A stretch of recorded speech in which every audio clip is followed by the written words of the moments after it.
Hello and welcome everybody. Sorry the music cut out. It does not play well with being in two screens. Uh but yeah, welcome to another Monday stream. I'm Red and I'm playing some Pathfinder Wrath of the Righteous. So, I just need to quickly do a couple things that I forgot to do before I hit the stream button. So give me just a moment and then I'll get this all switched over.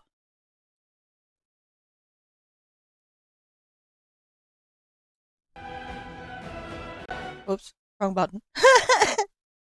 I'm not having a good day. Alright, let's get this switched over, get this opened up, and then jump back into the game. Alright, so, from the stream on Friday, I did jump on briefly to switch some things around. Turns out that I do have access to a bunch of the DLC, so I got those installed. This does give me a bunch of extra items and such. I went through and actually updated spells and things because oops, I forgot. I did also learn that I am an idiot. And I forgot that in Pathfinder and early versions of D&D, you have negative hit points when you go down, and it wasn't the fact that healing wasn't working, it was the fact that I still had more negative hit points. So, yeah, that's a thing. Hopefully, I will remember this detail for later and won't be so annoyed when people don't get off the fucking floor. And without any further ado, let's get into it, shall we?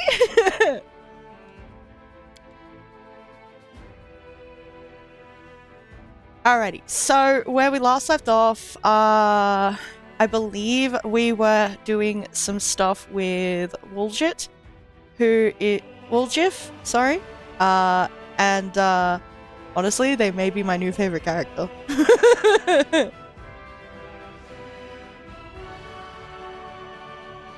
Because I'm a terrible person, apparently.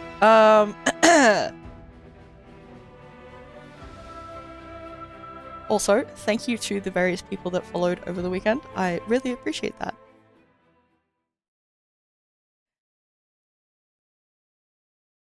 And to all the people that have been hitting the subscribe button over on YouTube. Wow, I did not expect that big of a response, so thank you. Alrighty, so in order for spells and stuff to reset and whatnot, I believe I need to do a rest real quick. There is also a bunch of items which I did get identified and then put back in the chest that I did get from the DLC, which is all this stuff that's got magic enchantments. I did dump a bunch of books and stuff that were not relevant to keeping in my inventory in there as well. But yeah, I think I also picked up a masterwork kukri for myself, because otherwise what was the point in taking the feats and whatnot. Yeah. Beyond that, I still don't know if this is better for anyone in the party. I should probably check that. Anyway, let us take all the stuff for shits and giggles. And then probably forget about it. Alright, let's jump in here. Alright, so, I did get a head chomper that was from last week. +2 to perception and lore. The one thing I don't know in regard to this is if I need to summon it to get that bonus, or if it's just a passive thing that's there. So, where is my perception? Okay, so I think I do need to summon it, which would put me to 12. All in all, not bad. Alright, so what does this guy do? +1 to world, arcana, nature, and religion. Honestly, not a bad one.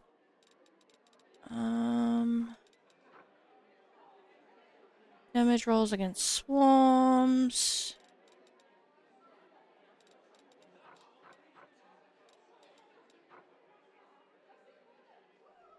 Ability to cast magic missile. Cast Bane. This is good for mounted combat. Honestly, I might take this because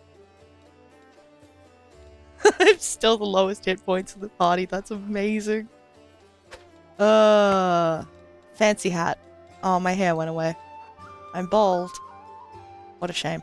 Anyway, let's see. Damage rolls against demons. Fast heroism. Once per day. Okay.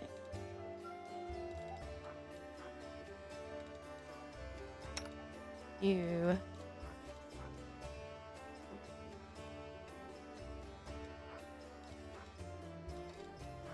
Would you like our dragon? Never gonna remember to use that potion. It's like you have the not great nature and religion. No. I mean, you've got a +4 and a 3. Yours is terrible. Jesus. Mine is incidentally okay. Alright. Yeah, they all fall under accessories.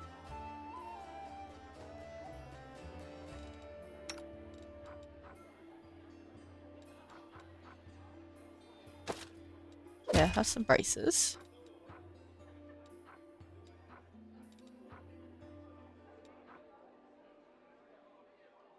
And you can have some glasses. They look so fancy on you.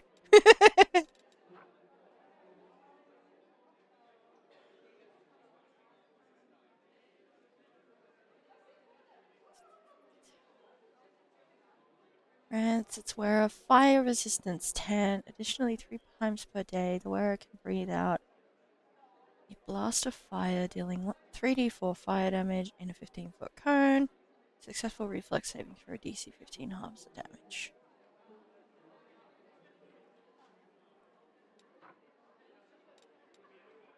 Sure, it's fine. Alright. We can leave these for the moment. But I am gonna do a quick rest and then we will go out and explore.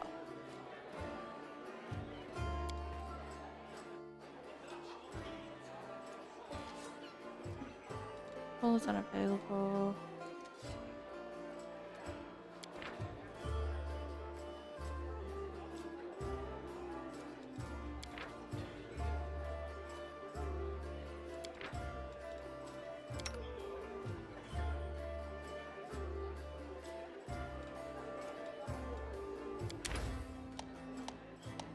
Cooking. Character assigned to this position can brew potions and cook food at the same time. To cook a meal, they need to have the ingredients and know the recipe.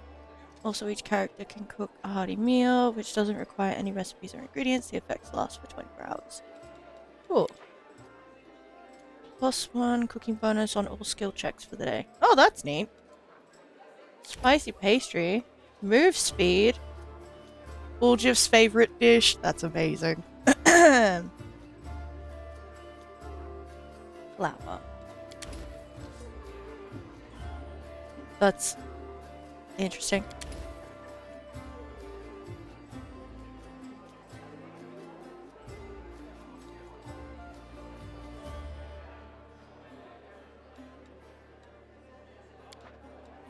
Let's try that. Then scroll scribing.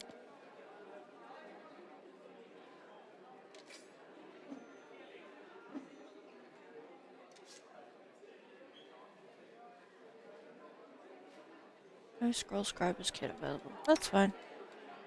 In which case, can I not assign in second person? Oh, that's annoying. Alright, sure. Rest for the recommended period. Use healing spells and abilities before resting. Sure.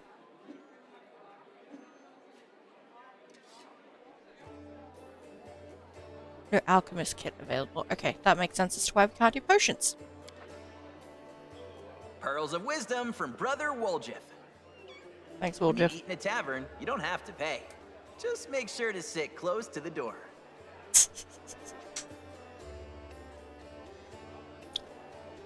Woo! Wait, we got a nat 20? Nice.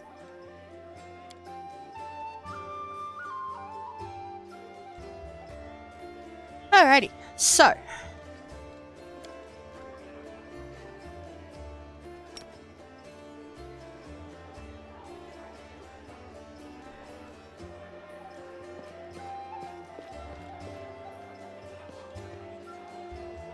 Just a quick. Oops, wrong button. That one. Alright, so for. Oh, we have 2 companion quests. A friend in need is a friend indeed. How do you find someone in the chaos that was once Canabras? It's like finding a grain of sand in the sea, a spark in a bonfire, or a kind act in a demon lord, and still, difficult doesn't always mean impossible. Find Jana Aldori, Sealer's friend. An Eagle Watch fighter and Sealer's friend Jana Aldore went missing during the demon attack. Irabeth would appreciate any information about her. On the day of celebration, Sealer parted with Jana at the market square of Canabras. Yep, cool. Stolen Moon. I believe this is Woljif's rest took 2 days. Look, man, I don't know, man. Also, hi. Criminal underworld. There is no concept of justice as honest people would understand it. The young thief Woljif knows this perfectly, and he has no desire to appear before his associates without well-armed backup. But can the charges lobbied against a man infamous for his disloyalty truly be unfounded? Okay, so we talked to Sister Charisme. It's very close to charisma. It's great. None of the tieflings are in any hurry to confess to being the traitor.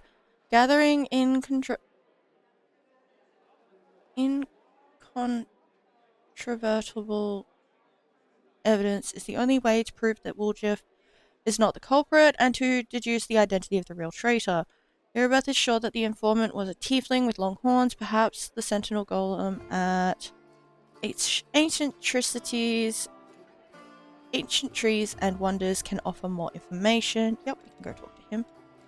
So maybe we go do companion quests if they're not too far away. I'd have to go look at the world map real quick, but Worm family secrets. We need to go to his mansion. That's fine. Spies amidst our ranks. Go have a look at the Tower of Estrad. Burning City. We're looking for the storyteller. Okay.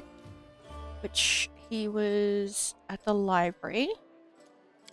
Common cause.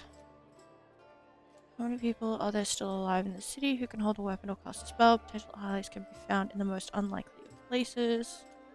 Cool. Stay of execution. Who knows when the demons will deal the final blow to the defender's heart? Next wave of attack could have unexpected consequences. It's not only for the Crusaders barricaded in the tavern, but for the city at large. Okay. Basically, don't finish the chapter until as much stuff can be done as possible is done. Alright. Let us be off.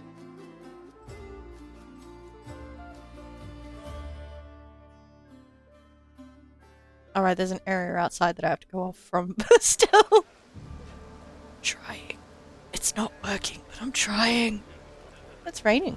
That's nice. Yep. Cool. Should be all good.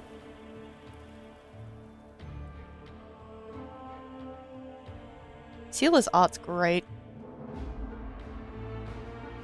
Very rude. West Stellan Road. Okay, so we want to keep doing Woljif's quest, we have to go here. If we want to go do the storyteller, we have to go here, which takes us through the market square. So let's go for the Ancient Trees and Wonders shop for the moment.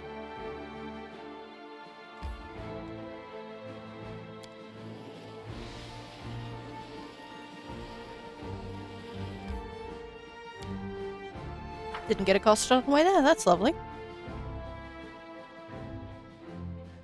Oh, hey Duke Dev, how you doing?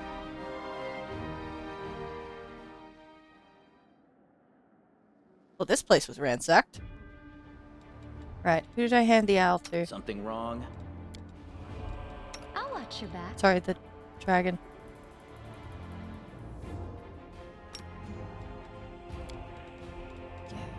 Stay on your toes. Select everyone. Good on yourself? Yeah, pretty alright. Hello? Is anyone there? I wasn't expecting to find it, people. Please get me out of here! I found something. Less I hear your weapon. footsteps. Pull me out! Hello?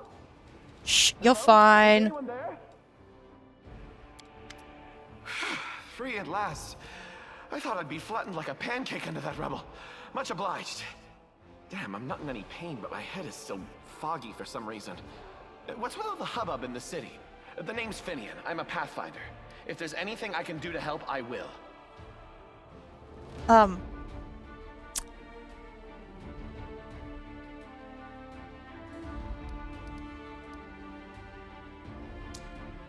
Finian the talking weapon, eh? You're an odd duck. You're a Pathfinder? That's right, Finian Dismar, Pathfinder and Crusader. I roam around the world wound wherever my tasks lead me. Scouting mostly, but this last while I've just been hanging around in Canabras, waiting until I'm needed again. I'm bored out of my mind, but at least this shop makes for better lodging than some inn.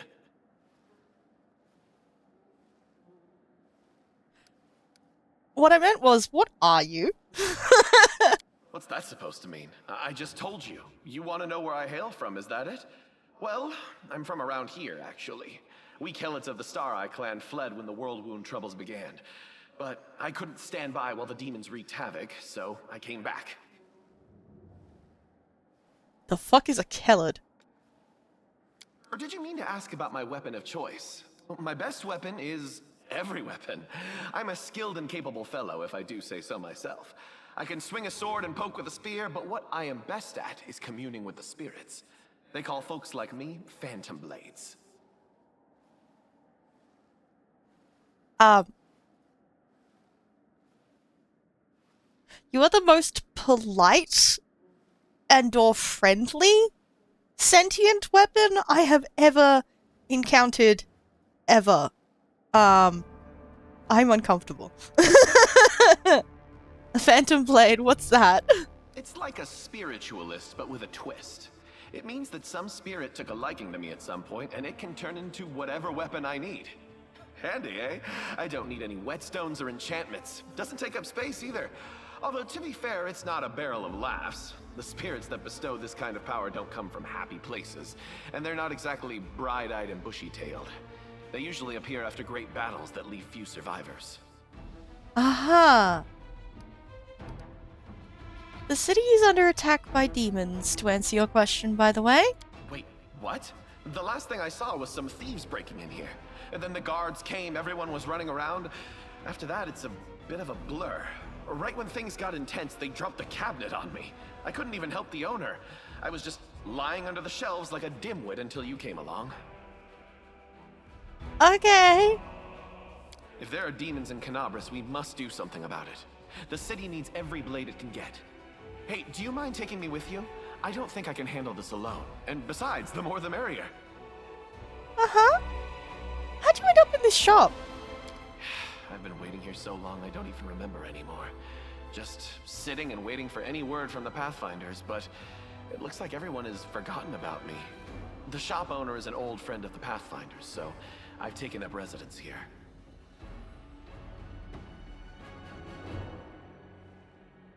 Sure, I'll take you with me, I guess.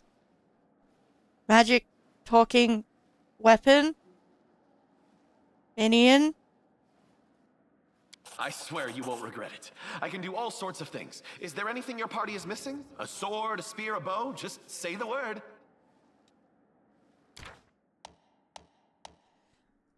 You now have a unique companion, Finian the Talking Weapon. You can access him through a special button in your inventory. Click on it to start a dialogue with him or change his form.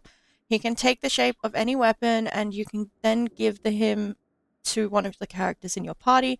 There are no limitations for changing Finian's form. Finian will become more powerful as his personal story progresses. Okay, that's neat.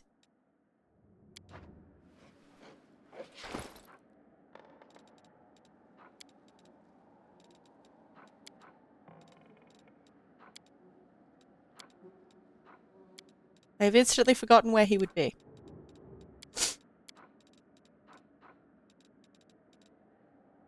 Oh, there's a button called Finian.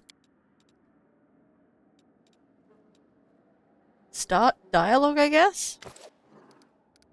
Hail to the adventurers. You know, I've never regretted following you. Everyone seems to revolve around you like beavers in a mill wheel. I'll have a lot to write in my report to the Pathfinder Society, although thinking about it, it's been a while since I last sent them any reports. I want to talk about you. Sure, go ahead, although I haven't really done anything noteworthy yet. Do you realize that you're a weapon? What kind of question is that? I mean, sure, the clerics keep going on about every crusader being a weapon of Iamade, but I don't speak of myself in fancy words like that. I'm just a lad with 2 arms, 2 legs, and more freckles than I'd like. I choose where to go and whom to fight for. I don't want to be someone's weapon, you hear? Aradin is dead. Now everybody decides their own fate. Okay. How did you become a Pathfinder? I've always wanted to be one ever since I was a kid. I remember I'd go out to the edge of the village at sunset and then just keep walking until I got tired, or someone dragged me back by my ear. It was like something was drawing me away from home. My clan wasn't the nomadic type. Before the wound opened, the idea of traveling anywhere would never have crossed the minds in many of the clan. They were content with their community or their patch of land, but I had always wanted to see what lay beyond the bend in the road, over that familiar hill beyond the horizon. My father, he wanted to teach me to be a shaman like him, but as soon as I came of age, I was off looking for the Pathfinder Society, and I found it in Is. After 3 weeks of travel on foot, I passed their trials and they accepted me. My father hasn't spoken to me since, but that's alright. Once he hears of my great deeds, he'll come around someday. All I wanted was to rush off to some faraway land and find a treasure trove no one else had discovered yet, but I knew I had a duty to Sakoris, where the wound opened. The demons and havoc. In the end, I never went anywhere. But as soon as things calm down, I'm setting off to explore Aslant. I've already decided great ancient ruins, that's my kind of life. Being surrounded by the wreckage here is depressing, as I'm sure you know. Do you remember anything before you ended up in Canabras? There was uncertainty in Finian's voice. I mean, a lot of things happened. I remember how happy everyone was when the wardstone was placed in Canabras. That was some celebration. That was also a very, very long time ago. Finian is silent for a few moments, and I remember when the cultists took me, cut down my whole party, and dragged me to their ringleader. Don't know his name, everyone just called him the Bladesmith. But after that, my memory is all fuzzy. For some reason, he didn't sacrifice me or anything, just knocked me around. Said he'd been looking for a phantom blade for a long time. I don't remember why. How I escaped, what I did, can't remember that either. Some crusader picked me up in the wound, brought me to Canabras, and that's where I stayed, licking my wounds. Maybe there was a mix-up and now they think I'm dead. Why else would none of them contact me this whole time? The Wardstone, you say? What you're describing happened decades ago. That's rich. Next, you're going to tell me that I've been sleeping for decades. Last year, that was. Well, maybe the year before last. I couldn't have been wandering the wound that long. I would have been either dead or an old geezer by now. Nah, quit messing with me. Finian, you need to understand you're not human anymore. Finian's voice sounds concerned. Hey, are you feeling alright? Maybe you need to have a lie down. I'm standing right in front of you. Poke me if you like, as human as they come. Or do you think my travels have worn me down so much I've become an animal? Not happening. My folks taught me to stay human, always, no matter the circumstances, to remember who I am and never to shame my ancestors. Aha. Are you still able to commune with spirits? Maybe I can, only they don't want to answer me. I'm still a spiritualist, a phantom blade. My power is within me, but I have this feeling like I'm separated from the spirit world by some kind of transparent wall. I keep knocking, but no one can hear me, I think. Finian forces a chuckle. Gessel, the bladesmith's torture, did a number on me. He broke something inside me. I want to talk about something else.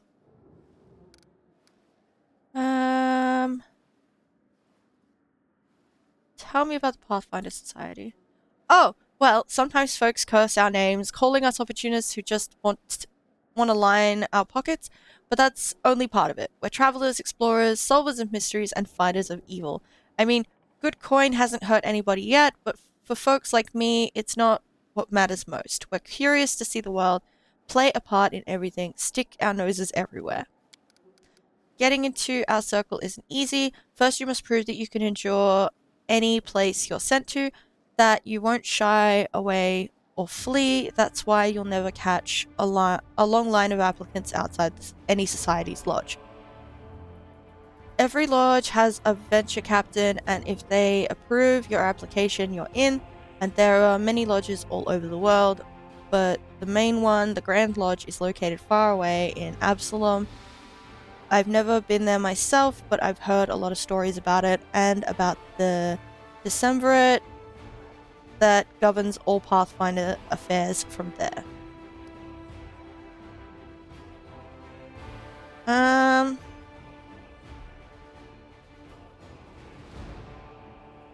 not gonna do 3. That's just rude. That's all for now. I should get going. If you feel like chatting, I'm always here. Oh.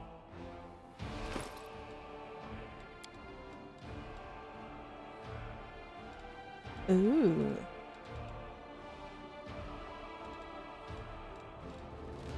Make a magic kukri. Okay. So you've got that. You've got a cold iron rapier. You've got a composite longbow. You've got 2 masterwork daggers. Okay.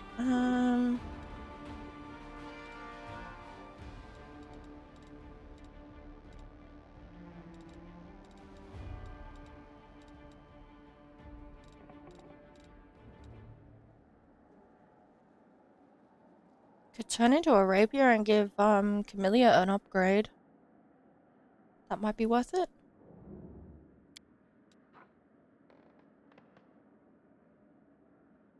(1d6 + 1, 18 to 20 critical. This is a +1 cold iron ghost touch weapon. Oh.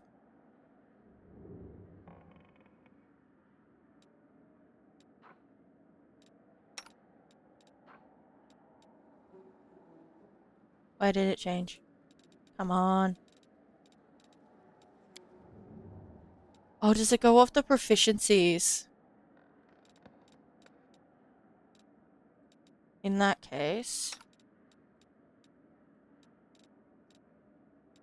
Is it... longbow? Hey.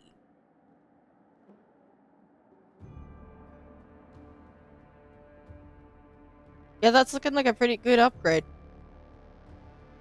Alright, Lan. Have fun with that. let's get back to exploring this place. You've received the item, composite longbow, that no one in your party was able to identify. You learn the properties of a magic item. You need to identify it. Sorry, to learn the properties. Once the item is added to your inventory, the character with the highest knowledge arcana skill bonus will make a knowledge arcana skill check. Yeah, I think we've gone over this before. That's fine.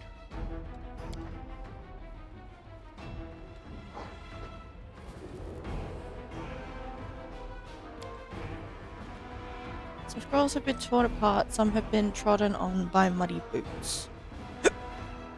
I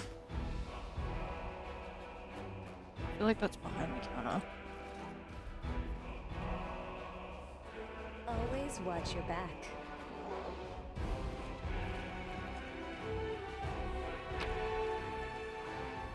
Pipe Fox Pet.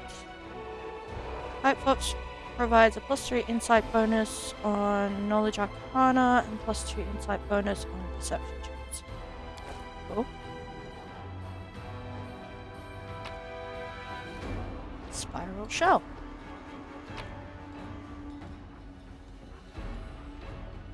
Counterfeit Derek Sunhammer's jewelry. Cool.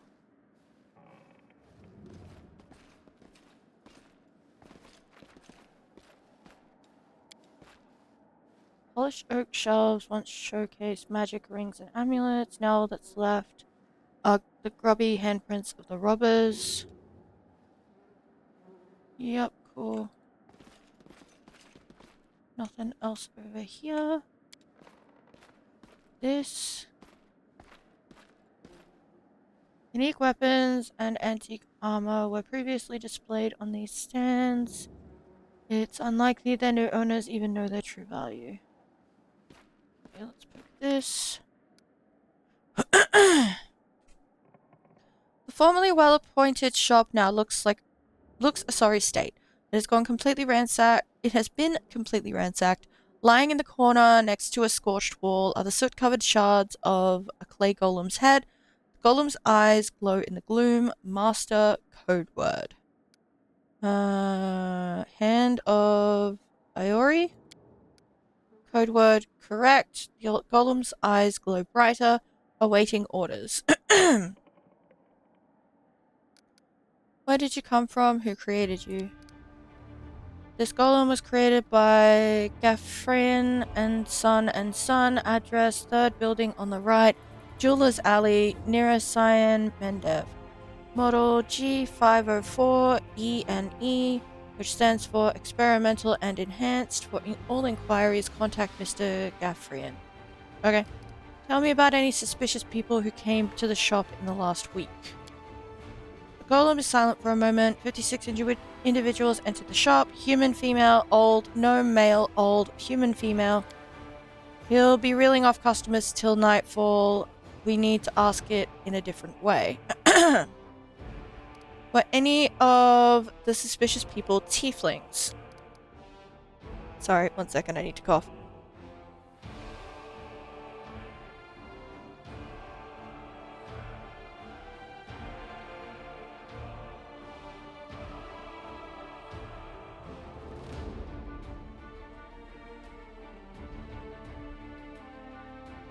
Sorry about that. The golem is silent for a while.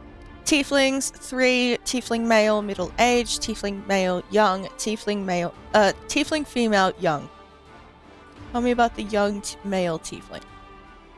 Tiefling male, medium height, short horns curling backward, medium length tail, eye color yellow, hair color black, special observation, annoyed master. Horns, hair, tail, that sounds like me, but it's not possible. I know what the security's like here. I didn't come near the place. I give you my word, Chief. No special observations. Subject was unremarkable. Oh, that's rough. There, see? Can't have been me. Describe the middle-aged male tiefling. Tiefling male, medium height, long horns, medium-length tail, eye color pale blue, skin color dark, special observations, red hair. Oh, that's our trader. I'd bet your life on it. Charisma, drilled it into our heads that we wasn't to go hanging about the shop. Red hair. We've got a couple gingers and plenty more who get it out of a bottle. So much for special observation. Golems ain't all they're cracked up to be, eh? Maybe its master knows more. Describe the female tiefling. Female tiefling, above average height, hair long, pale, tail not observed, long horns, eye color blue, special observation, scar on nose, baldric with gold stitching. I don't know about that. I don't know that one. A new arrival, most likely. Gold stitching, eh? Wouldn't mind getting to know her a little better. Alrighty, enough. Where is your master? Philemon through Liatros. My master is in his hiding place. Revealing the location of the hiding place is prohibited. Prohibited. He likely holed himself up in the basement when the commotion started. The entrance should be around here somewhere. Where is the basement in this place? The basement is below me. I guard the basement. Leaving my post is prohibited. Alrighty, I found out everything I wanted to know. Okay. Ooh, that's gonna be a rough one. Move the golem.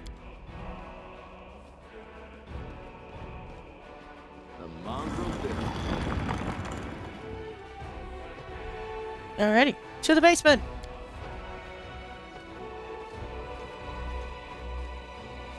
The pets are great. That's all I have to say. Alrighty.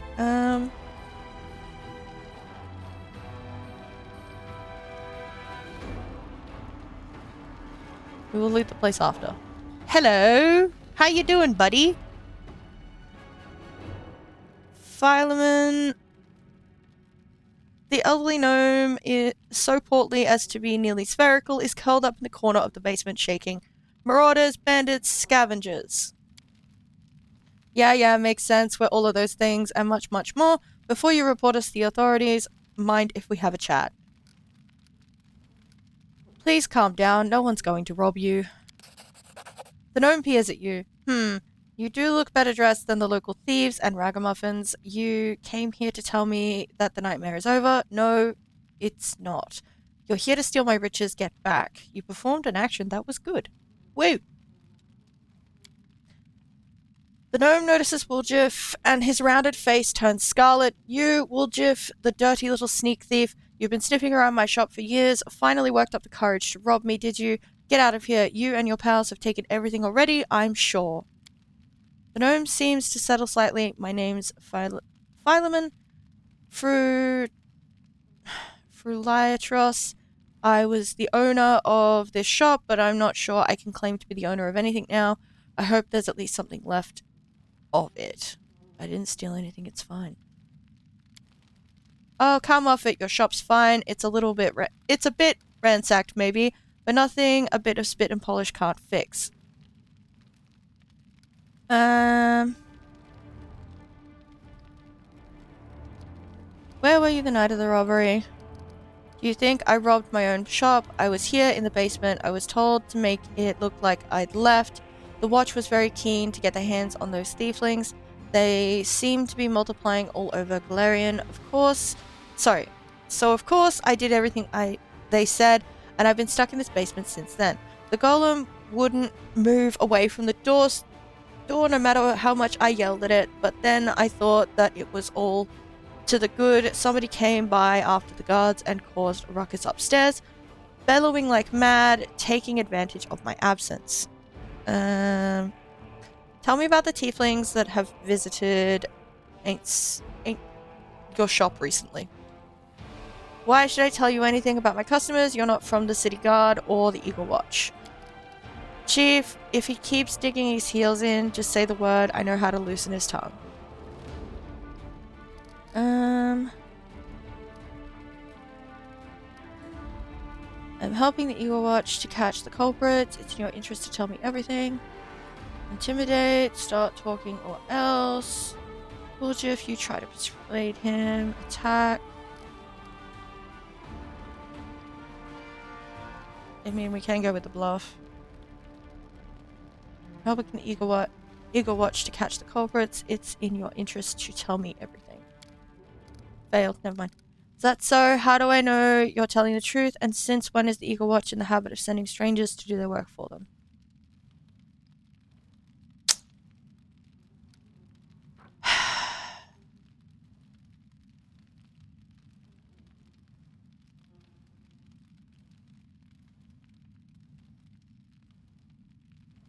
I tried to be nice. I did.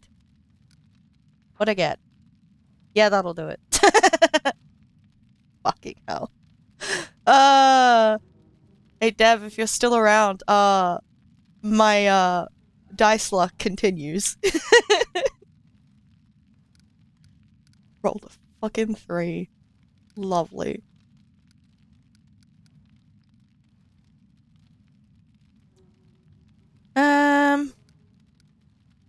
I don't want to intimidate him. That just seems wrong.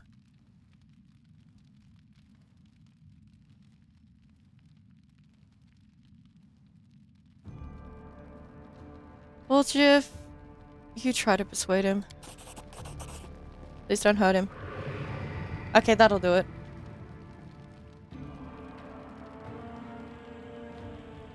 Persuade him how? I ain't even gonna try. I'm just gonna let him have a little chat.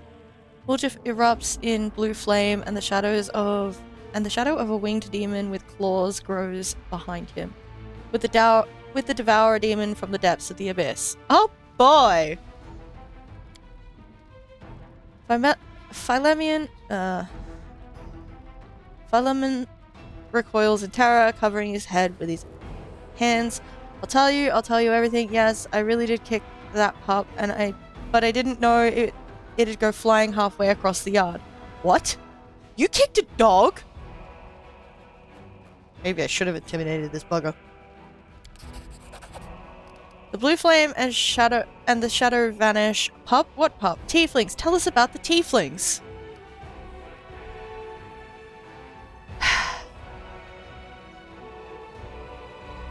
Tell me about Woljif.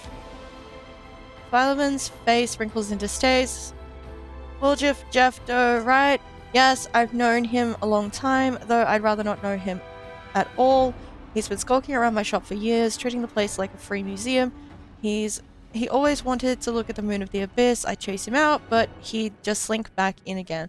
If he was with the gang that robbed my shop, I'll bet anything he swiped the moon. How come I'm the prime suspect? Whoever betrayed us all, that's the one who got the moon. I want to see it returned too, you get me? I don't like the idea of other people's grubby mitts on it. Interesting. Tell me about the redhead tiefling. Redhead tiefling? I suppose, yes, there was one who came in, spent a long time looking around. He was a person of modest means, I could tell by his clothes, but he asked me to show him the Azamar-made chainmail. He certainly couldn't afford it. That's when I suspected that something was off. I checked everything after he left, but nothing was missing, and that put my mind at ease. I can't remember what he looked like. I didn't get a good look at his face.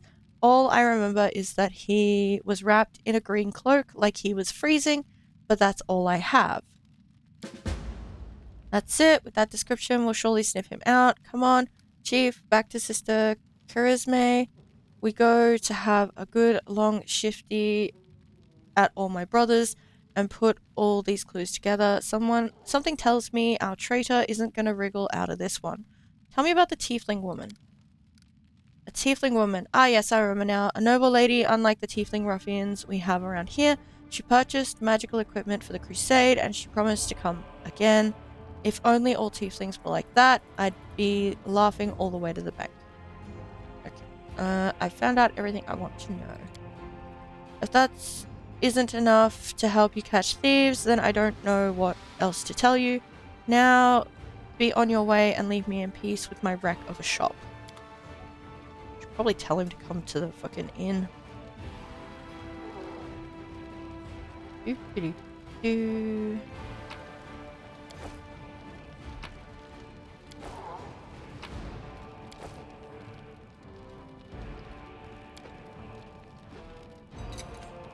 This is my kind of work. My stuff now.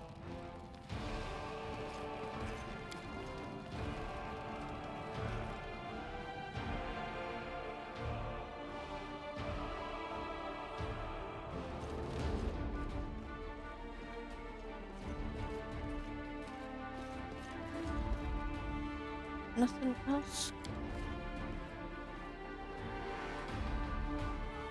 Alright, so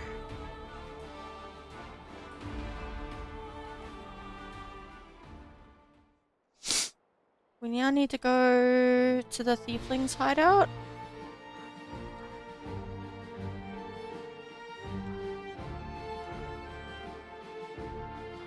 Oh boy. How big is this city? Quite big. Okay, garrison. Oh boy, there's a lot of stuff to the south I can go have a look at. Love that. I need to up the fucking scroll speed as well. Alright, let's go have a chat with the Thieflings.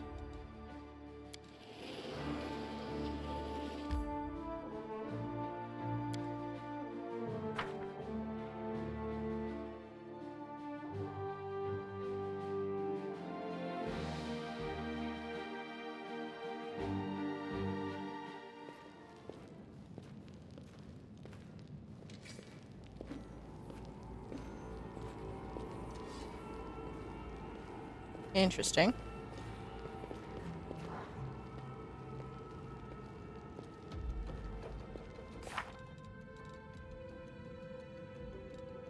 Redhead tiefling who wears a green cloak is the traitor. Now all that remains is to put the pieces together and expose the culprit. Okay.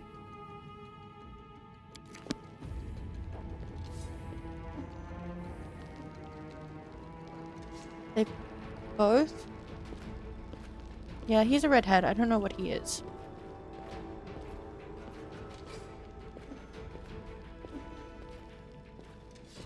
Your horns are too little.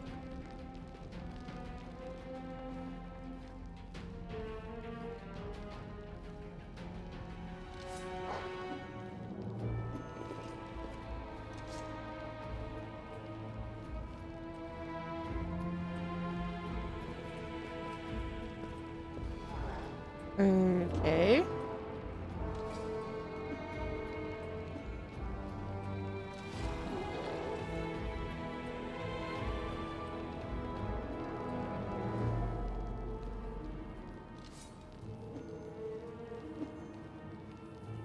My eyes on you.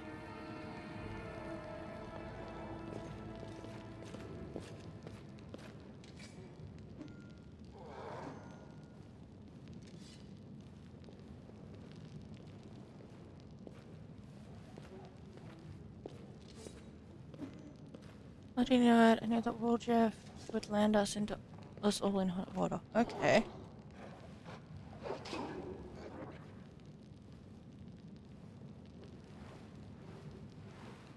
So is it just straight up supposed to be this guy?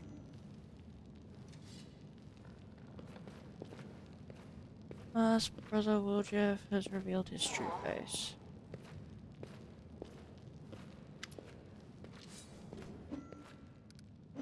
Crispy drums her fingers nervously on the handle of her blade. Well, are you going to tell me who the traitor is? The name and the moon of the abyss they stole. I don't need anything else. Take a good look at the suspects.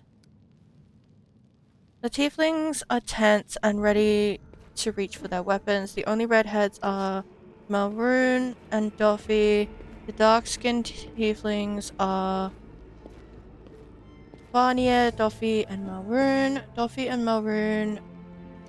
Melroon, and Tavi have straight horns, but Tavi is female. Only Vanya and Melroon have green cloaks. I'm guessing it's Melroon.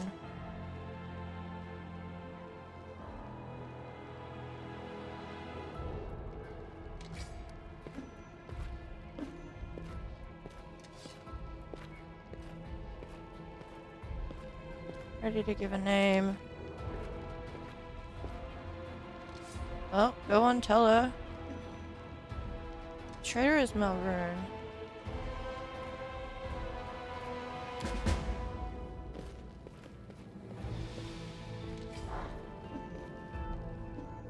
I'll pay for this. Botiel and Hep Zamira will get you in the end.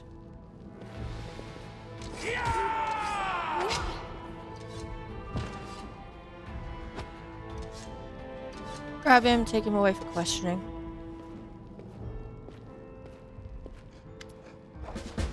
Resme looks weary, but her earlier tension has clearly lifted. He confessed someone connected to the cult of Baphomet ordered him to steal the Moon of the Abyss, and the best idea he could come up with was to drag us into it. He got the scroll to take out the golem. He betrayed us to Irabeth so he could swipe the amulet in the chaos. He thought we'd get nicked and he'd slink off to meet up with his customer. You've got the Moon of the Abyss. Let me look at it one more time. My whole life I've dreamt of holding it in my hands, if only for a second. He said when he got to the window display the moon was gone. He's lying, of course. He had time to hand the moon off to the person who ordered it. Bloody cultists. I don't really give a toss. I'm just glad we got to the bottom of this. Okay. What are you gonna do now? Clear out of this place, the sooner the better. The city is dying. I don't want to die with it. The city would have already died if not for the people who stood up to defend it with weapons in their hands. So defend it. I'm not stopping you. It's your city, but we've always been considered outsiders here. Why would we fight for it now?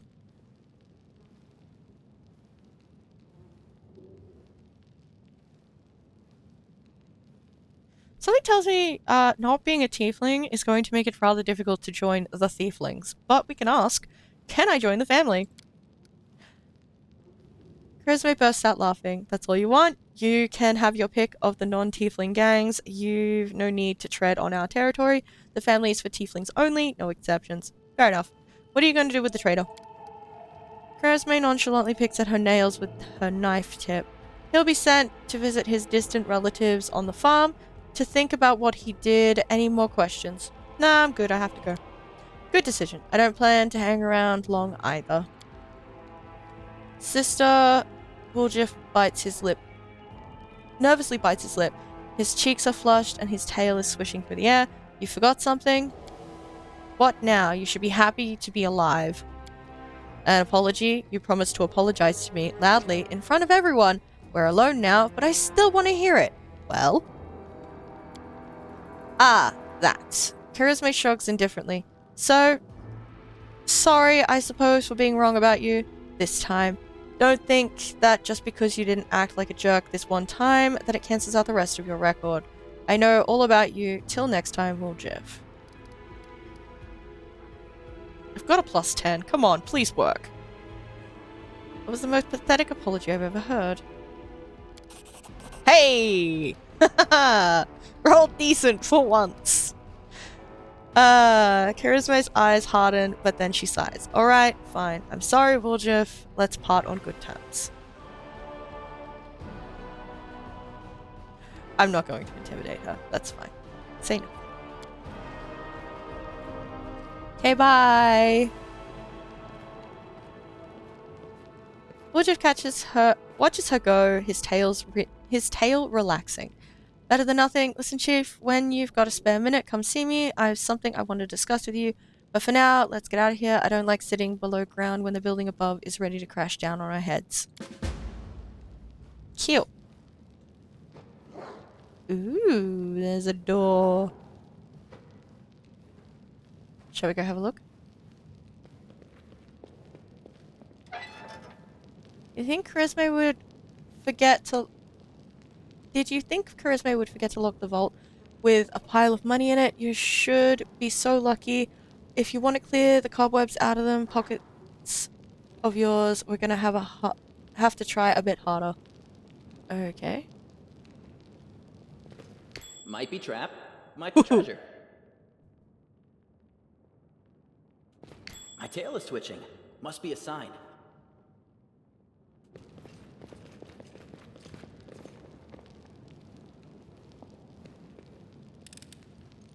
Pretty good, aren't I? Oh. No, that's pause. Good job, me.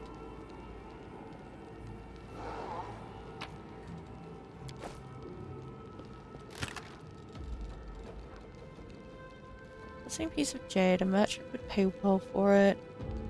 Can also be used to cast certain spells. Agate. Oh.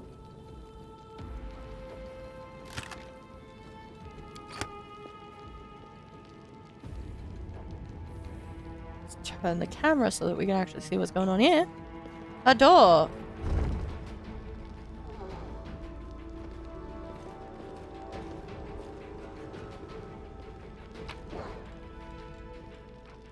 Oh look, a kukri.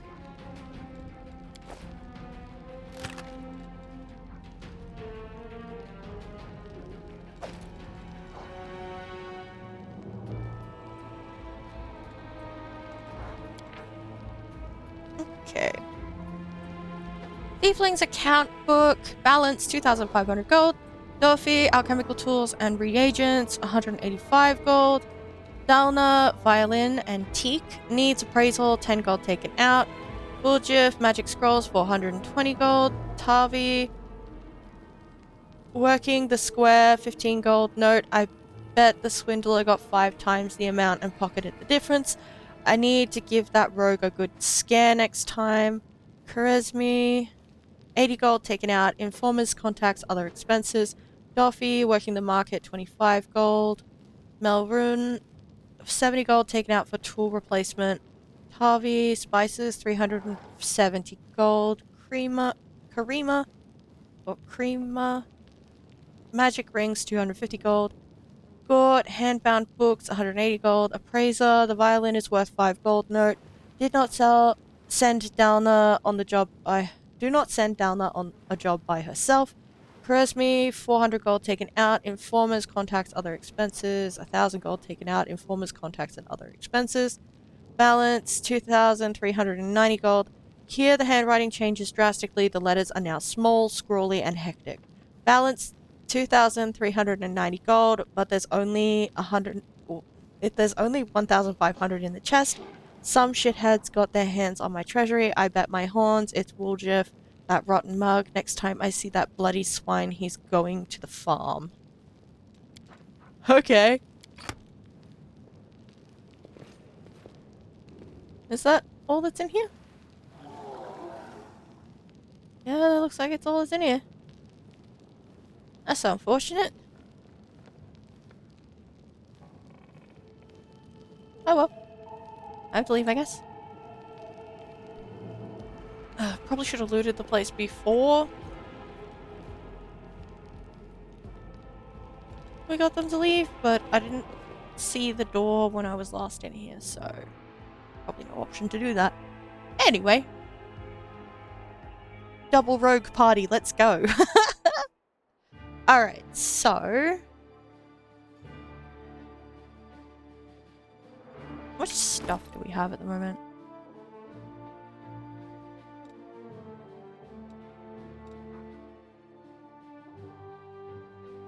That isn't going to knock me down to the next level, unfortunately. This stuff is just too fucking heavy.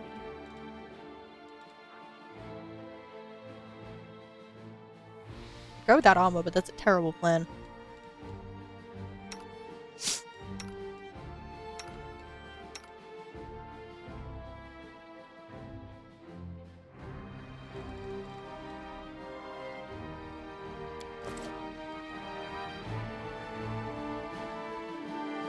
Talk to Woljif. Yeah, sure, let's go back in. Where do we run into trouble today? We didn't. That's nice.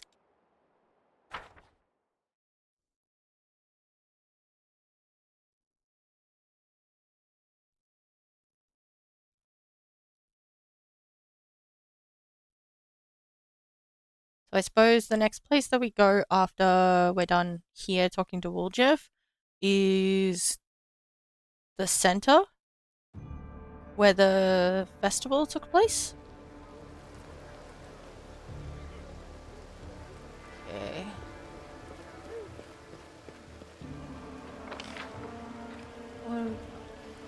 Oh, there's loot that I missed over there. That's nice.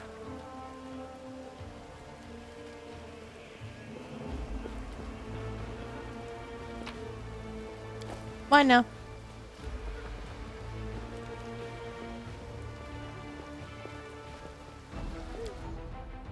Alright. Woljif.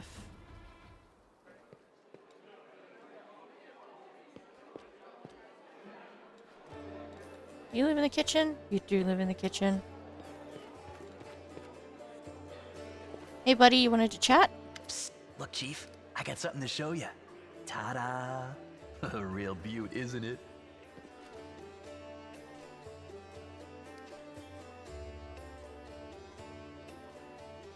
Okay. Makes a subtle gesture, and an amulet on a chain appears in his hand. A silver amulet in the shape of a waning moon with a dark crystal in the middle. The moon of the abyss. So you did betray the thieflings? Oof, that cuts me deep, Chief. You and I saw who the traitor was. It's just that when we robbed the shop, I went in first and took what I wanted. Nothing wrong with that. Fair enough. Although, of course, I did think about hiding the moon and just taking myself off somewhere warm when all this blows over. But only because I want to see the world. Is it a crime to want to travel? Huh? Is that what counts for treachery these days? Did you really have the amulet this whole time? Since that night, Chief, Melround didn't even set eyes on it. While he was dealing with the golem, I sneaked past them, and that was that. Of course.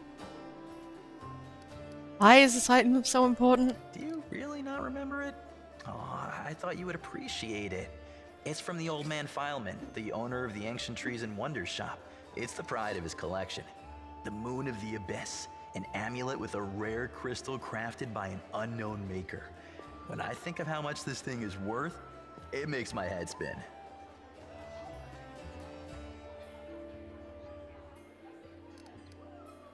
You've been searched by the guards. How did you manage to hide the amulet? Thieves have their ways. Yeah, that's fair.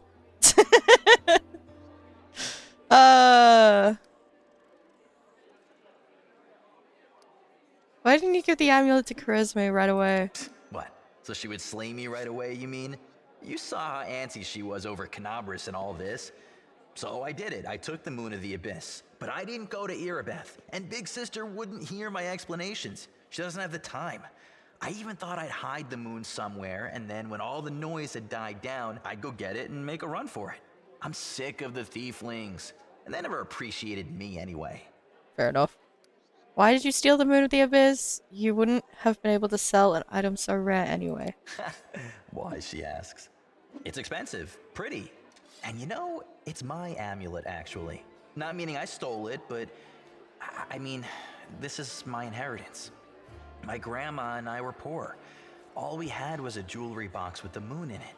She used to store it under the floor in the basement, and she'd take it out sometimes just to look at it. Okay. She was always nicer when she had a few drinks in her, so I could ask her things then. One time I asked where she got it from, and she said it was from a demon. You know, the demon who was my grandfather. He said the moon was to be passed down. My mom was good for nothing and nobody, so that's why Grandma decided to keep the amulet for me. She used to say it would be mine when I grew up. But she couldn't wait until I grew up. She squandered my inheritance when she became a drunk. Took it to Fileman's shop and pawned it. He gave her some coppers for it, and she didn't even haggle. Just grabbed them and ran back to the tavern before last orders. Oh. Oh, that's really depressing. I've been going to Fileman's to look at the moon ever since I was a kid. He chased me away, but I just kept going back, so eventually he gave up. He didn't skimp on security. The place was like a fortress, so he wasn't worried about a street rat like me pinching anything. Even when I got more skilled, I couldn't get any closer to it. One day, I had no one to go with. Another day, there were only oafs who'd never stolen anything more than a church donation box. But when Charisma had planned everything out, I realized I had a chance to get the moon and move away from here. Maybe to Garen. I hear it's warmer there. I've stayed with the family for too long.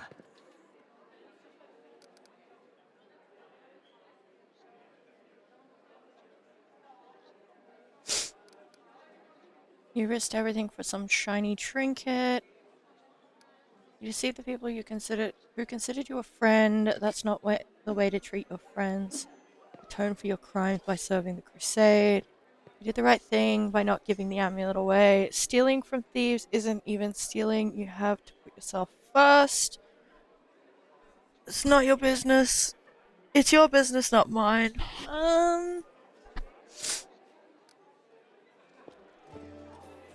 You deceived the people who considered you a friend. That's not the way to treat your friends. Family, friends. You know, some people don't believe in gods, so gods don't exist for them. And I don't believe in family. All that heartwarming talk about sticking together. Ugh. People like to say those things, but when push comes to shove... Sister Karisme used to say that us tieflings were one family, and you see how that turned out. And did you hear that excuse for an apology? I did the right thing, and I was right to want to run when I just planned on stealing the Moon of the Abyss. Everything turned out as it should. Yeah, but you still needed my help to sort this out. Whatever you think, I owe you. I'm not just a thief, I have my own business selling things. Thanks to you, I'm still in the family, and we have the black market sewn up in this city. It's a good way to sell valuables. Good to know.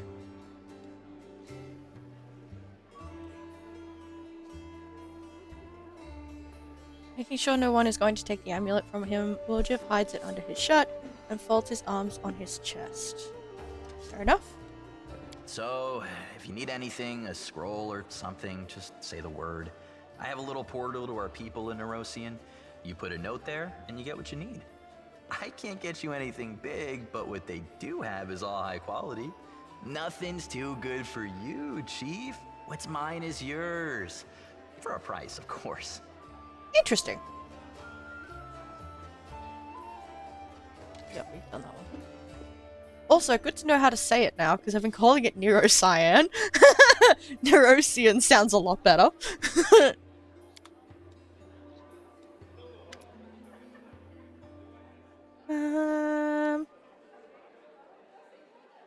Woljif is standing, repeatedly flipping a coin in the air and catching it. He looks bored, but the tip of his tail is twitching nervously. Noticing you, he perks up. Hey Chief, how about letting me go? Why would you need a thief in your party? What if I rob you in your sleep? I mean, I'm not going to for now, but what if I get a rush of inspiration? Okay. I want to know more about you. How much is more? Your family tieflings 2. My family, it's an interesting story. Actually, but I don't tell it to just anyone. My father and mother had a bakery. Their life was great, but the gods never blessed them with any children. One day, my mother went to the river to wash some clothes and saw a basket floating downstream. Inside the basket was a baby, adorable and chubby and fast asleep. It was yours truly. In my hand was a note spritzed with expensive perfume that said, "Take care of my little angel." My mother brought me home, and she and my father realized right away that I was heaven sent. This sounds made up. Thank you, Woljif. They raised me as their own. That when I turned 15, my mother showed me a baby blanket. It was embroidered with the coat of arms of an unknown kingdom, all in gold thread. Ever since then, I've been looking for my real parents, but it's not easy. Traveling takes money. So if you have a few gold coins, I'll pay you back as soon as I find my real family. I give you my word. That doesn't sound very believable. Seriously? Usually everyone just believes everything I say. People love stories like that, you know, a cute baby, a basket, a blanket. What's not to love? They look at me differently, as if I'm worth more just because of the sheets I spit up on might have had a fancy coat of arms on them. Woljif laughs bitterly. If I was really a prince, I wouldn't be sitting around here, I can tell you that much. I'd have already gone to take what was rightfully mine, and then I'd come back with an army so I could watch the guards and merchants who pushed me around all my life bow and scrape before me. But that's not going to happen. Want to hear the real story? Yes. The true story is boring. My family is human. Both my father and my mother, they used to live in a village nearby. I forget the name. When my ma had me, my old man got so mad, he almost killed her. pinned her to a wall and started asking questions like why his son had horns and a tail. Well, my ma told him that her mother, my grandmother, used to fool around with a demon. When he heard this, Daddy Dearest got drunk, trashed the house, then took off. Fuck. And I thought the dad going off and saying that he's about to go get some milk and never coming back was bad, but this is... Hi. I don't remember any of this, of course. My grandma told me. I was about 3 years old when my mother brought me to Canabras and left me with my grandma. She said to her, "You and your demon have ruined my life. Now you handle him." Then she left. I haven't seen her or my dad since. She did leave a blanket though. That part was true, but my grandma burned it because it was infested with lice. It wasn't even good enough to use as a rag. You think after all that, my grandmother saw the light, felt rightly ashamed, and kissed my horns? I wish. Woljif grins nastily, his yellow eyes flashing. People used to give her trouble for fooling around with a demon. She wasn't welcome anywhere, so she got angry. Normal kids get bedtime stories, see? But the only tales I got told were how my dad was worthless, my ma was a slut, and I was demon spawn that no one cared about. She only kept me so I could help around the house and steal things she needed. So that's the truth.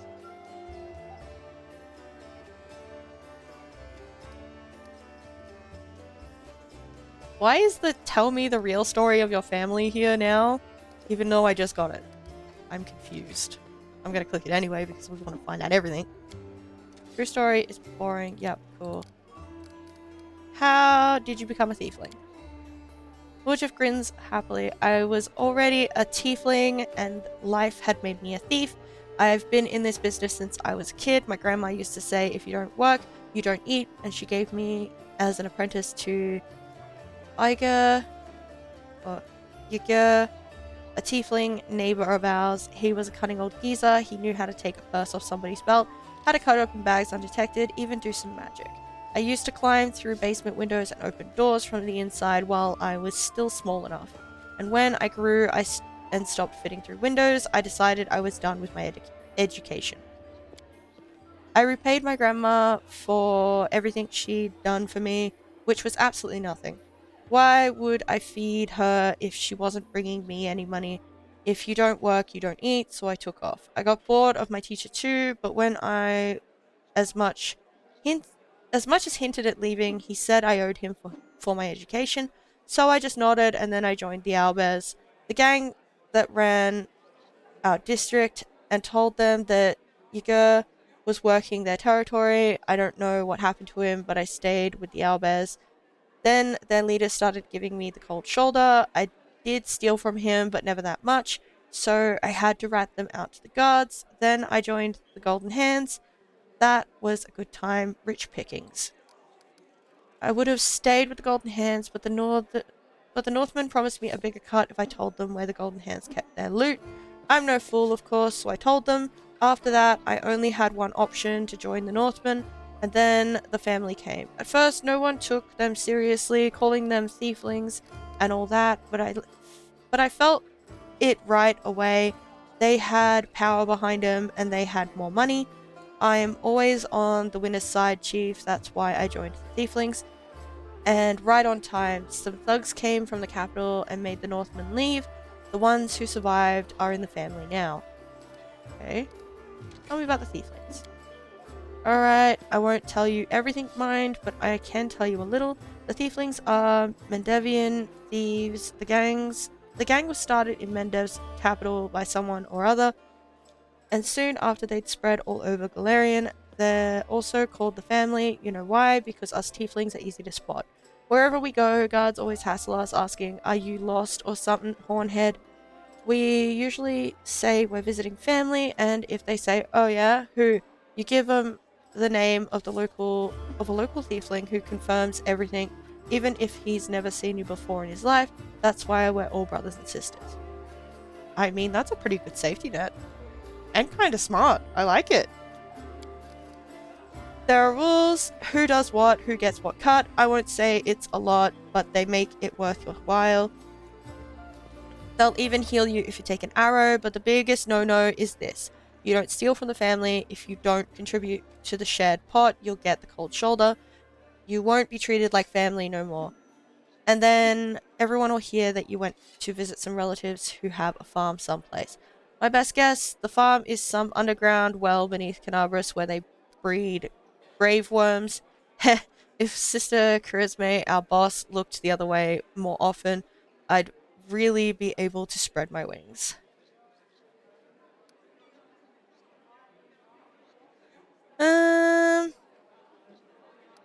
Stealing from someone you call a sister, that's low. Yeah, stuff it. I'm not picking the evil option. I don't. I'm trying to pick as many of the options that are like the same alignment as me, just to keep it in where the alignment I want it to be. Yeah, stealing from someone you call your sister, that's low. Birds fly low before a storm. I'm just surviving as best I can. Woljif fixes you with a look. Imagine the situation, Chief. You're 7 years old, you come home, and your own grandma, your family, is lying there drunk, and there's no food because she got wasted in the morning and didn't cook anything.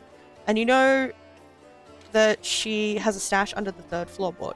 You take this money as you... you take this money so as you don't starve to death, and then when she wakes up, she beats you because you shouldn't have taken it. You should have stolen some food. You're a waste of space. That's something you can never understand, Chief. You only care about moral choices. You always know what's right, what's wrong. Brother, sister, grandma, mother. In real life, they're just words. You performed an action that was good. Yeah. What do you think of Canabras? It used to be such a hole. Then the Crusaders and refugees came here, and things started looking up. Although it depends who you ask, I suppose. Which is better steer clear of here, because Iomedes' followers are ferocious, especially Holrun Shapok, the local inquisitor. He's a tough old goat. I didn't see it myself, but a serving girl at the tavern told me that her second cousin's son from his 3rd wife is a paladin, and she said he said that Holrun takes an unsheathed sword with him even to the privy, and when he sleeps, he puts it on the pillow next to him, and when he's in his cups, he strokes the blade and whispers sweetly to it, You are my one true friend. You are the only one I can rely on. Okay, that's an interesting rumor to be spreading, sir. Irabeth's given us a hard time too. You as much as look at some nice little bauble, and before you can think of taking it, before your fingers even twitch, she's coming for you. With her nostrils flared and her fangs glinting. Scary woman. But even she's better than Sister Charisme, our boss here in Canabras. By our, I mean the Thiefling's boss. If you get caught by Irabeth, it's all out in the open. You go to prison or you end up as worm food. But if you step on Charisme's toes, poof, you're gone just like that. No one ever sees you again. All you hear is, he went to the family farm, even though he's never had a family or a farm. You have demon blood in you. Do you feel drawn to the abyss? Woljif's tail whips back and forth nervously, raising clouds of dust. Why? Are you an inquisitor or something? What's it to you? If I've wronged you somehow, just come out and say it. Don't ask me trick questions. I know how it happens. I used to know a fella. He was married to the sister of a guard. Some shady types got him drunk one night and started asking him suspicious questions about the gods, about the queen. So he wakes up hungover with a headache, someone's mumbling something, it smells like smoke, and his feet are kind of hot. He looks down and there's fire under him, and the prelate reading out his sentence. Oh, that wasn't what I was going for, but okay. Your shadow looks strange. What kind of magic is that? Ladies and gentlemen, roll up, roll up. No dark magic, no fraud. A trick without any deception. Woljif snaps his fingers and blue flame engulfs him. The shadow that was previously lying calmly at his feet, floating in the air behind him. It's a shadow of a huge horned winged demon with claws. Ta-da! That's impressive, honestly. It doesn't do anything, it just looks scary. I remember when I was little, an old beggar showed me and my friend how to make shadow puppets. You put your fingers together in front of a light and it makes the shadow of a deer or a dog or a dove on the wall. I tried so hard, wanted to make the best shadow, and I did. It just happened. Woljif chuckles sadly. Funnily enough, that's the last time I had any real friends. They tried to stone me later, screaming at me, calling me a demon. A tiefling is always a demon to these wimps. Even the lowest ranking drunkard gnome thinks he's better than me just because he hasn't got horns or a tail. The poorest beggar in the filthiest gutter thinks he's better than me. Most people would never show their shadow again after the first time, but I don't care. If stones start flying again, I'll just run. I'm used to it by now. Chaotic. It looks formidable. I like it. Sorry, formidable. Good. It's a harmless illusion, but you shouldn't show it to anyone. People hate what they don't understand. Lawful. I don't like it. Demon magic is nothing to be proud of. It's not the strangest thing I've ever seen. It looks formidable. I like it. Woljif chuckles, pleased. What about the blue fire? That's my favorite part. And it doesn't burn at all. If I had a coin for every time I've caught a beating for my little show here, I'd already be proposing to Galfrey, but still I don't want to give up something so beautiful. You performed an action that was chaotic.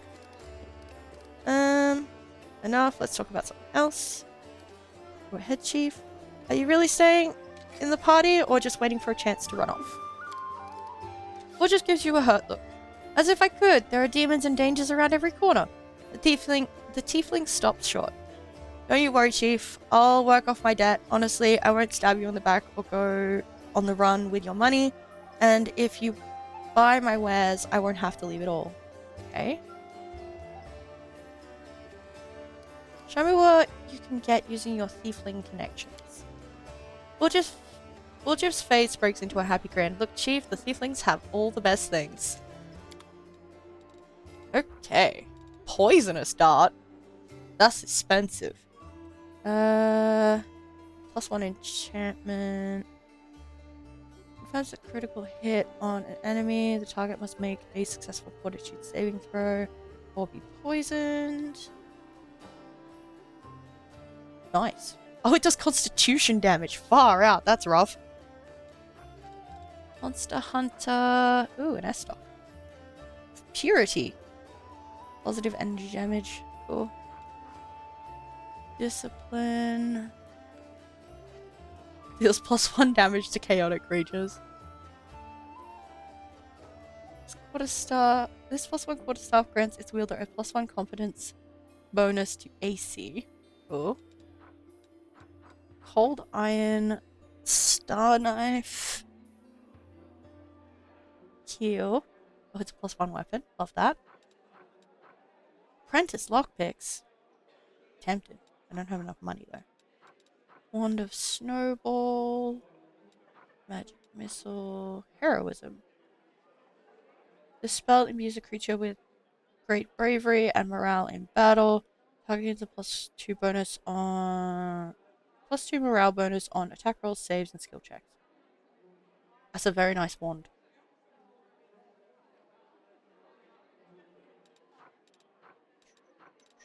Scrolls and shit. Sawtooth Saber.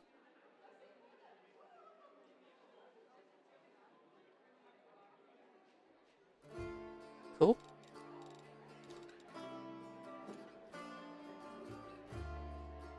Explosion of Rot?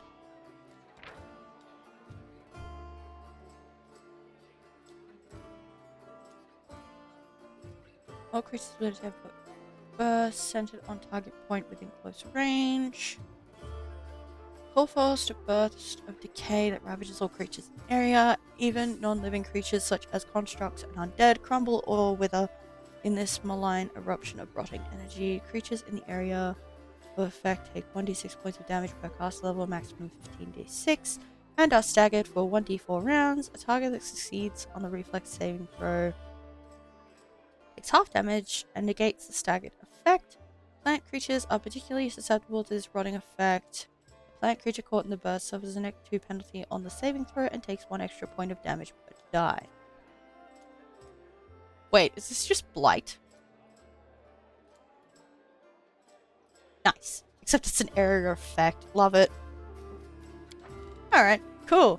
Good to know that we can get some interesting stuff. Also good to know, we can get some lockpicks from here. It is helpful.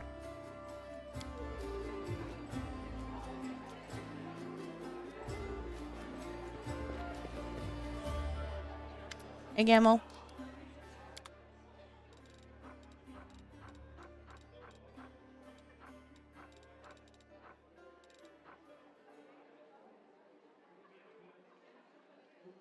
Cool.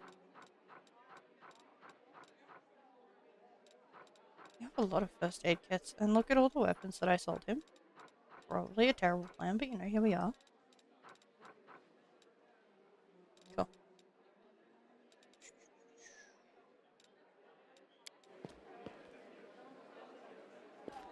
Alright.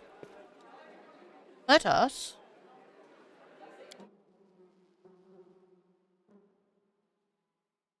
head for the center, I guess.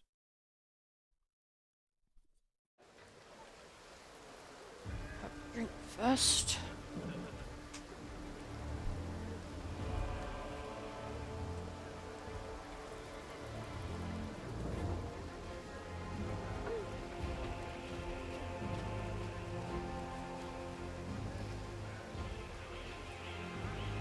There. I've had a drink. He's... Alright, let's go. Yeah.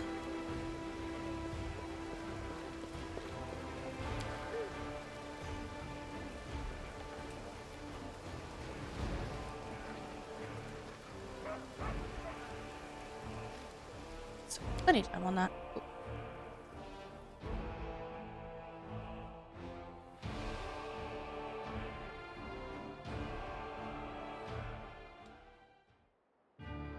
So that's those two areas done. Now, I suppose we head to the market square. Want that fallen horse. Bloody carcass of a strong steed with a broken leg is covered in mangled armor. The saddlebag is intact. You can procure some reagents for creating consumable items here with no event in this location. Whee! Collect. Onwards.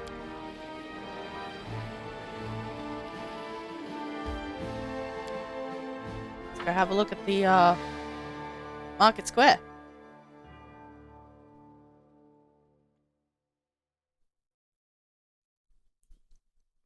Ugh.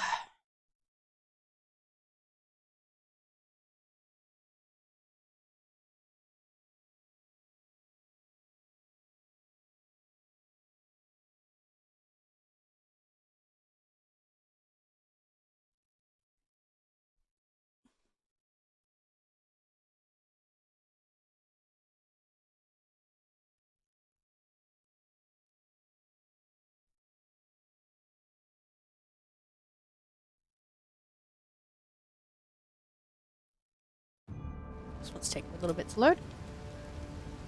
A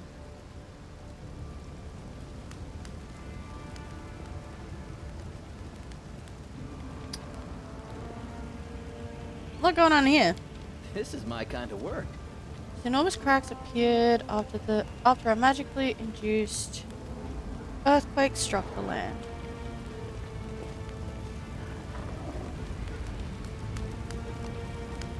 Oh look, a diamond. Ooh. Oh, hello there. Tiefling, no, I'll tell you everything. Just don't hit me. I never stole nothing. I only just joined the Tieflings. The Tiefling gestures back the way he came, as if that explains something. It was all them, back there. They found an underground passage to the Grey Garrison, and they've been nicking stuff out of there ever since. Low down, thieving toe rags, that's what they are. But I had nothing to do with it, I swear. Brother Gort, is that you? Brother Woljif, I thought you'd pegged it in Irabat's jail. Happy to see you too. Who are you? An honest guy who's fallen in with some bad folks, the tieflings, the local thieves around here. They forced me to join their gang, but I didn't want to. Just don't hand me over to Irabeth, valiant crusaders, please, in the name of all the gods that ever were. God, here is a new addition to the tieflings. So far, he's swiped around 5,000 gold. He's got a long way to go before he catches up with me, mind. They made me do it. An underground passage to the Great Garrison. Tell me more. Right, so the temple around here, the Temple of Iomade, has a cellar and a passage leads from it right to the Great Garrison. The tieflings, my pals, damn a lot of them, have been using this passage on and off to sell all sorts of stuff to the soldiers in the Great Garrison.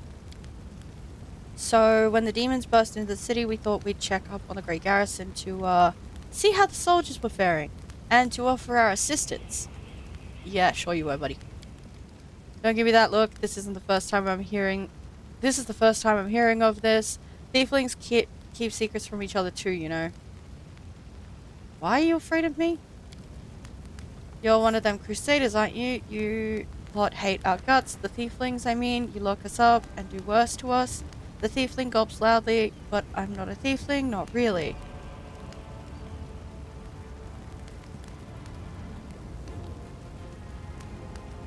There's a chaotic option. Why not? I'll let you go, but you'll have to pay me first. I'll give you everything I've got, just don't kill me. The tiefling hurriedly turns out his pockets and performed an action that was chaotic. Received 112 gold coins. Can I help you somehow? Yeah, let me go, please. Okay, on your way. Cheers for letting me go like this. I'll remember you 100 years, I will. I'll name my firstborn after you. Under your stare, the tiefling falls silent, then runs off. Okay. There's a secret passage to the Great Garrison. Lovely. Right. There's a demon over this way.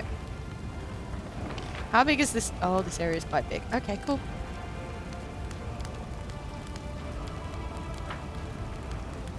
Okie dokie. So...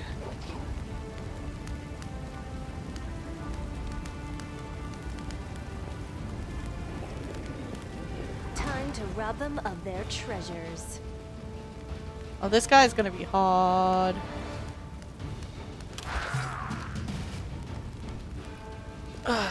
Right. You have spells.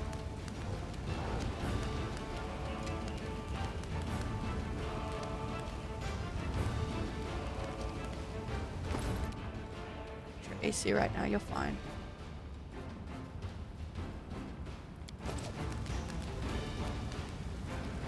Do you have... This is not gonna hit him.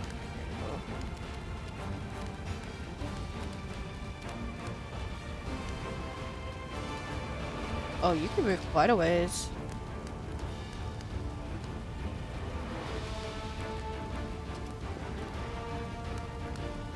I can move.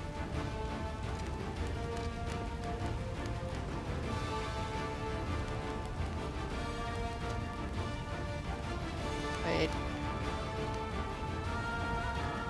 Burning hands isn't gonna do shit. Okay. Alright, you go over here, Woljif. Oh, there's a bunch of people.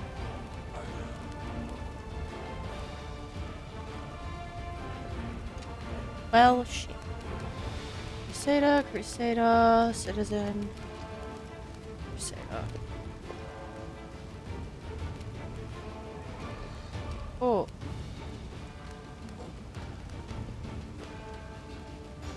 Good grease. That would be funny.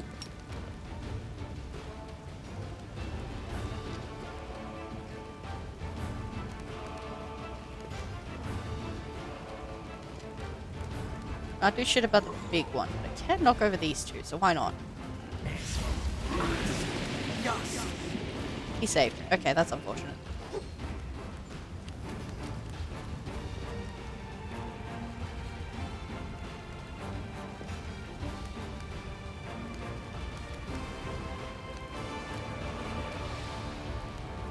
Move up here.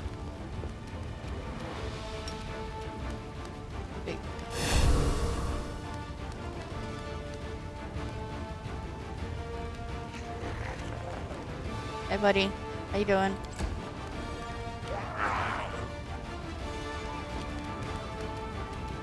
Alright, Camellia. This... I don't think you can use this on the demon, unfortunately.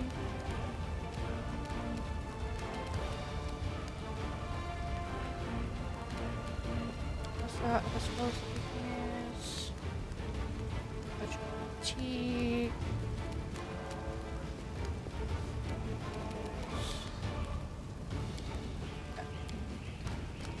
That's fine. Wait, it's Divine Zap. I'm sure that'll go well.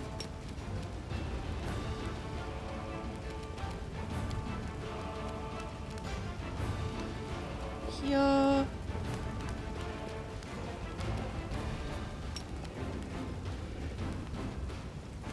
Get it. Okay. Plan. How much health does this big guy have? 29.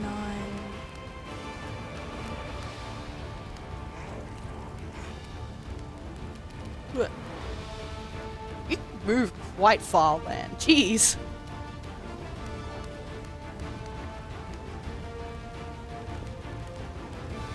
Over here.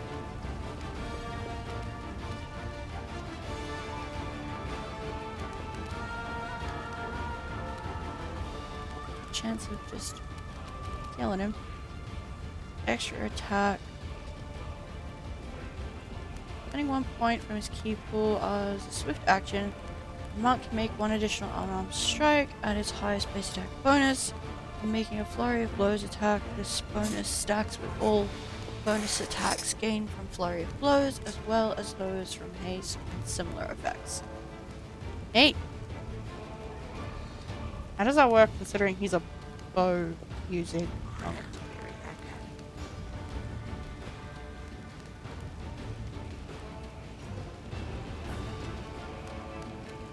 I'm sure it's fine. You've crossed the wrong monk. Almost killed him.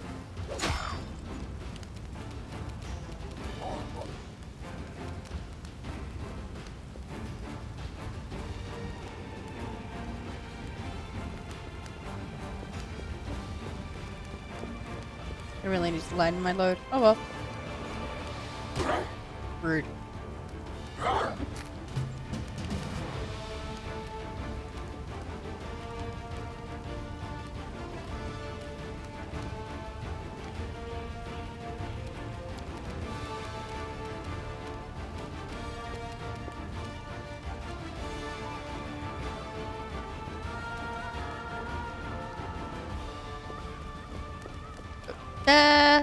Cover me, Stab. right?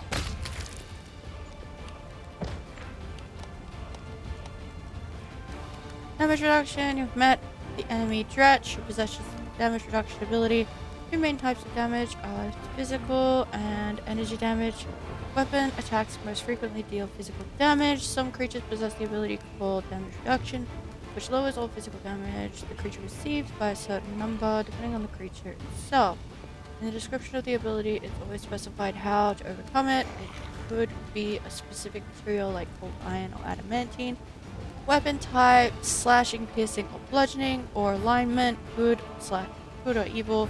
For example, DR5 adamantine means that all physical damage is reduced by 5 unless it's dealt by an adamantine weapon. You can learn this information by inspecting the creature. To increase your efficiency in combat, try using this.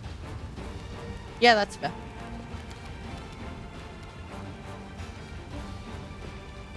Get him. To the fray! Come on, Sealer, you could have done that.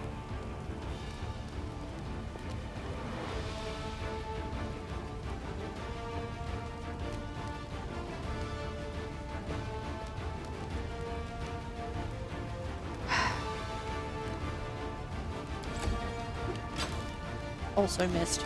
Also missed. We love that. Oh, it's got 3 attacks. Uh-oh.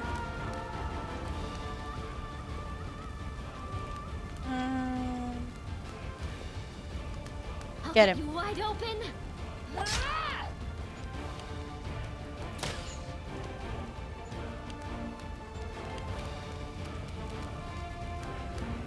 You won't survive me. Lovely.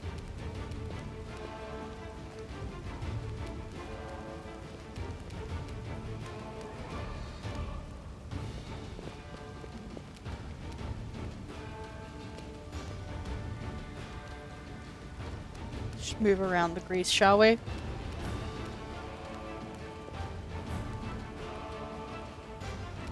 Okay, this is a probably dumb question. One enemy within weapon range. For an action, you can use a melee weapon attack. Helpless. Ah, never mind. Stab him. Cover me! Fall over, it's funny.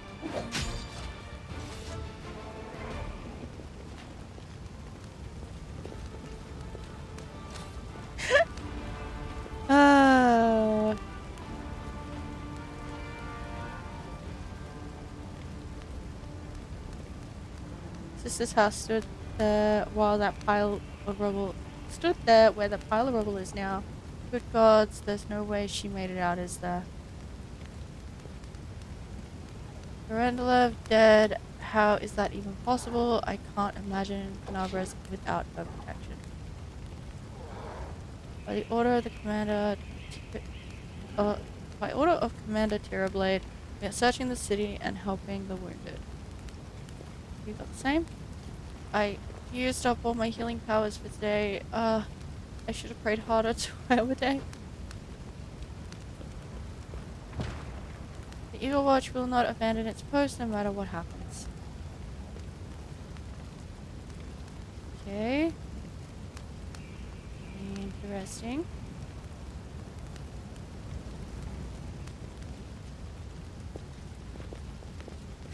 I want. Yep, cool.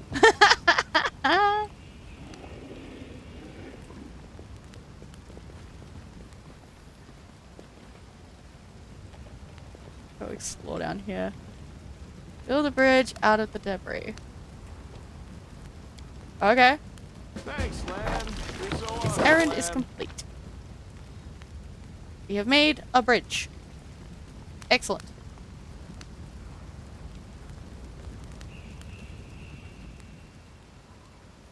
I am going to continue looking over this side though. Inner wall of Canabras, which encloses the city center, now lies in ruins. Okay. Satyrs. Save the last one for me. Okay.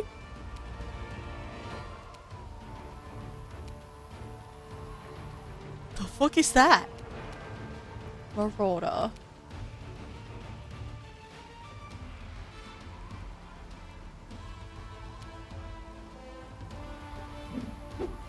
Smite evil ×2. Interesting. Endure this. Get him. Good job. Neophyte barbarian. Oh, that's bad.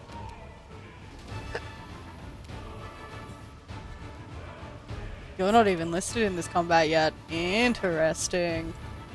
There's totally gonna be more people that way as well. Okay. Let's try not to be clumped up, shall we?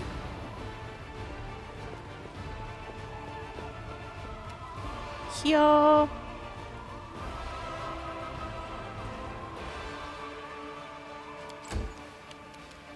Woljif. You have this cold electricity, sonic, fire, acid.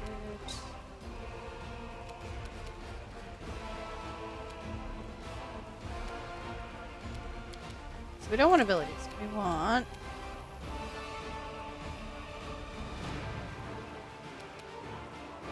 it's you.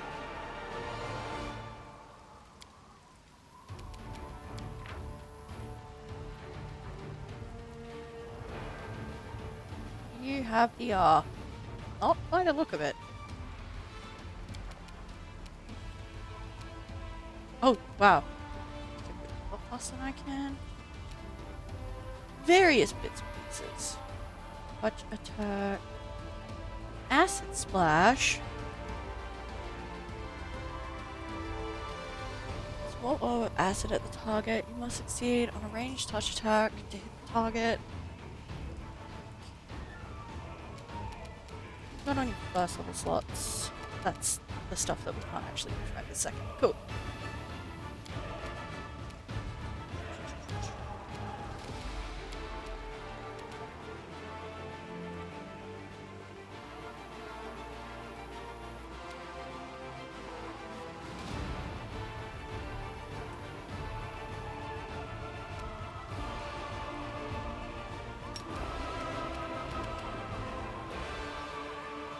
Try and get him.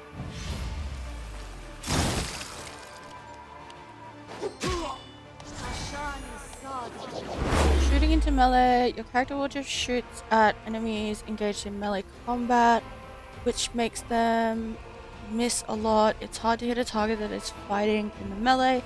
All ranged attacks against such a target, including ranged touch attacks, required for many spells, get a -4 penalty to attack rolls. Remove the penalty to the attack roll for shooting into melee. Give the character a precise shot feat. Most classes would require taking point blank shot feat first. Yep, cool. This is the first time it's coming up because Lan already has that. Sealer. Would you mind just... Oh, you fucked off. Okay, you're not part of this combat at all. Okay, cool. Sealer, do you want to just move over?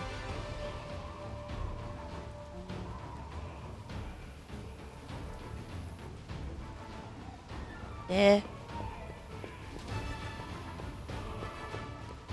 Oh, there's some archers and stuff. Cleric, sharpshooter. Bastards. Anyway.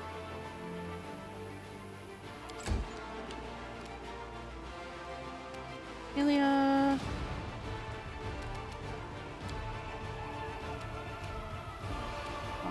Do that now.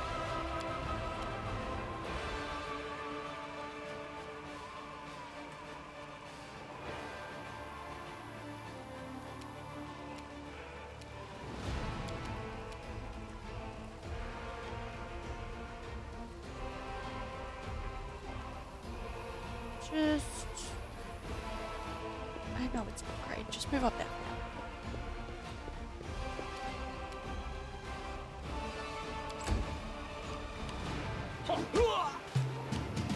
Yeah, that's right. Alright, then. Pain in the ass. Cleric. This one. You have 12 hit points. No hit points. Marion has surprisingly few hit points.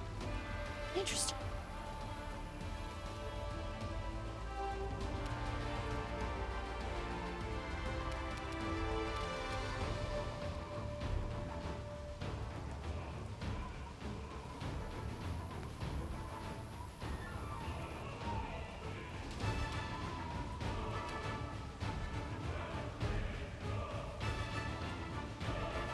Better to just...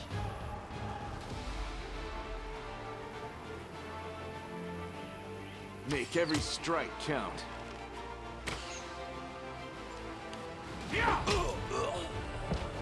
Oh, you're not dead. There you are. Cool. Nope, you're just not dead. Cool. Satyr is dead. That is unfortunate. Get him. Stab their backs. Goodbye. Woljif. Move up here, please. And... Actually... Oh, that's the thing. I got one of them. That's unfortunate. Ignition.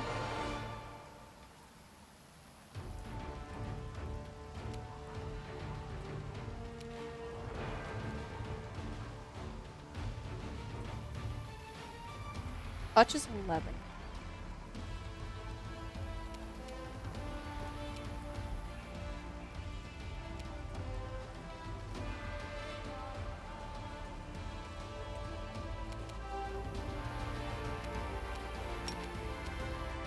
Eh.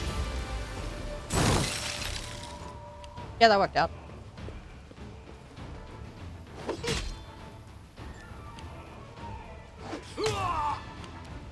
Oof. Get the cleric.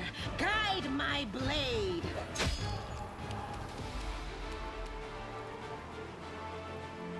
The spirits demand your blood! Really, you have some truly special fucking dialogue in combat. Alright, Lan, move up. You've crossed the wrong mongrel. Wonderful.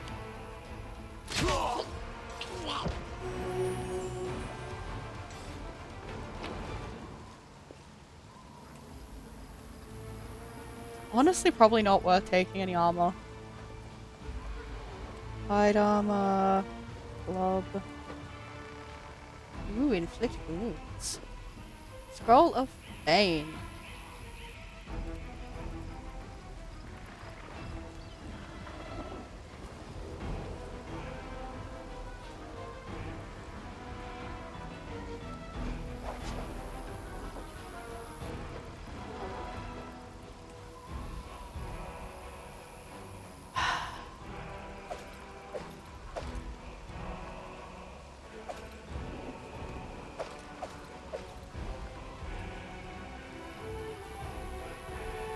Not even worth hanging, like, up. Oh well. So much. Okay.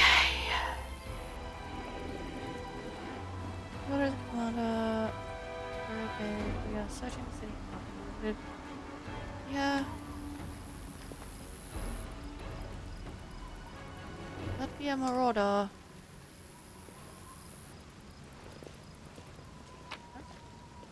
Do not fear. Do not waver. Rocky Marauder. Okay.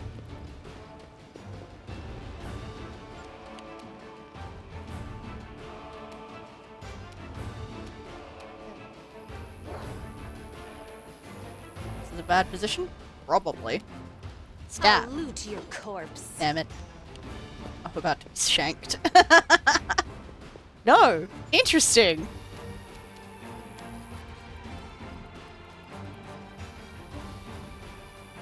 You are today's sacrifice! Thank you, Camellia. Your dialogue in combat is truly remarkable. Woljif.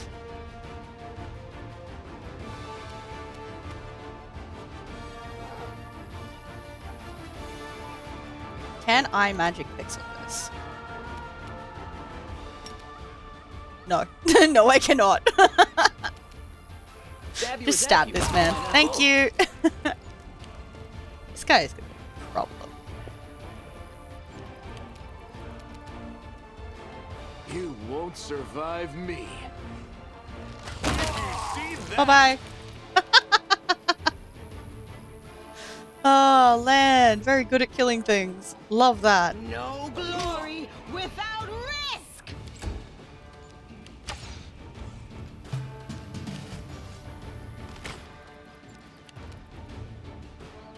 Your death awaits. Bye-bye. Amelia. Good news. Just change the camera angle so I can see. Can you just move there for me, please? And then, for shits and giggles, get it. Lovely. Woljif!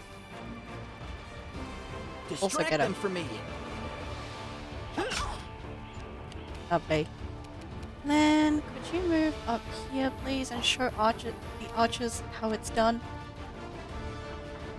Endure this! Your performance Goodbye. is lacking. You are lacking. 35 damage to the Marauder Archer. What? Is that why they keep exploding? If that is the case, I am okay with this.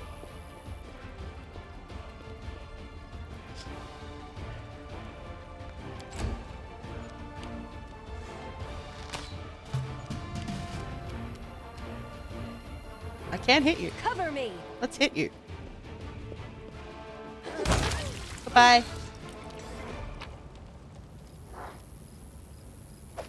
Oh. Cool. Loot. Mine. Cart is laden with possessions looted from the surrounding houses. Lovely.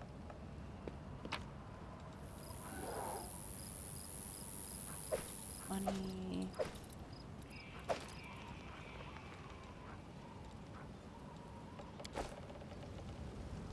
Think, like, unless it says masterwork, it's probably not worth picking up.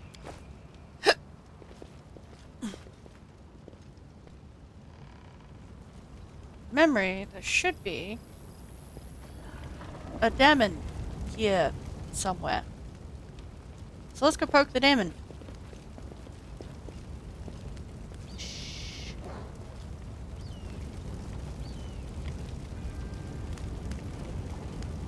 Interesting. There they are. Dare threaten me?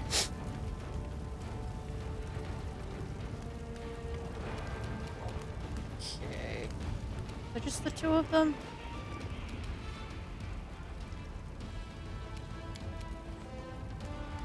Time Get to it. share your treasures. Dead.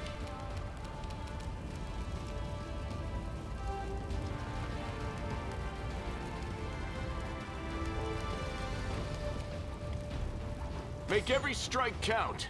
Bugger. Ow.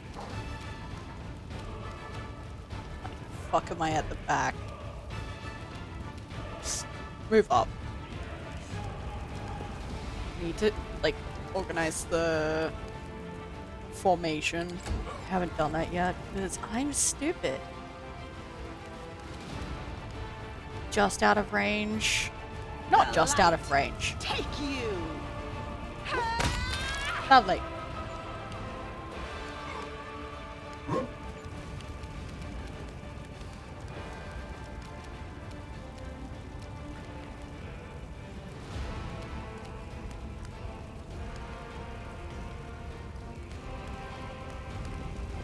Yeah.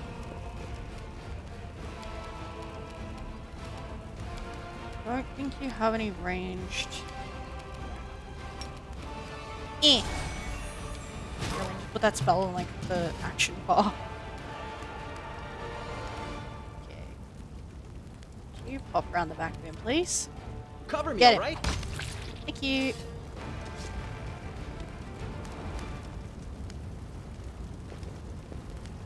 I don't have loot. Interesting.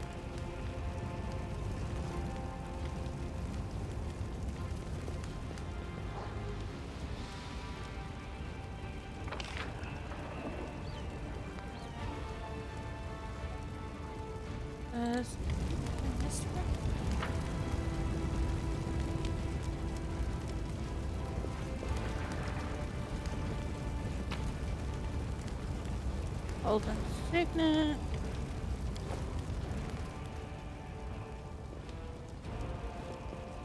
Let's go Careful down now. here.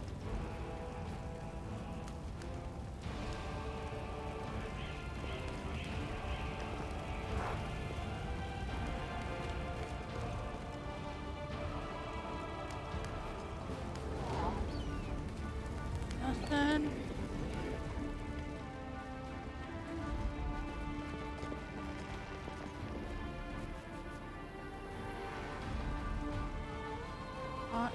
further that way.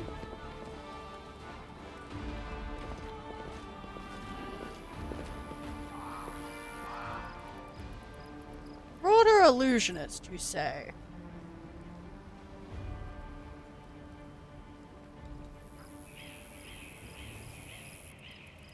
Quiet steps. Weapons ready. Try to stealth up on this illusionist, I guess?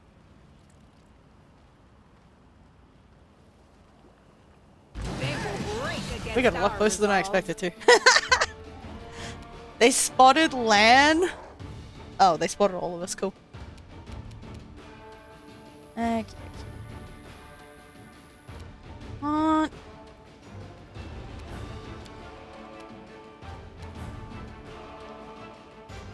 Stab you or Get zap you? caster. Why not both? Goodbye. Uh-oh. Nice. Alright, Lan. You can get 2 attacks off on this guy. He does not have enough health to survive you. It's this one that I probably want you to go after. So... I can pop over here. You've crossed the wrong mongrel. Lovely. Amelia. Go for their I get it. hearts! Damn it. That one? Really?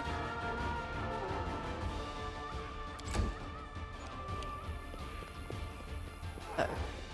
Who are you going for?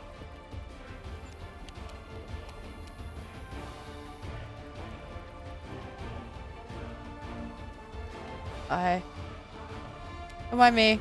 Stab their backs. Goodbye.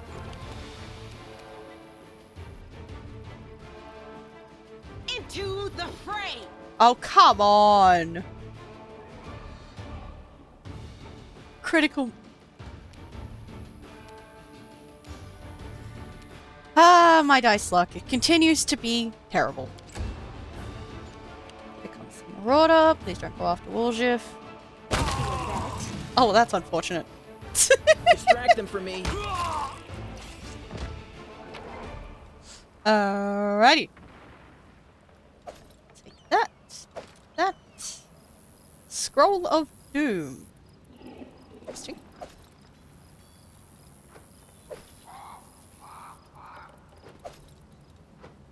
Side armor, scale mail. And none of it's masterwork, that's fine, it can stay.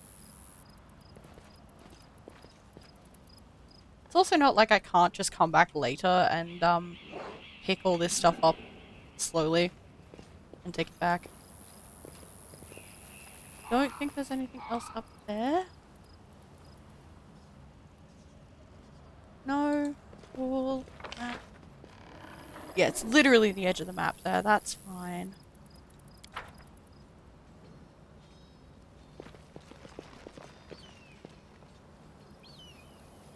That's a big ladder.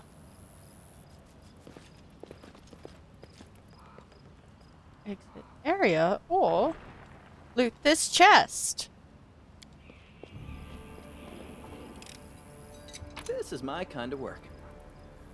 Pure light wounds, light mace, single coin.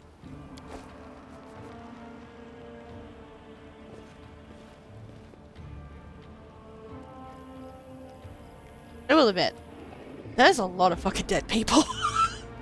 That's easy.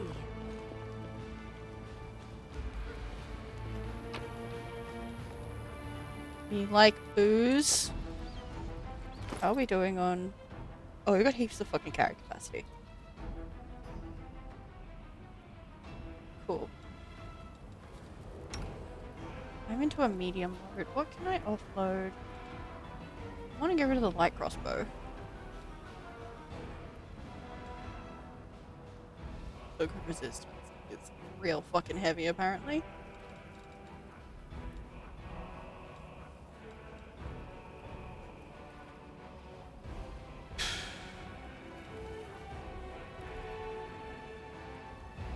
That's a fucking heavy hat.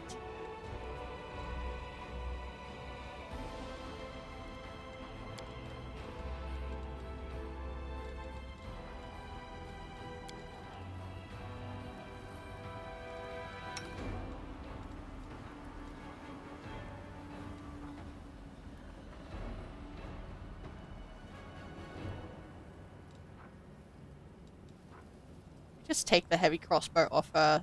That'll put her back down to light. You need not to be slow. That off because she doesn't fucking need it. Also doesn't need a short bow. Cool. Don't have any healing potions. Please take this. Thank you. Although,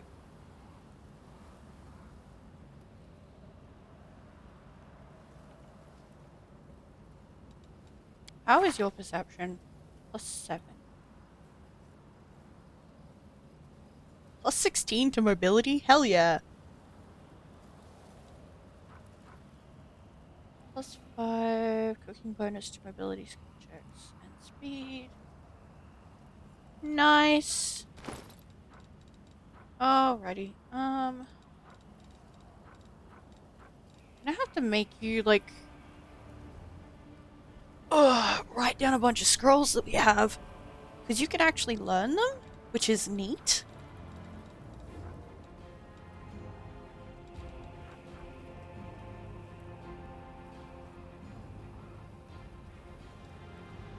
Yeah, because you actually have a spell book. That's cool. Alright, that should be fine for the moment. Wait. No, it's not.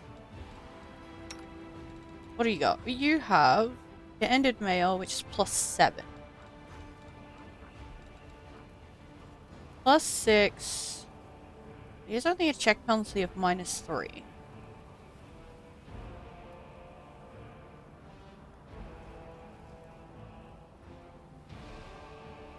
+2 insight bonus to AC against undead.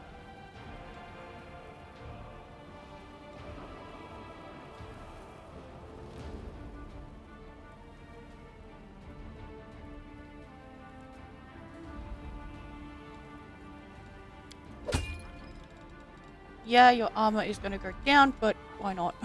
Could be interesting. It'll also give you the hat so that you can tank even harder.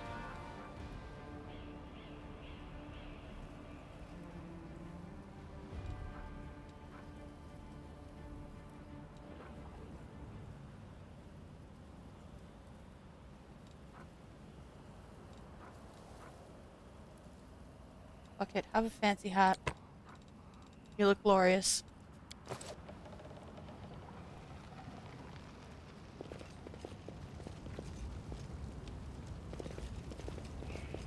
That's the crossroads we were at before.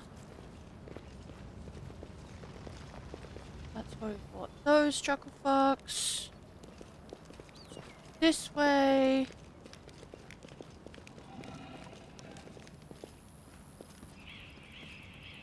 The fuck? Here. Oh, hello, Crusaders. How you doing? Ember. You have a name. We'll Hello. make this quick. She won't feel a thing. What the fuck? No. I don't know. Can we really do this? Listen, we don't have a choice. There are demons everywhere. What else would you have us do? Group of knights surrounds a young elven girl. She's dressed in rags that barely cover the hideous scars on her body. The beggar girl is on her knees, watching placidly as the people argue heatedly around her. It is as if she doesn't sense the looming threat at all. A black crow flies in agitated circles above her head. Okay. In Iomede's name, we're sorry, girl, but it is our duty. We have to do this, not for our own sake, but for the sake of everyone who can still be saved from the demons. If we don't win this battle, you won't have long to live anyway. The knight brings his sword up above the girl's head. They're insane. We've got to do something. Teela looks at you, terror in her eyes. I understand. You're scared. You feel powerless. You think this will help. You don't have to justify yourselves to me. Just do what you've decided to do. Girl smiles serenely as though she isn't at risk of imminent death. What the fuck is going on here? We...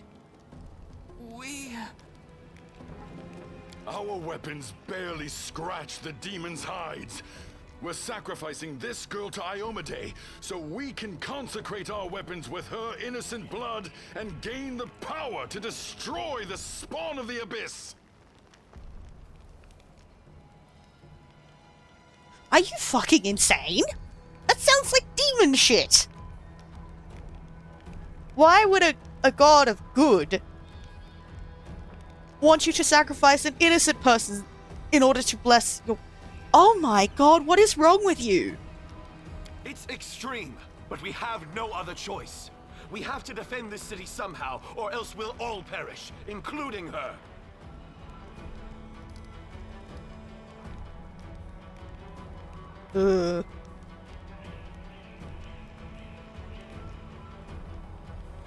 I'm gonna try the law religion. Like, honestly, it needs to be done. That's ridiculous. The teachings of Iomade directly prohibit the killing of innocents. The goddess will curse you for making this so-called sacrifice. Exactly. What were you thinking? The goddess would never allow this. Oh good, we succeeded. Nice. Whose idea was this anyway? I think it was yours. My idea? I was against the whole thing right from the start. Who said we needed to make a sacrifice? Wasn't it you? You can't blame anyone else for that. Please don't fight! All of you are good people, defenders of the city. You just made a mistake. Please don't hurt them. The little girl is defending the people who wanted to slaughter her a minute ago. She's either a saint or she's insane. Maybe the two together. I mean, it's always possible to be both. Hey, I know her. I see her all the time on the street. She's a couple of cards short of a full deck, if you know what I mean.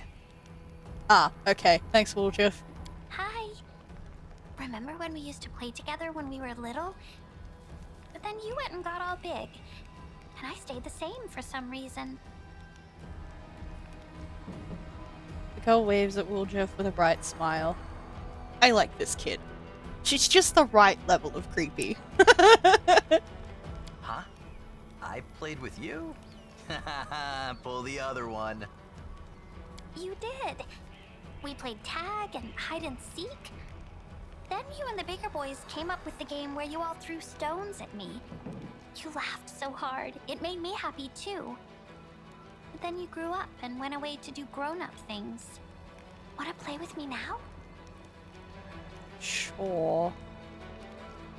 Don't light me on fire and we're all good. For the love of... Canabris is too damn small.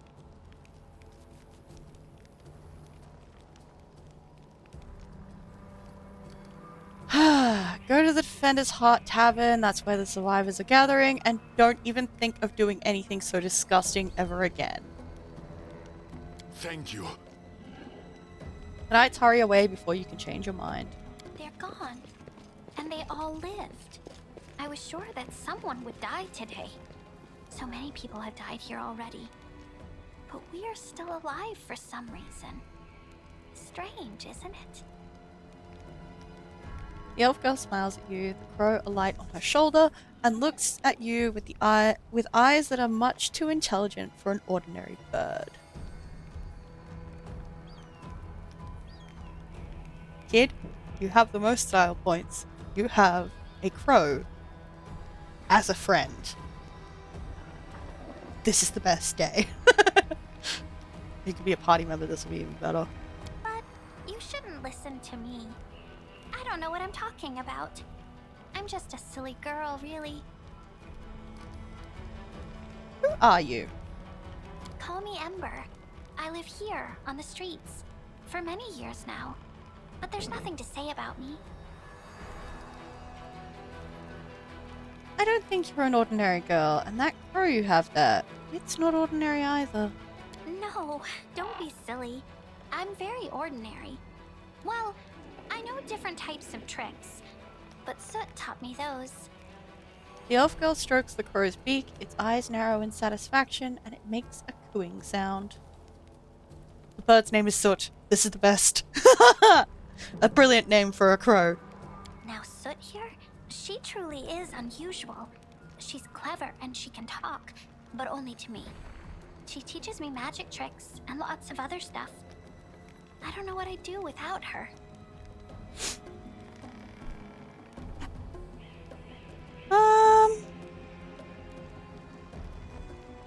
Magic tricks, you say? You could prove useful when fighting the demons, and I'll be able to protect you from the insane soldiers on the streets. Come with me. I must have misheard. This girl? Join our party? What could we possibly want with this dirty little beggar? Oh, Camellia, shut up. Sure, let's go. The girl gives you a smile, joyous and untroubled like a child. Welcome to the team, Ember. Right. Do you have weapons? Do you need weapons? Oh wow, that's a really stretched out model. Oy. Okay, so what can you use? You are law, religion, persuasion, and perception. You also have a very high UMD. Very well done. And arcana. Abilities, elf, classy, neutral good. Oh, stigmatized witch. Interesting. Slumber. Cause a creature within 30 feet to fall into a deep magical sleep. As per the sleep spell, the creature receives a will save to negate the effect. If the save fails, the creature falls asleep for a number of rounds equal to the witch's level. This hex can affect a creature of any hit die. Oh. This hex ends immediately if the creature takes damage. Whether or not the save is successful, a creature cannot be the target of this hex again for 1 day. Okay. Raven familiar. A familiar is a magical pet that enhances the character's skills and senses. Raven's master gains a +3 bonus on persuasion checks and a +2 bonus on perception checks. Nice. Simple weapon proficiency. You become proficient with all simple weapons. Improved hex. Cool. Blackened. Your hands and forearms are shriveled and blackened as if you plunged your arms into a blazing fire, and your thin, papery skin is sensitive to the touch. You take a -4 penalty on weapon attack rolls, but you add Burning Hands to your list of spells known. At 5th level, add Scorching Ray and Burning Arc to your list of spells known. At 10th level, add Fire Snake to your list of spells known, and your penalty on weapon attack rolls is reduced to -2. 15th, add Hellfire Ray to your list of spells known. Neat. What do you got? You have Point Blank Shot. Fair enough. Makes sense. Precise Shot. Excellent. You can shoot or throw ranged weapons at an opponent engaged in melee without taking the standard -4 penalty to your attack roll. Alrighty. Spellbook. We have Burning Hands, Cure Light Wounds, Ear Piercing Scream. Unleash a powerful scream, inaudible to all but a single target. The target is dazed for 1 round and takes 1d6 points of sonic damage per 2 caster levels. Maximum 5d6. A successful fortitude save negates the day's effect and halves the damage. Okay. You're level 3. So it's still going to be 1d6. You also have mage armor. Don't have 2nd level spells. Okay, we have Divine Zap, Guidance, Stabilize, all that fun stuff. Available spell uses per day. Oh, you don't have to spells prepared. Love that. Character, Child's Crusade, Strange Child of War, a witch who was burned at the stake and yet survived. Godless saint, ready to preach love and kindness to people and demons both. A homeless orphan who has no hope, but who gives it to countless people around her. It is hard to understand what hides beneath this young elven girl's eyes, and where her bare, burned feet are taking her. She wages a war on her own child crusade. ominous. Awesome artwork, by the way. She almost has more hit points than me. God. Okay. Marshall. Base attack +1. You have a +0 to hit with your crossbow.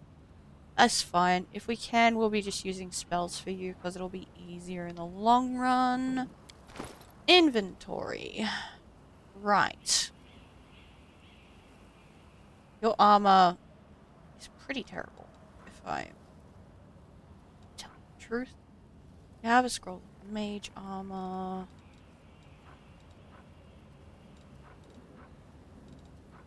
Okie dokie. This is technically worse than what... Sorry, the same as what you've got. You can use a heavy crossbow. It's probably not worth it. Bane. You know, it might be worth to give you this. You're not gonna need that.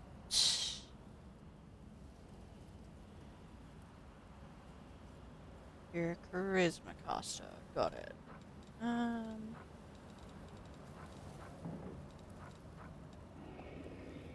Going to give her armor.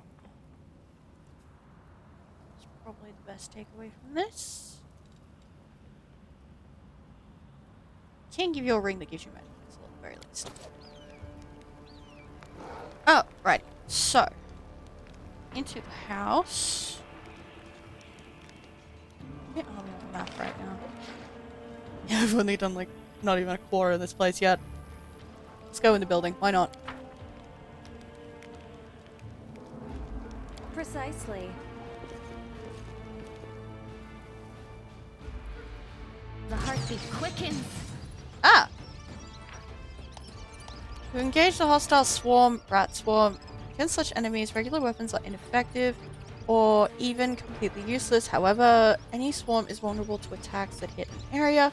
On difficulty levels below core rules, you can hit a swarm with a regular weapon, but the damage it receives will be halved. Against a swarm of enemies, use this, Melia, Burning Hands. Yeah, fair enough. Unfortunately, we do not have them up first. So, plan. How much health do these have? 13. You go for this one over here. And we'll move the kid in and attempt to do the missions. You won't survive me. Cool. Alright, Ember. Would you mind just moving over there? Is that a trap? It might be a trap. It's fine, go there. Alright, yeah. Would you mind burning hands in both of these guys, please? Beautiful. Didn't quite kill them. It was worth a try. Uh-oh. If... This is unfortunate. Time to share your treasures. But... Next one. Oh, that's just rude. I'll loot your corpse. Wonderful. Okay. What do we got? We got some loot that's locked up in here. Might be trap, might be treasure. Let's not. Some of that. Pretty good, aren't I? Now we'll go unlock it. This is my kind of work. Okay, got a dagger, short bow, short sword. It's magic. Just take it. Loot. Seasoned wings and thighs. Nice.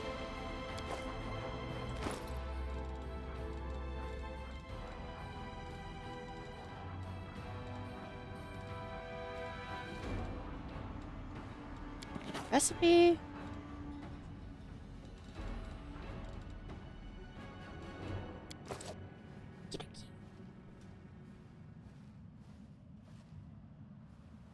What's up with this? Concern. Although there is a dead body here, I probably should have been concerned about that first.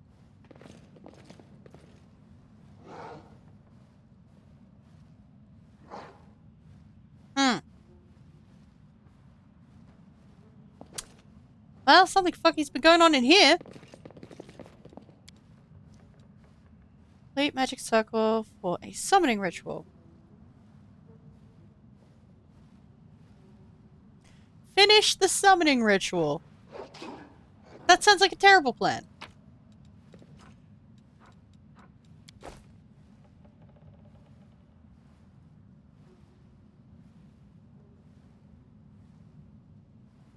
I really want to finish the ritual now.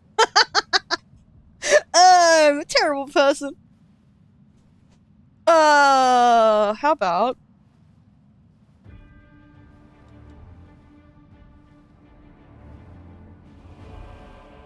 I mean, we can get everybody in the room and then poke it. Who's got the best arcana? Is the next question.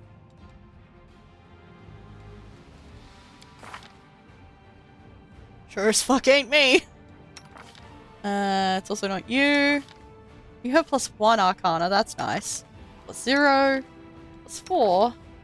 Oh, it's gonna be the kid. This is probably a terrible plan, but you know, here we are. Alright. I need to get peeps in here, so let's do that. Go over there. Destroy the magic circle.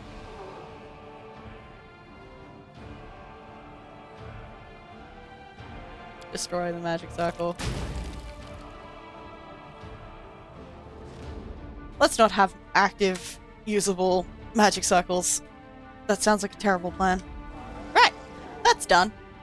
Let's get out of here.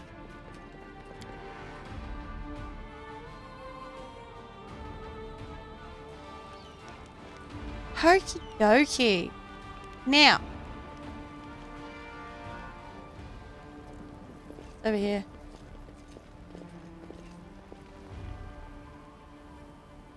Okay. Let's continue going this way.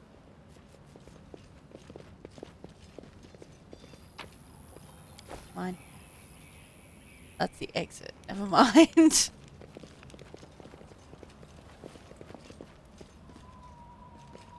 Always watch your back. Nobody extra up there. That is also an exit. We need to go up this way, I guess.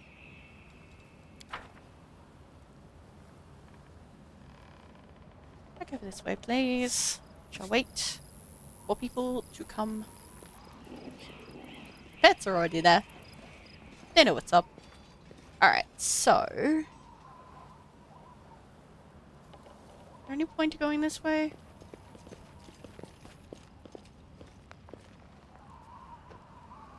Oh! Hello, named person.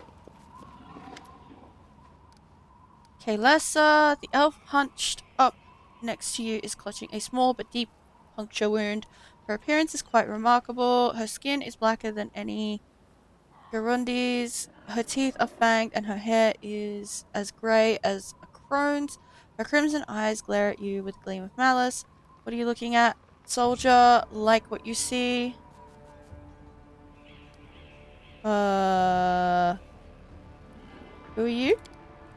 Giving you a scrutinizing look, she says harshly, "There's no point in you knowing, soldier. Trust me, the answer would only bring you misfortune, and it still wouldn't be of any use to you. I'm a wanderer. You won't ever meet me again." Who wounded you? She responds with a razor-sharp smile. "Haven't you noticed? The city's burning. There's a battle going on. I was wounded by a cultist." Amber is looking her over thoughtfully. Her wounds are so strange, not at all like mine. They burned me from the outside, but you were burned from within, I think. It hurt, didn't it? Unperturbed by her cold silence, Amber continues. "Yes, I can see that it hurt. I'm sorry that it happened to you." Hmm.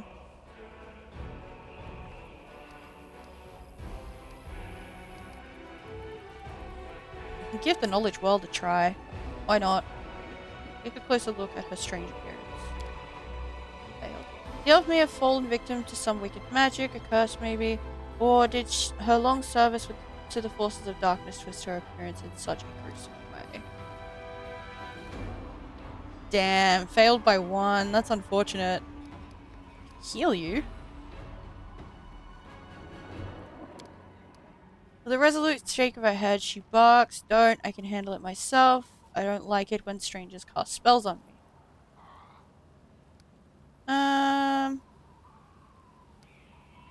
Can't leave you in this state. As you wish.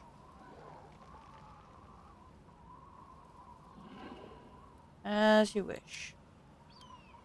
What's with your appearance? Demon's handiwork, some shrieking spawn flew across the sky, raining corruption down upon us. I was caught in the attack. It's fine. It'll go away soon. She shrugged nonchalantly and looked past you. You know who you are. You're Kaylessa, a cultist of Discari. That's a lie. Her crimson eyes flash and she says firmly, "I loathe demons and I'll kill any I come across." Perception 16. Take a closer look at the elf. Succeed at a perception check. She's clearly holding something back, but she doesn't appear to be lying either. Whatever it is she's hiding, her claim that she hates demons sounds quite convincing.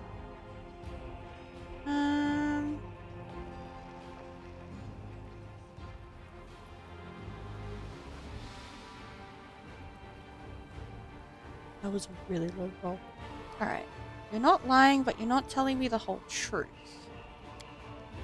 What? Was I supposed to pour my heart out?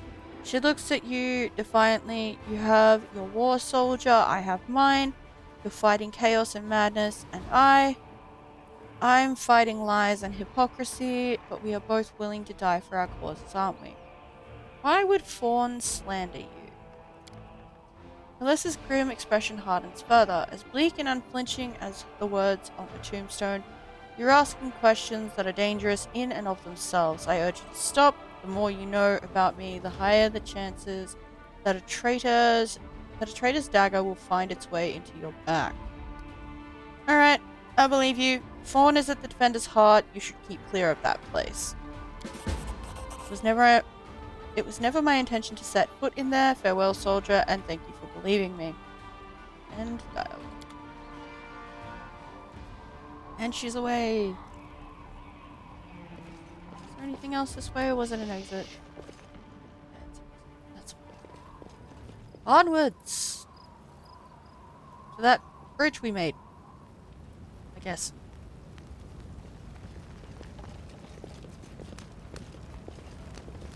Why can't we fix this one?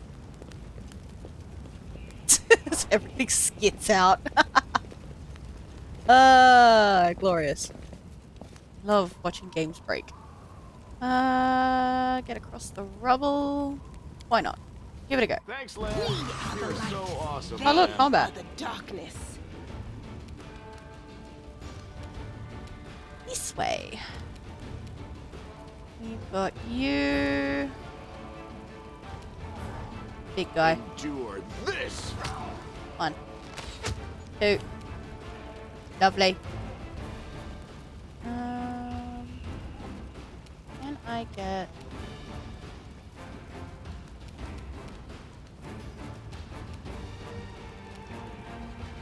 Not easily. Camera does not want to work with me. Sorry, the movement does not want to work with me. Let's go... Oh wait, can I sneak attack him because he hasn't acted yet? Is that how that works?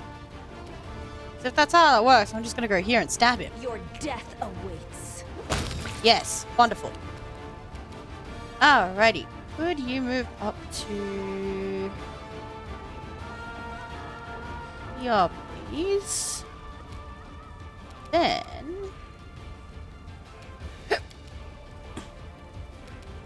just gonna let you divine zap for the moment because I don't want to burn through big spells yet.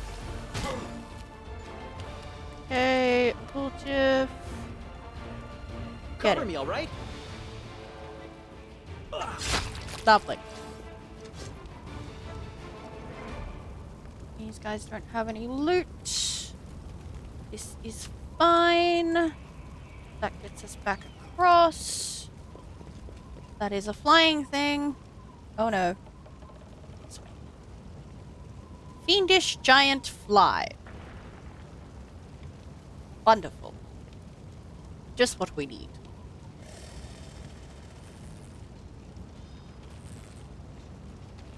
Cover me! Get him. Me draw the first Oh, blood. there's giant centipedes as well. Okay. Woljif, could you stab this you or zap fucker? you. Why not both? Oh my god, get him. Distract them for me. Thank you. Uh-oh. Rude. Can we just move this here? Yes. Wonderful. Get him. Cool. Then move up here, please.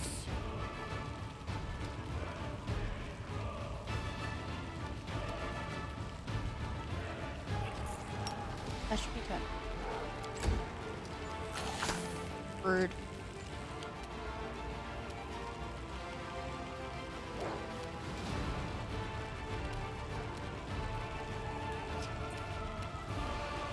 My god, please just work.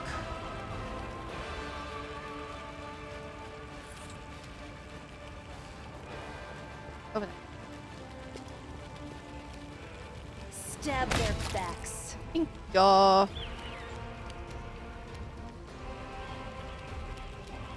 Then, alright, you have 12. You have 4.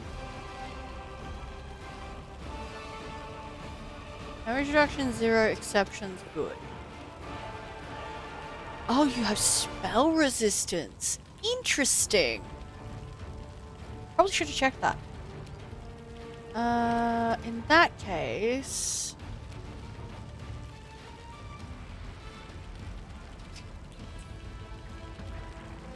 No, it's still better for you to shoot the fly. Make every strike count. Sealer, stab this. Thank you.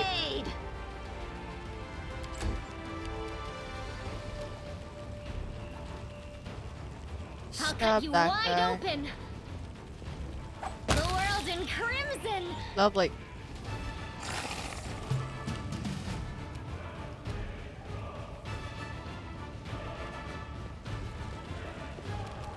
Time to share your treasures. Yeah.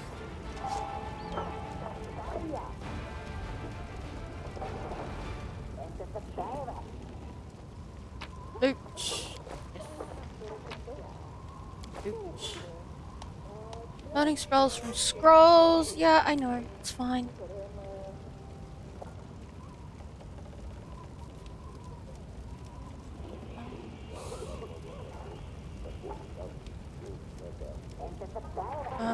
The next line is... Here's that scrap of paper. Oh.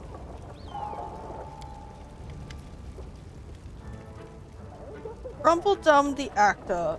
Even the huge pile of junk isn't enough to block out the exclamations coming from beneath it. Revel, O dearest darling beauty mine, why didst thou turn thy gaze on me, pray tell?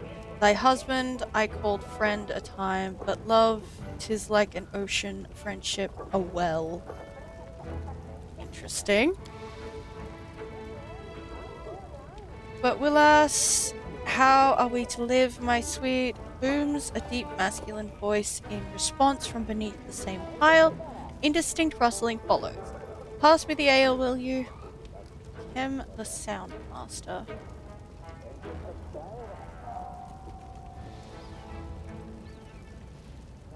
Hey, who's there? Rumbledum, the actor. A pile of junk seems to shake. Sorry, the pile of junk seems to shake. A stage whisper drifts up from below. Granny, let's not answer.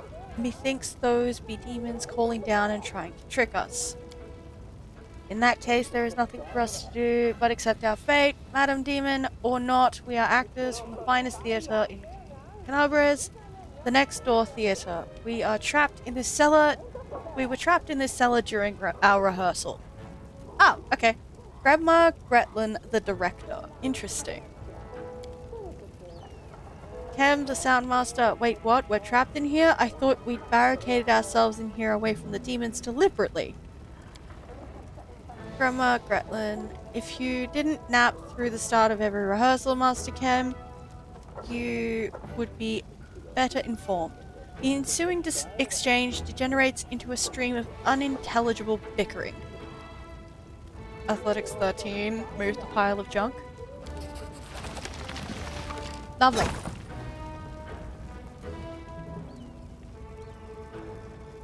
Pile shifts easily, revealing an entrance to some kind of cellar. There is an interesting looking chest among the items. Silver ring, jade, green quartz, port ×2. Gained 80 XP. Love that. Cam, the soundmaster. Look, the door is open and now we are completely at the mercy of whatever's up there, if it really is a demon. Grandma Gretlin, we have nothing to fear. We have the power of inspiration after all. But hand me over my ladle and that rolling pin.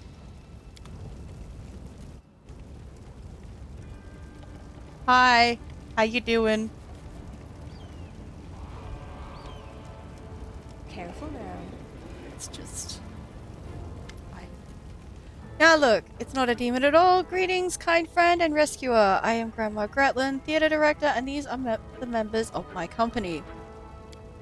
Granny, that's not a ladle, that's one of the props for the Malevolent Lich performance, the one Tina made. It's a scepter or something. She made it out of my ladle. She wanted to use a broom handle, but I put paid to that daft idea, says the dwarf with dignity. Oh, I've seen your show. You are very funny, especially your play where the woman slowly climbs onto the chair while singing and then falls off again. Ember claps her hands in delight. Okay, kid. You're staying permanently, I think. This is great. Well, it is actually a great tragedy about unrequited love. The chair you see, it represents a tower of rock rising up above the raging sea like the finger of a giant, and the woman, she isn't supposed to fall but rather gracefully cascade into the swirling abyss below, just like I showed her 100 times, but I'm glad you liked it. What are you doing down there? We were rehearsing. Our art distracts us from our fear and panic. The dwarf waves her ladle emphatically, doing a fair impression of a conductor. Really? When I'm scared, I eat. Thank you, Woljif. We tried that too, but our supplies ran out. But art is eternal. Can you get somewhere safe? Oh, don't worry on our account. We'll be going to our basement in the next street. That's where our lambkin is. We're not afraid of demons with lambkin around. Lambkin? Lambkin, says the dwarf readily. Our male lead, he'll protect us. Don't worry, we know what we're doing. Okay, I have to go. Thank you again for rescuing us, stranger. Today you did a great service for Mendevian culture and perhaps the culture of Old Galarian. You will certainly be remembered in future eras as the one who saved the critically and publicly acclaimed Next Door Theatre. Thank you.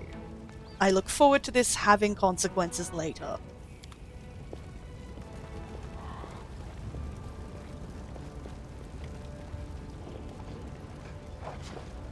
Okay.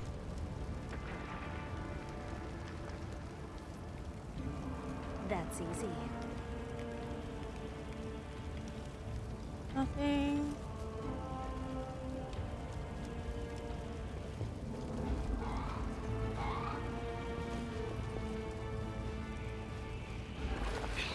Save the last one for me. The fuck are these? Oh, undead. Cool. Mind affecting fear, compulsion, emotion, poison, disease, charm, daze, nauseated, stun, death, sleep, petrified, negative level, ability score, damage, drain. Okay. Interesting. We got 4 ghouls.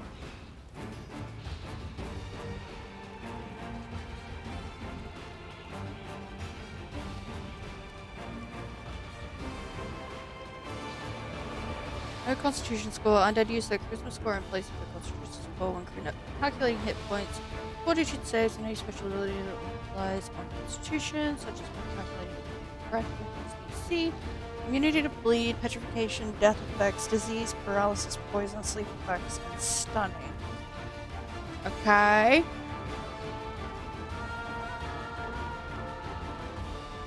They're ghouls, they have paralyzing touch. Cool, cool, cool.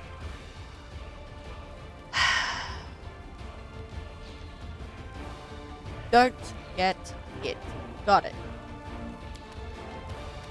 Plans first.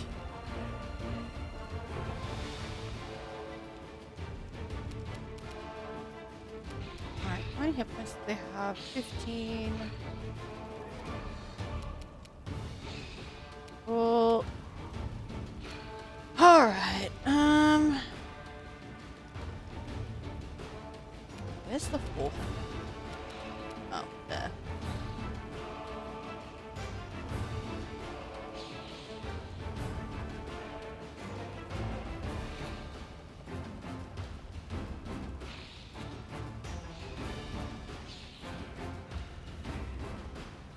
You've crossed the wrong mongrel.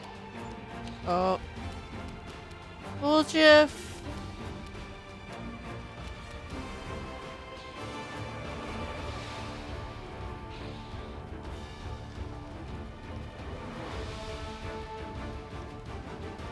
Somehow I get the feeling this is gonna last long enough if I do this.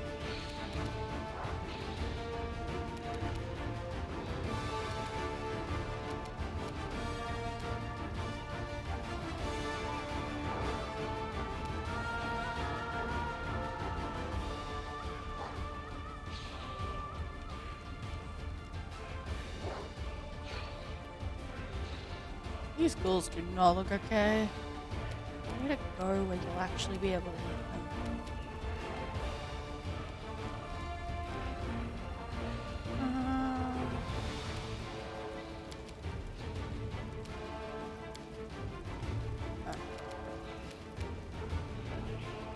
Cold damage.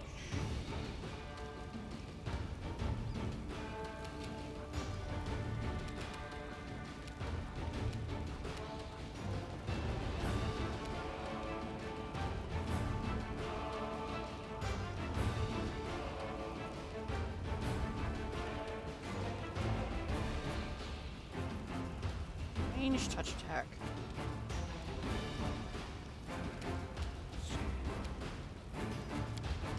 I feel like this would be helpful. Get in range. You can.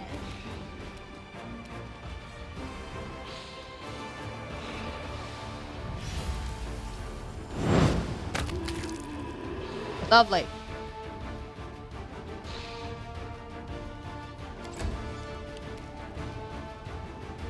Can you also disrupt undead? No, you cannot. That is unfortunate.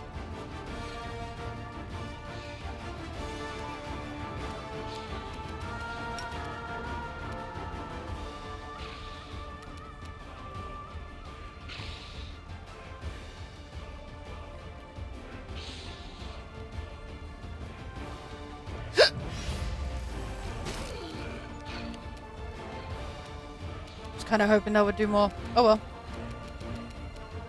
Alright, you're gonna have to move up rather close if you want to heal lightweights.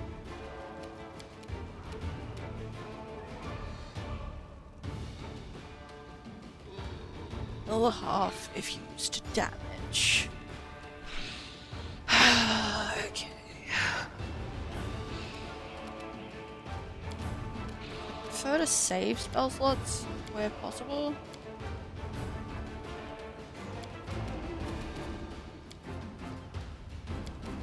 It's got 14 uses left. Ember can also use this. That's nice.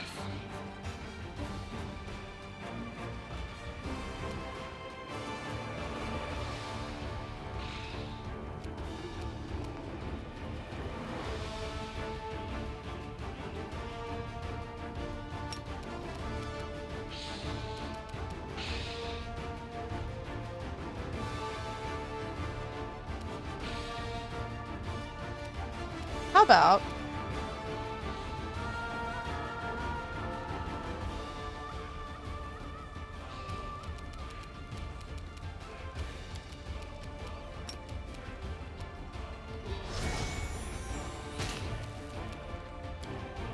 cool. I'm not having you move any closer. Mostly because I want to see how far they can move, and then we'll go from there. 'Cause I don't want to leave people stranded in the middle of the pack to get absolutely savaged.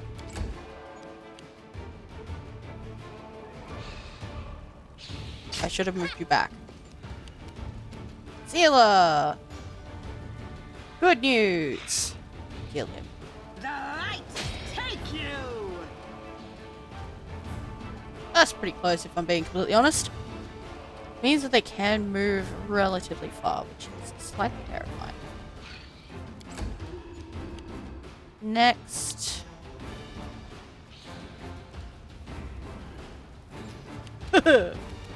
Alright, you've got damage on you. Lan is up next after the next goal. Yeah, we can deal with this.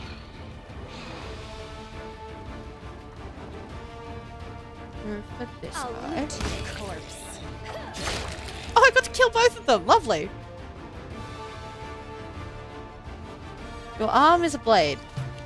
Why are they going for me? Concern! Kill him! You won't survive me. Try. Cover me, alright? Get him! Cool. Now I'm covered in black blood. I don't appreciate this.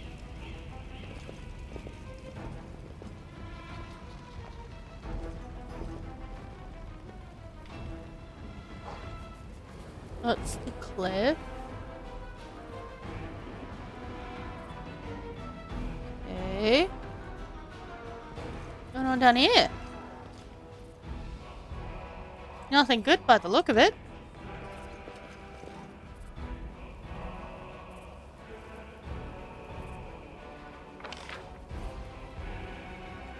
There's a good chunk of stuff over this way still.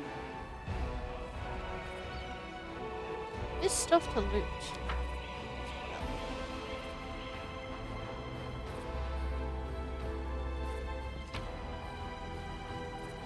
Oh. There's some zombies. Concern. What's going on up here? More zombies.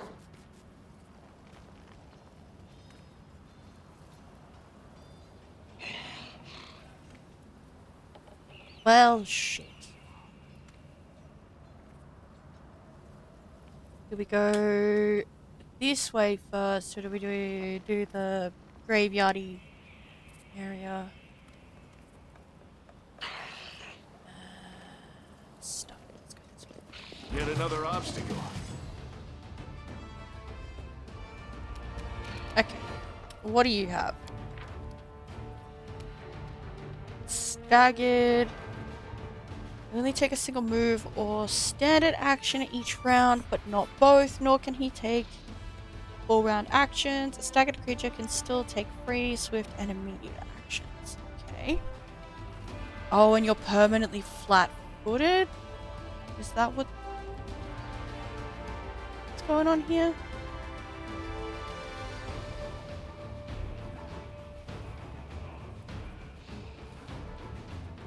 Damage reduction to slashing. Well, that's good. I use slashing weapons. Gain +3 hit points for every hit die you possess beyond third. You gain an additional +1 hit point if you... Oh, it's just the toughness feat. Okay, cool. Improved initiative. It's +4 bonus on initiative checks.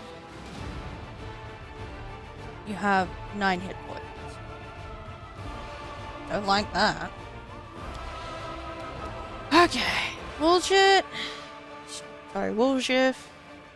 Could you just,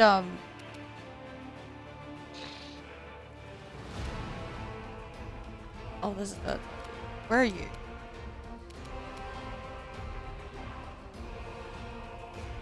What am I worried about? They can't move and attack in the same turn. Can't quite get them.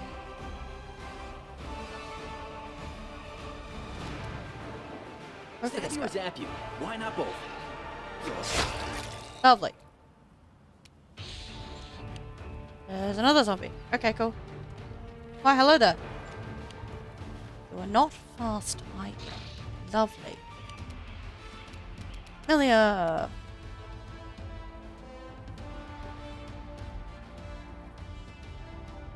The spirits demand your blood. Stab him.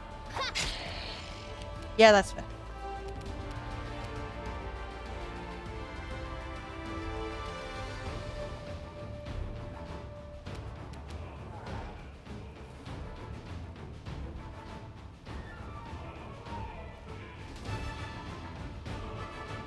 Your death awaits. One. Cool. Alright, Ember. Get him. Glorious. Then...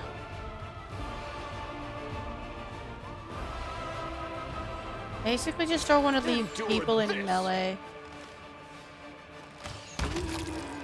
Beautiful. Healer, I don't think you can kill him. So, just move up here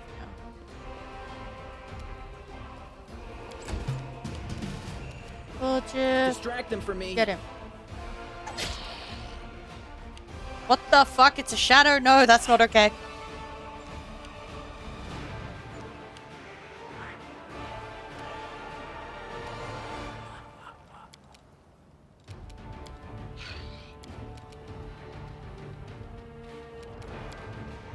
Oh, no. What is a shadow? There's multiple of them.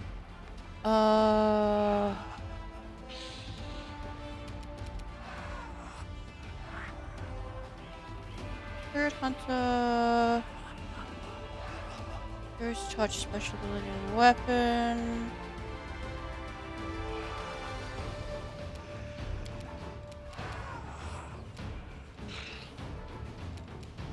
Oh, I want your abilities. Ghost Touch, property to weapon. Touch. Incorporeal creatures. Godless. Okay. I think we're gonna need that. Right. Are you an incorporeal creature? I have no idea.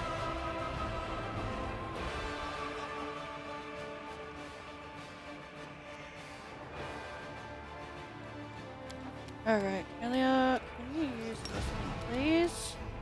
And stab the shadow. You are today's sacrifice. Yeah, that was pretty good. Okay.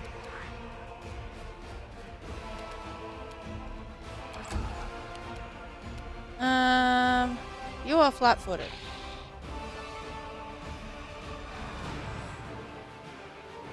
I don't know if this is actually gonna work, but you know, here we are. Yeah, cool, miss. Alrighty, you have... not have... what I thought you had disrupt under.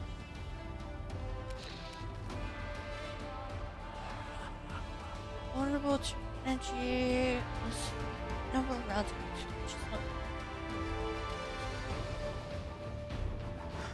during which any energy resistance or energy immunities to target on the target are suppressed.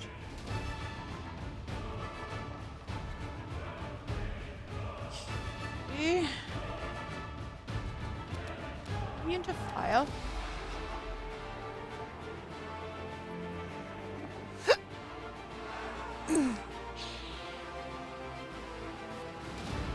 from non-magical weapons. Okay. Oh, we're gonna have problems. Precision damage.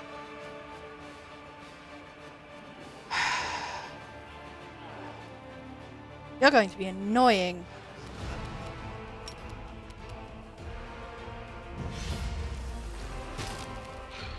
Oh. Please stay there. I don't know where the second shadow is. Plan! Make every strike count. You. Kill the zombie. You. Where is it? Or is it hiding?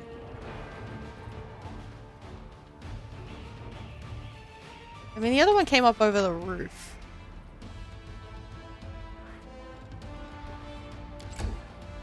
Yeah, there it is.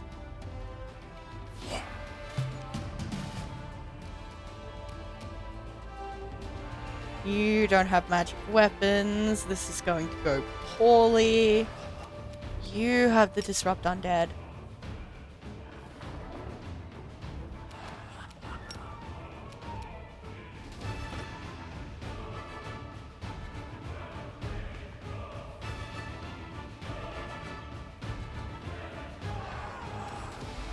Yo.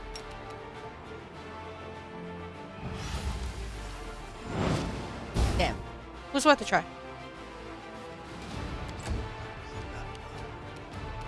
Melia. Get it. For their heart. You at least have a chance of hitting it. Can I get... He's immune to fucking sneak attack. It's fine. Just stab him with the short sword. He's not immune to... Okay, I'm stupid. Because I thought sneak attack was precision damage. Isn't that how that works?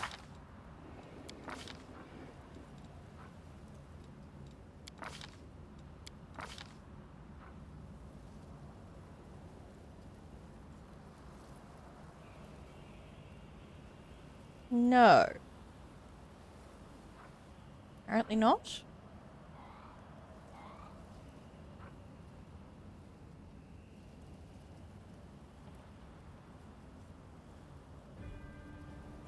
I am very confused. Ooh, uncanny dodge. So looking forward to that. Yeah. Halfway to the level? Ish. That's good.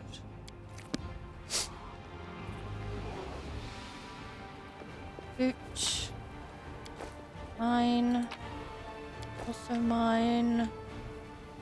What is down here? More burning buildings.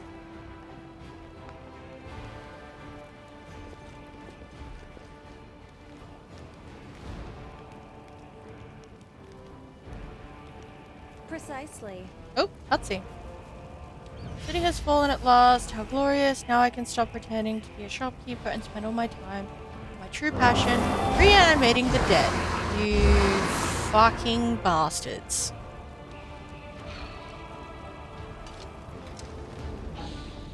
The heartbeat quickens.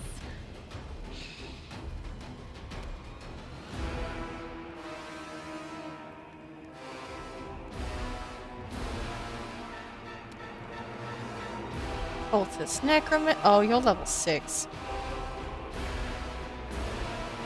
Oh. You're going to be a pain in the ass, aren't you? Baphomet's Flameblade. 4. 3 zombies. Another Baphomet's Flameblade. Cleric Fighter. Also a dwarf. Or a tiefling. The picture lies. You should have horns. Alright, so we got zombies coming towards us. That's fine. You cannot get close enough. So, how about we go there? Oh. Drop some dead on that guy. Lovely.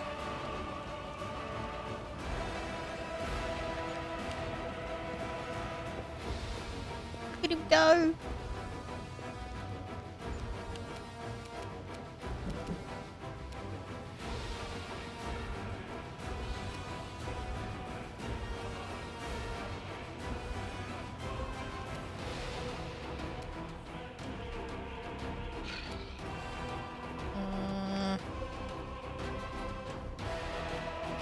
I mean, I have the ability to hit him, I might as well. I'll loot your corpse. That's about what I expected to happen, yes. No Get him. glory without risk. Oh. Zombie.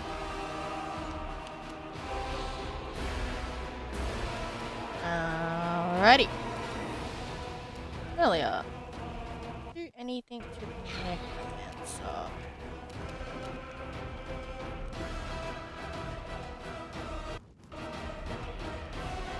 Game, are you feeling okay?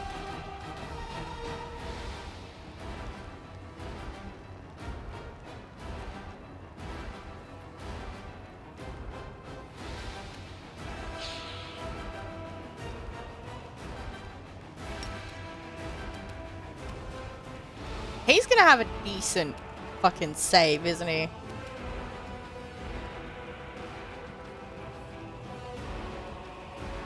Regardless, this will be funny if it works. Oh, it worked! Glorious! Alright, Lan, would you mind...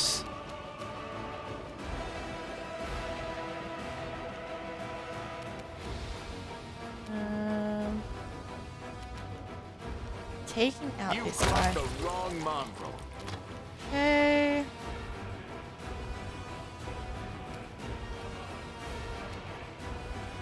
Ooh, that's dangerous.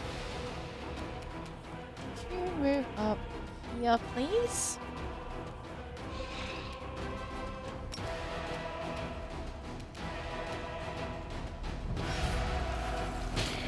Yep.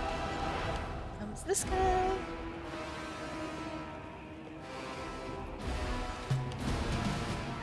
Alright.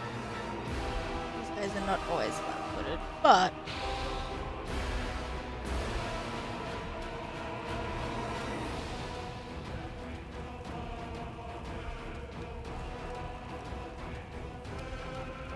fuck.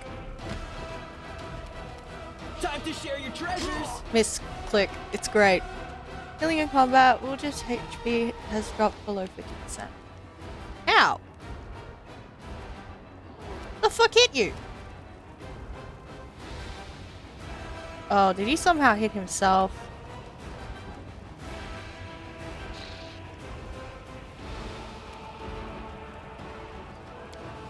Bother.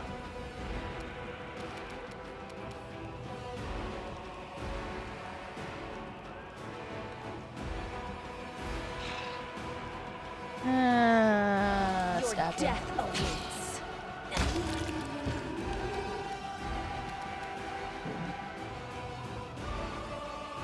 The Inheritor, guide my blade.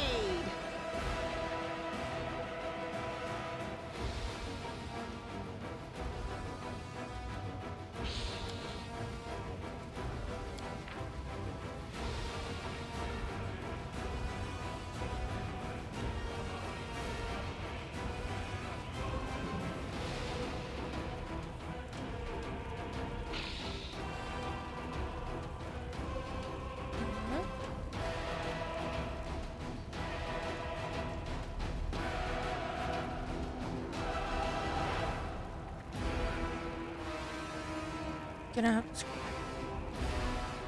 deals 14 damage to this neck.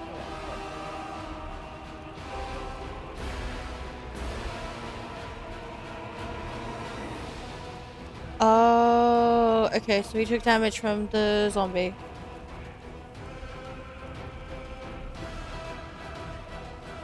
He's taken 1 hit point. Oh, that's annoying. Okay. Anyway, next zombie to move into combat.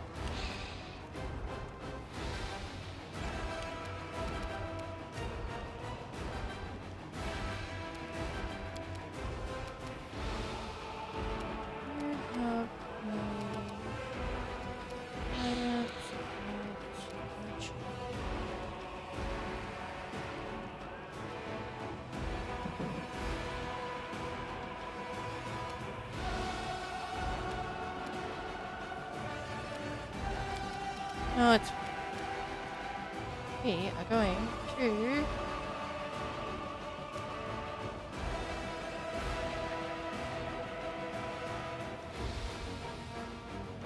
Abadude, I guess. I'll cut you wide open. Yeah, that's anyway. Person persists. Love that. Len. You can get close enough to hit him, but it's not gonna do much right this second. Right, you can do 2 attacks with this guy. Yeah, You won't survive me. missed. God damn it, man. He was so close to greatness.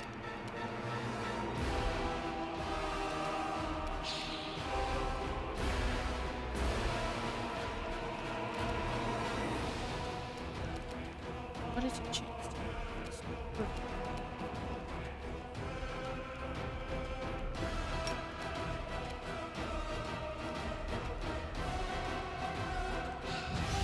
Get him. Oh, 2 damage. Good job, kiddo. It's gonna suck. Ow. Oof. Okay, Woljif.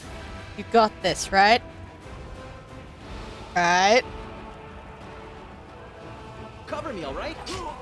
1, 2. Fuck yeah. He's almost gone. We love that.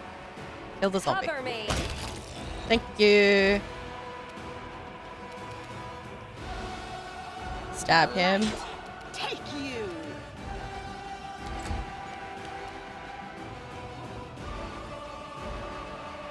The spirits demand your blood. Yeah, that's fair. Person sticks around. We love this. Endure Please actually this. hit him. Lan, why are you missing today? You were doing so well.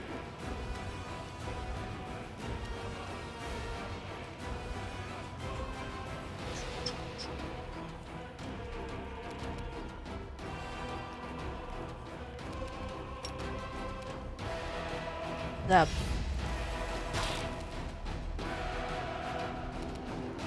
Go. This is my chance to run. I'm fine. Going well. Kill the necromancer. Thank you.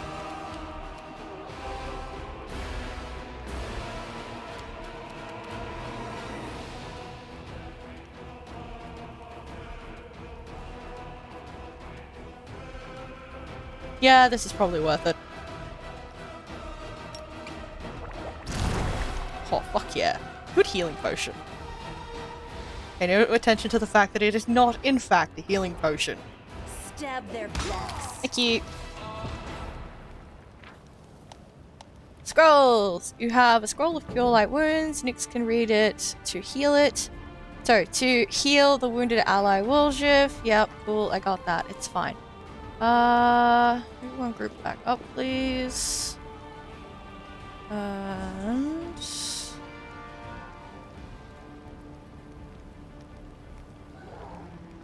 this is fun. Well, Ask nicely. Also, I have one of these. Which one is the moderate wounds? 2d8. I mean, that should be fine. Perfect. Love that. And now we just replace it. There you go, buddy. Enjoy. Let's go have a look at this. Disfigured corpses are laid out in a neat pattern in preparation for an unknown ritual.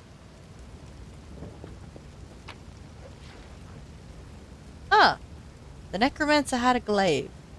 Interesting.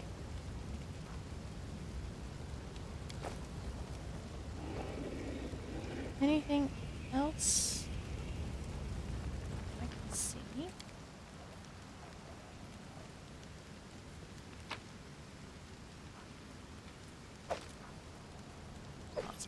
Glaive, dagger.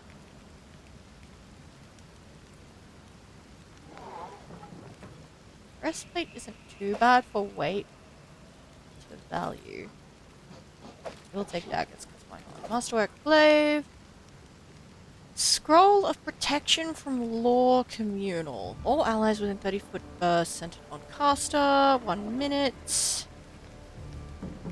All allies within 30 feet gain a +2 deflection bonus to AC and a +2 resistance bonus on saves. Both these bonuses apply against attacks made or effects created by lawful creatures. Okay, cool. I don't think I have very many lawful creatures in the party. Chaotic neutral. Neutral good. Lawful. Can we have a lawful character?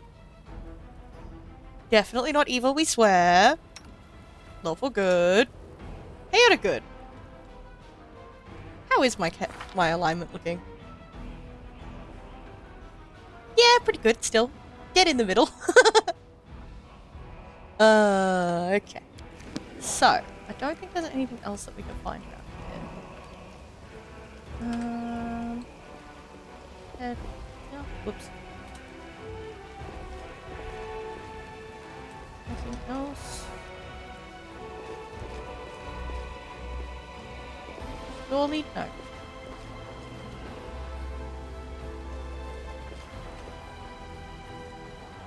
Area exit. Alright, I'm gonna pause for just a moment and take a short break. So I will be back in approximately 5 minutes.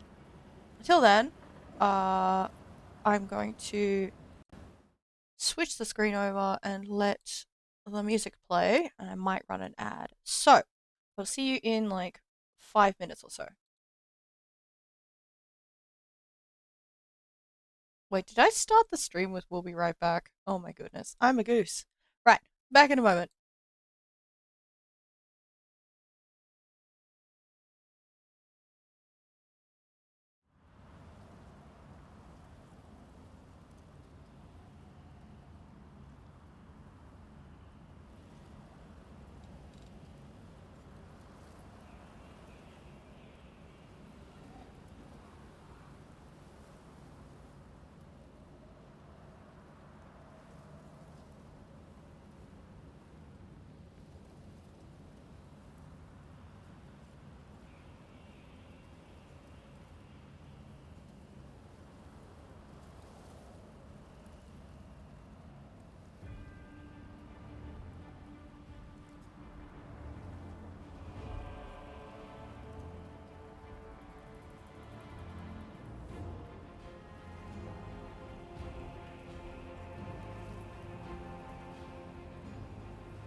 Alrighty, I'm back. Terribly sorry about the delay on that.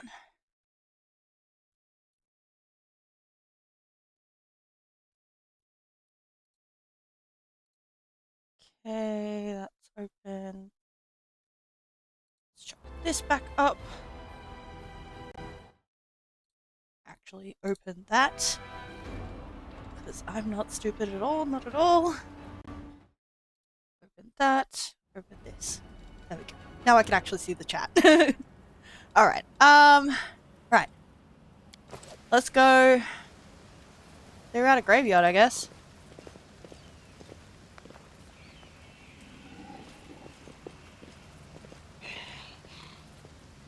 I don't know what's over there, but let's clear this area out, shall we? Always Did we watch your find back. trouble? No, they did. Okay, so let's do Make Yes. every strike count. wonderful.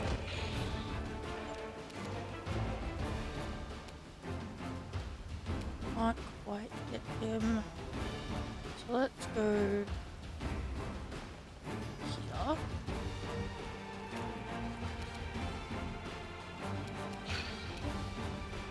Just worried about people getting hit when they don't need to at the moment.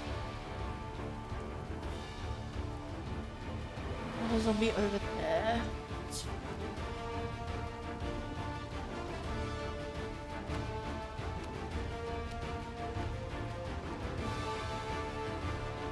That's still too far away for me to do cure wounds on as well. It's fine. Stop you there. Ember.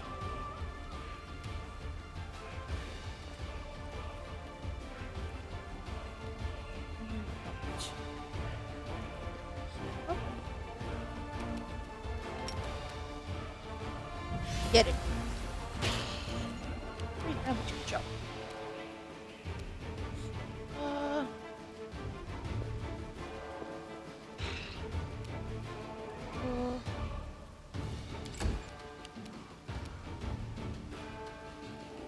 Distract them from Footed, me. so stab him. Yep. And a shadow. Fuck, this is gonna be annoying. Hit him.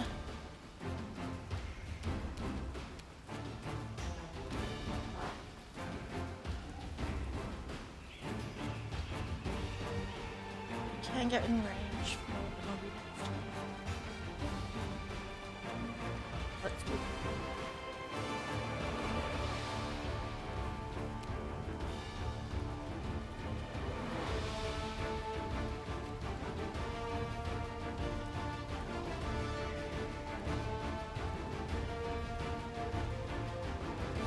There. Hey, buddy. Lan, you have a magic bow. So let's shoot You've the shot. crossed the wrong mongrel. Beautiful. Zombie.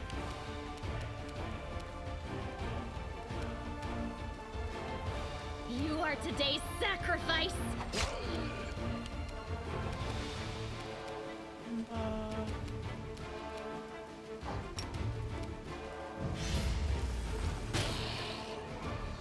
better than expected, but it's fine.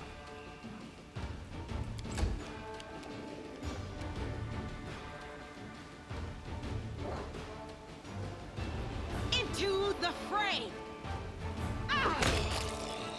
Lovely. Woljif. Time to share your treasures. Excellent. Law, religion, DC 13.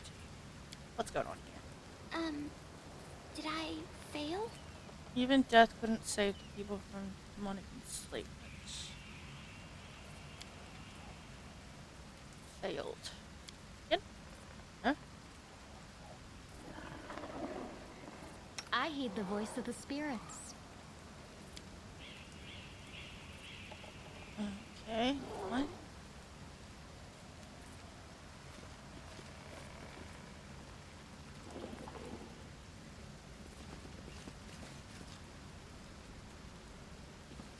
Now what is that?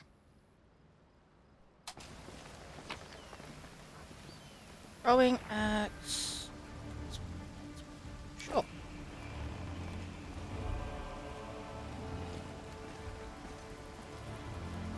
Nothing right there.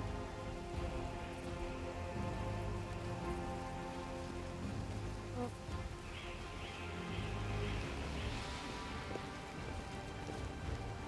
Fruit. So sweet it is to kill. Oh boy.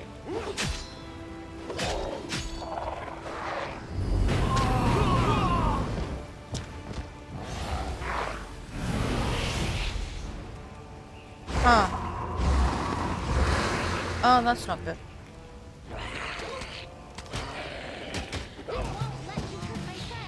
Yeah, he's dead.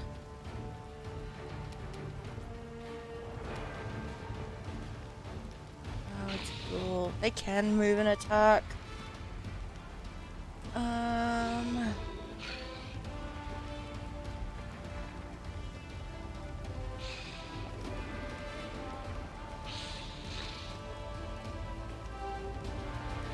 He's just gonna get ganged up on by sending. Same time.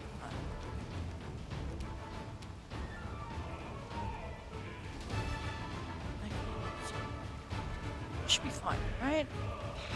Cover me, all right?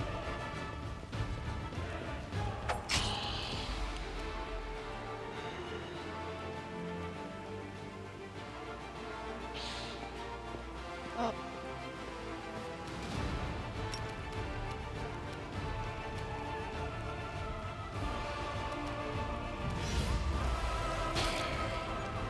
Better than expected. Let's.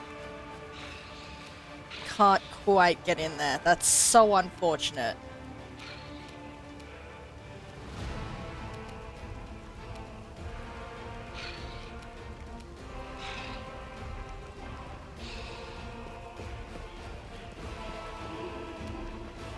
Let's hope we can get else, shall we?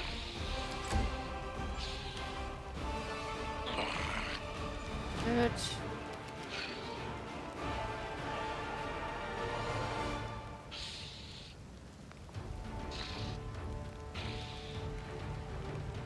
You won't survive me. Leave. Ow. Disease afflicted with the condition ghoul fever. Disease is a common kind of malign condition. Most diseases only harm you once a day, but can go on almost indefinitely until cured. You become diseased because of an enemy's ability or a spell, or sometimes a trap. Most diseases damage your ability score, so before curing the damage, make sure to get rid of disease. You can cure a disease with spells or spell scrolls, such as remove disease or heal. From 3rd level on, paladins become immune to diseases, throw them against infectious enemies, and heal. Okie dokie. Amelia.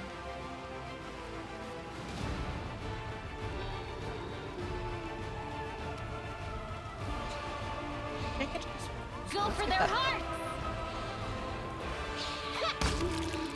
Lovely.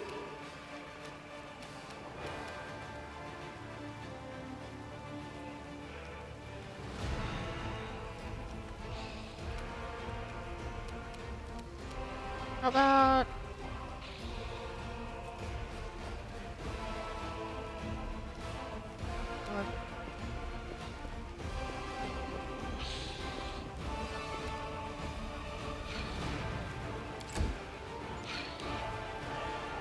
Nice try. Also, you had a lot more attacks than I expected.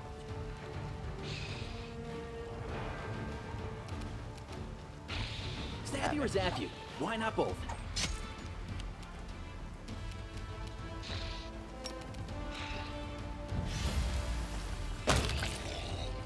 Good job, kiddo. I'll loot your corpse.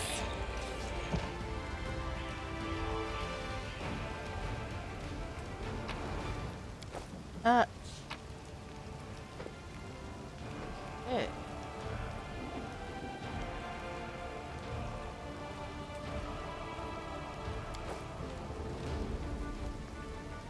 Religion check. I did it! Gray hair, ashen skin. This person incorporates you in Navasu. This demon sucks the very life essence from its victims and transforms them into ghouls. Delightful.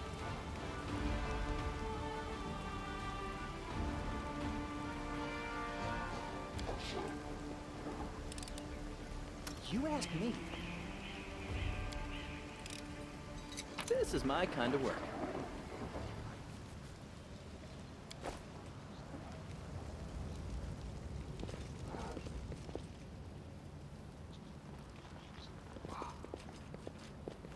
Interest over there.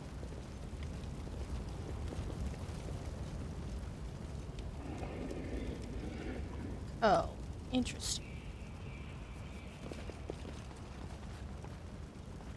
Hello. Short hooded figure is poking about some bodies lying in the middle of the street. The stranger drags the first body off the road, respectfully props it up against a wall, and places the corpse's hands on its chest. The figure then freezes as if hesitating, and you see him reach out his hand toward the beautiful gold amulet hanging around the corpse's neck. He jerks his hand back, hesitates, then reaches out again. Well, we're not going with the lawful option, I'm sorry. Hey, who are you? What are you doing here? The stranger almost jumps out of his skin, and the hood falls from his head. Under a mop of red curls, a round halfling face looks up at you. Oh, phew, I thought you were demons. Good day to you, good lady. Scylla's eyebrows lift in apparent surprise. Curl, is that you? The halfling looks at Scylla and smiles broadly. Oh, Lady Scylla, you're alive. Goodness me, that's the second bit of good news on an otherwise lousy day. What was the first bit of good news? Stick around and you'll see for yourself. Do you know this person, Scylla? Meet Rimvi, better known as Curl. He hails from Canabras, and he fights in the Condemned. He's one of a kind, a rogue with a heart of gold. Scylla smiles, then adds a little more seriously, Curl, it's probably none of my business, but you should ask yourself if what you were about to do is right. The halfling's cheeks flush, and he hides his hands behind his back.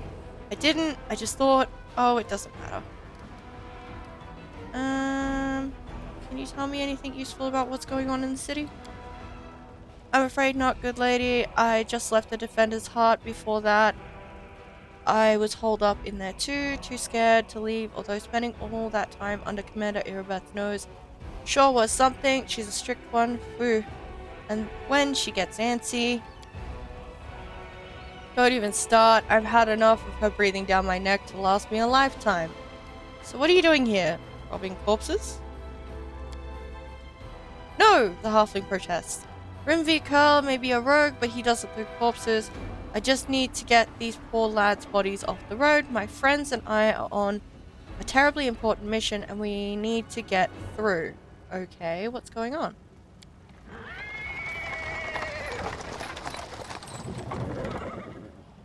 He's interrupted by the sound of wheels rolling on the paving stones. A cart drawn by a sad little horse appears from around the corner. A pretty half-elf is driving it, and a young man in knight's armor is walking alongside.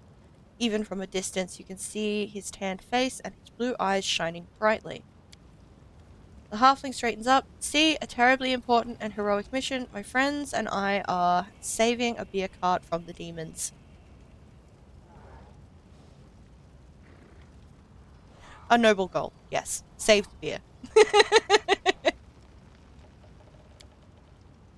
As he's speaking, the newcomers notice you, and the knight cries out in jubilation, Scylla! I never thought I'd see you again. I thought you were headed to the main square, the center of the demon's attack. The half-elf smiles warmly at Scylla. Hey friend, glad to see you're alright. When we got separated by the crowd at the celebration, I knew right away that something was wrong. And when demons appeared all of a sudden, I realized that was the reason why I'd been so anxious. But I couldn't find you among the dead in the square, so I kept my hopes up and I was proved right. Oh, Janna, we were looking for you. Scylla's face lights up with joy. So you're the other bit of good news Curl was talking about. You and Jana are alive. Actually, by good news, I bet we found the beer cart. So Elaine and Jenna being alive amounts to a quarter of a bit of good news. Well, maybe half. A beer cart? How about sharing with us? We sure could use. I'm sure we could all do with a drink. Aren't there more important things to do in the city than saving other people's property? A beer cart? How about sharing some with us? The half-elf winks rakishly. Certainly. Give me your flask, friend, and if you walk with us to the Defender's Heart, we can have a more thorough sampling of the spoils here. Despite the cheerful tone, she looks at you with anxious hope. Items received. Ale. Hell yeah. Jana, there's no need. The heart is very close, and the three of us will be enough to fight off an attack if there is one. Besides, our friends here surely have better things to do, more important things than carrying barrels of beer, I'll wager. By the way, my name is Elaine, Sir Elaine of the Heart Hounds. I'm glad to meet someone who survived this madness. 1 second.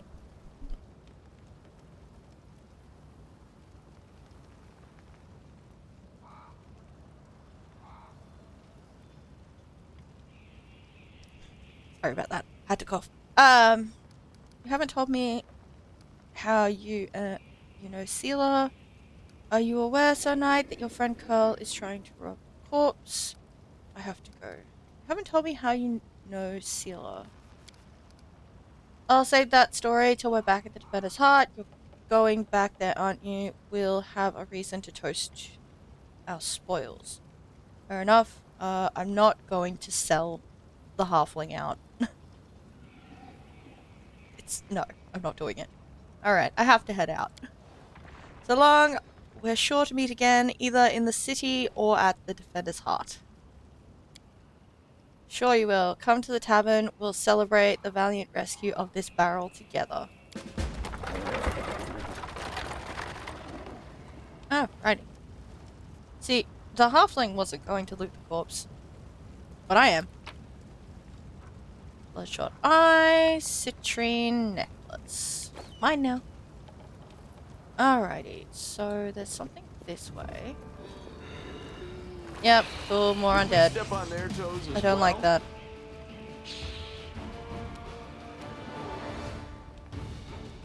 Kindly fuck Your him up. death awaits. Thank you.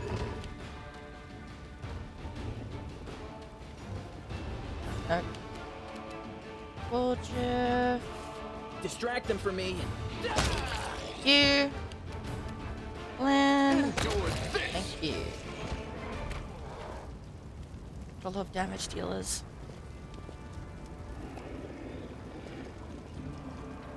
Nature. I am helpful. These corpses am are I not? gnawed to the bone by ghouls whose teeth were the likely cause of death. Use the trunk to cross the gap. Where are we? I missed loot back there. Huh. Where are we sitting for weight? We're fine for the moment. Once we get this way, it's gonna be bad.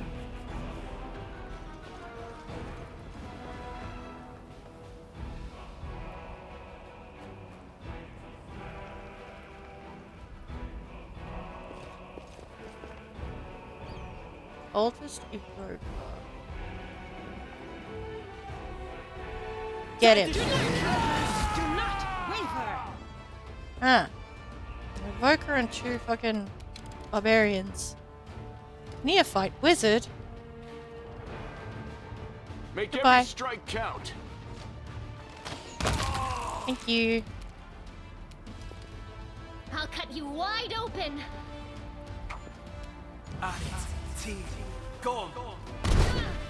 Word. Hey. Where are the barbarians? There's one.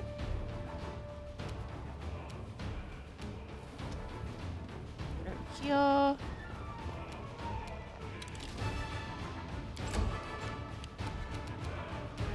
Woljif. Cover me, all right? Lovely.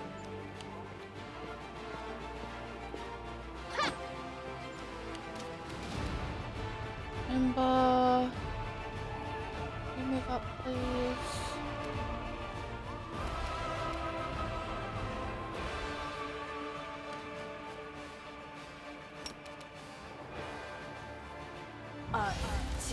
Go. Lovely.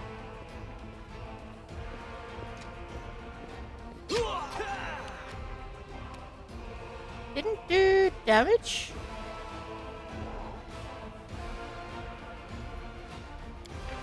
Did it?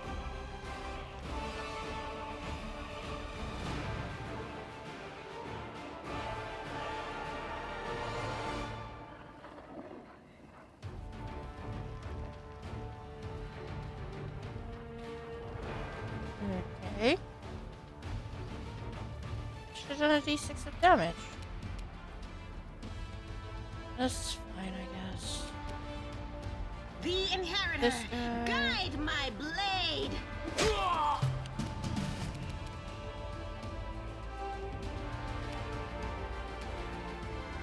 You crossed the wrong mongrel. Go.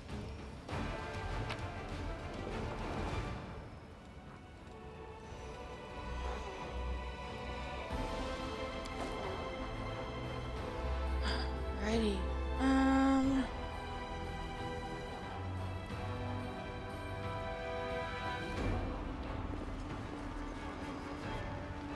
Okay, so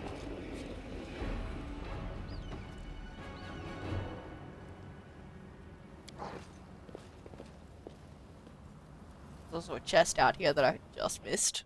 Good job, B. Stuff. What do we have here? Okay.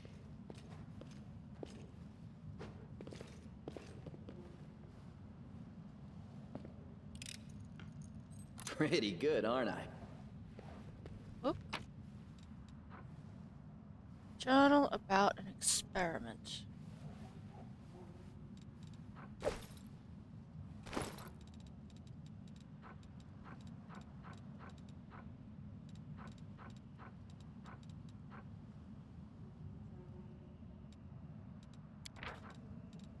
Experiment day 1. Today I was able to catch a quasit. I already be my witness. It wasn't easy. Considering my humble physical condition, luckily it was a scrawny specimen, about 7 pounds, with a wingspan of about 2 1/3 feet. When it awoke, the quasit first tried to attack me and then ruined my clothes with his caustic saliva. Experiment day 3, I have begun my linguistic research. My goal is to study the language of quasits. I'm quite convinced they have their own dialect. Through understanding their speech, I will be able to understand their way of thinking and convince them to rebel against their lord's tyranny. A revolution will roll through the abyss, and the powerless will rebel against their oppressors. I'm sure that Everbloom Milani will not refuse her patronage. I'm sure that Everbloom Milani will not refuse her patronage, even to such creatures as these, if they would break their chains of slavery. Unfortunately, progress is thus far insignificant. I've been able to catalogue only 2 words, which I suspect mean rend and carrion. The quasit formed both words quite vividly when commenting on my person. While I was entering this record, the quasit managed to steal my watch and throw it into the chamber pot. Judging by his spiteful giggling, he's quite delighted about his little joke. And despite the naughty trick, I am somewhat glad. Jokes and pranks are part of cognitive communication, which I fully intend to establish with the specimen. I grow more and more convinced that I made the right decision in leaving Absalom and foray Logos, the so-called wise house, more like narrow-minded fools stuck in the past under the sway of their ringleader, that chatterbox, the fool of fools, Jubilost Narthropol. they've never appreciated the progressive nature of my theories. Experiment Day 4. Today the closet almost bit my nose off while I fed him. In response to my shame, I beat him with a wand. Such behavior toward a sentient being is unacceptable, and I repent deeply. I've also run out of meat. The specimen and I will have to make do with porridge and soup. Experiment Day 6. It's been 3 days since the specimen switched to a vegetarian diet. At first, the closet refused to eat plant-based food, but then ate some cabbage soup and poked at the porridge with his claw. His face looked so tragic. Experiment Day 7. The specimen has completely lost all signs of aggression. At dawn, I was awoken by his moaning. The closet was rolled up in a ball in the corner, whimpering. Despite his dangerous appearance, it's quite impossible not to feel compassion toward the poor creature. I had to take prompt measures to give the specimen a laxative potion. The closet now reacts to me with confusion and fear, but at least it's not suffering anymore. His gastrointestinal tract must have reacted unhappily to the unfamiliar diet. Experiment Day 10. What a great day. The switch to a completely plant-based diet is complete. The theory that closets can only eat meat and carrion has been disproven. My eternal opponent, Sir Jubilost, will just have to go drown himself in a river. The closet has become quite peaceful and easygoing. He no longer tries to eat my boots or the feet inside them. The specimen's behavior has become gentle and friendly. He shows some interest in ball games and physical exercise. I have named him Pecker. Today, he initiated communication and attempted to explain a new word to me. By all evidence, he was making up the word during the communication process, but there has never been such a word in the closet language. The meaning, as I understand it, is safety, comfort, and calm. I see no further need to keep Pecker on his chain. This experiment has convinced me that the vicious and evil traits attributed to closets are actually acquired habits, and by all evidence, Pecker likes me too. He's gotten used to napping on my knee while I'm writing my observations in my journal. Maybe someday this closet will become my familiar. The current stage of the experiment is complete. Pecker and I are soon off to Absalom to present our findings before the professors at Foray Logos and become a scientific sensation. On our way, we may make a small detour to Aveston so that Pecker will have a chance to better adapt to civilization. I hope the little trickster enjoys the journey. Okay. Interesting.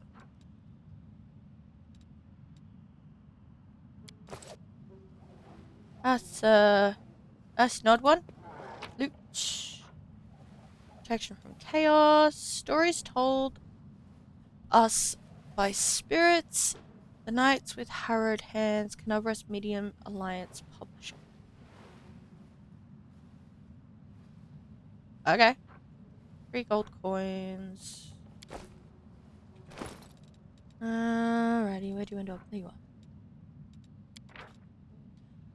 The demon put 2 plates on the table in front of me, on each a bleeding human heart. Look, he says.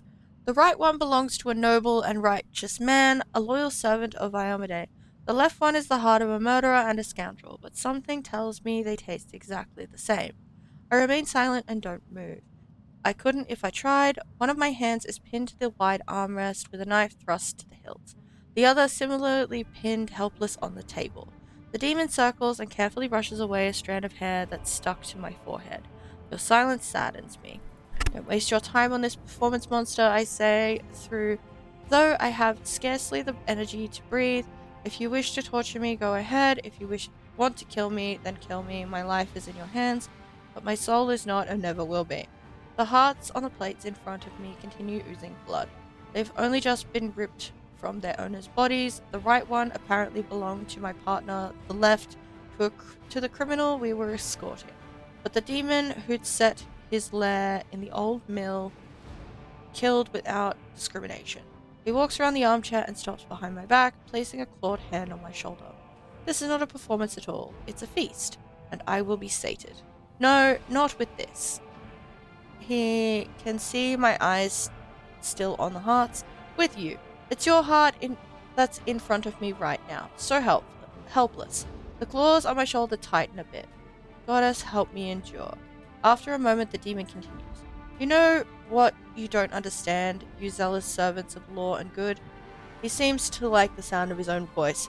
It was you who brought us to your land, the more of you who gather here at the edge of the world wound, so brave, burning with righteous wrath. The more like me will come from the abyss. It's not because we want to win a war and conquer your world. Perhaps our lords want this, but trust me, they are as far removed from their subjects as your lords and kings are from you. No, we come for those like you, for the persistent and the proud who won't break until the end. For those suffering, for those whose suffering is so sweet and lasts. For the sweets. He appears in front of me again, licking his lips. Well, I know that he'll never grant me a quick death. Delightful. Alrighty.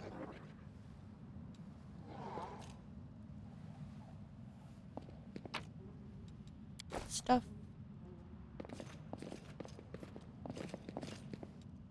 To the basement.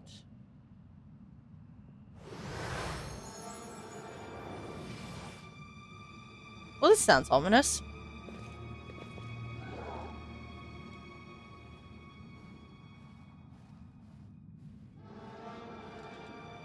Open your heart to me.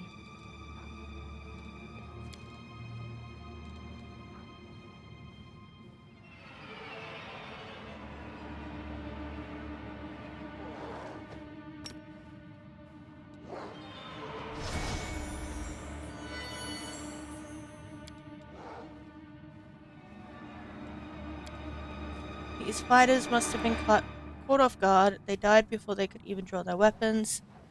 Their bodies are covered in a thin layer of ice that is slowly melting. Okay.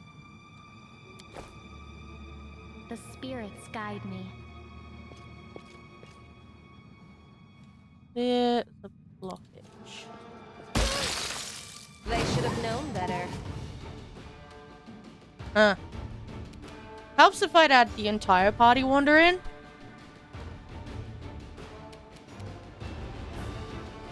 Stab you or zap you? Why not both? That was a short combat.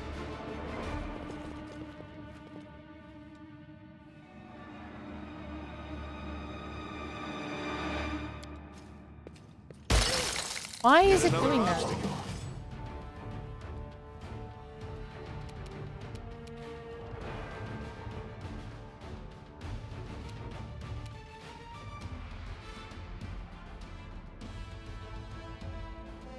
I don't know why I tried that again, honestly.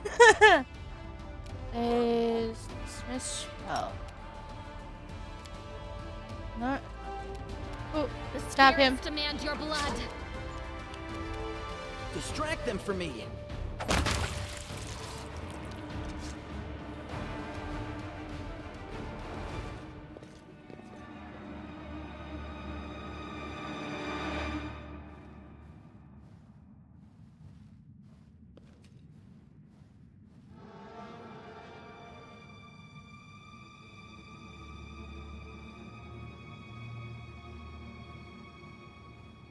What's on your mind?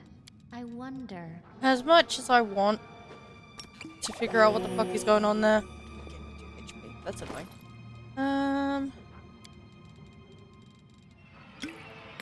Don't think it's entirely worth it. Why is it only giving her 2 HP?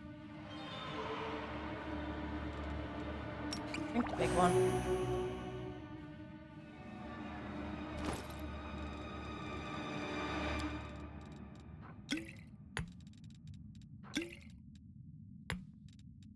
Oh.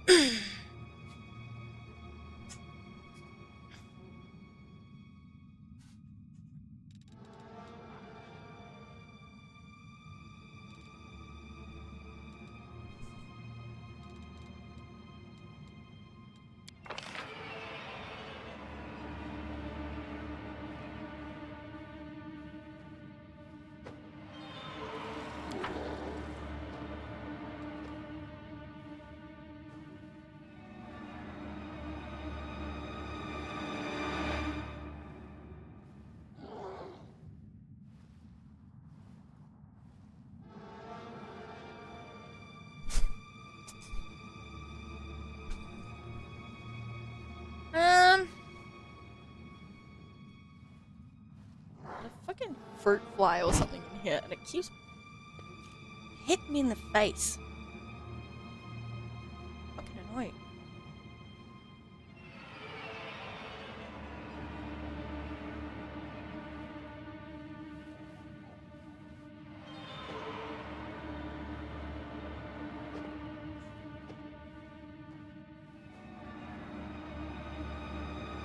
Alright. 21.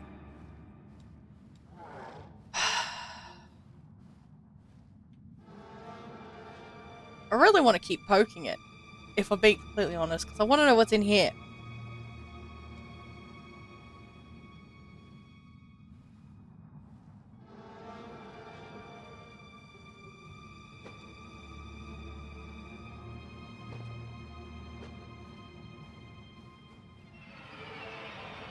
I don't think it's going to open if I keep poking it.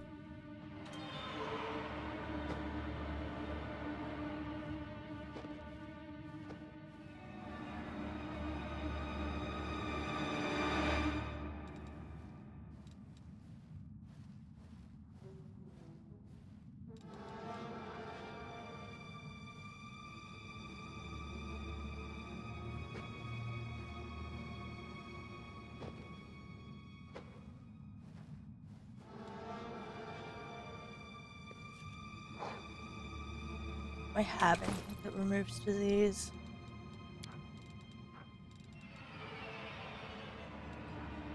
What?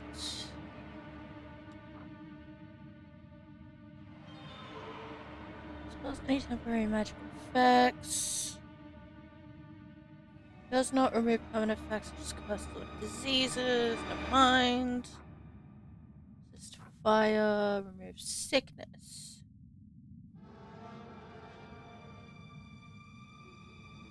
Well, feelings of illness and nausea on the target, giving a +4 bonus on saving throws against disease, nausea. Subject is already under the effect is suppressed. Remove fear, remove sickening.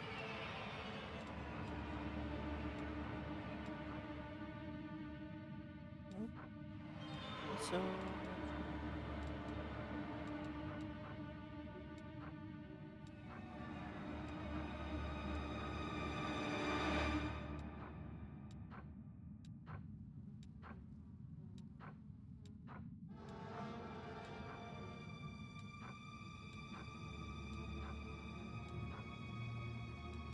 Don't have anything that removes disease. Wonderful. It's not affecting him yet. Okay.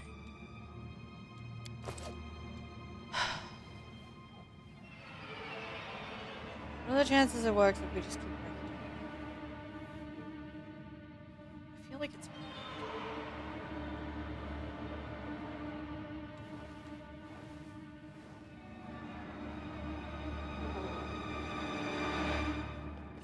We just come back to it later.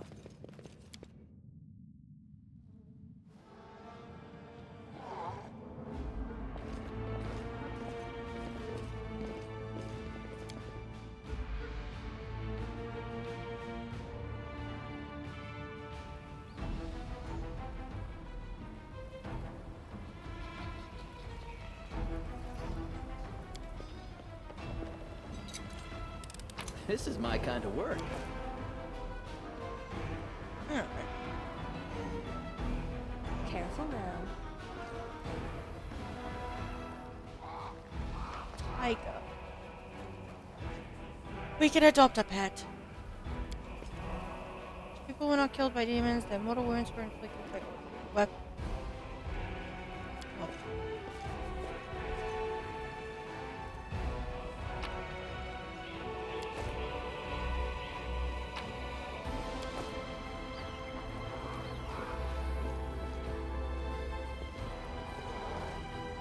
Okay. That's a lot of blood.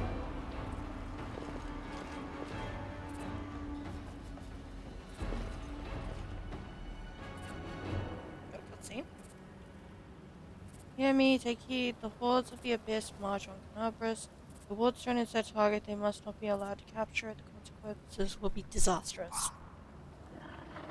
Okay.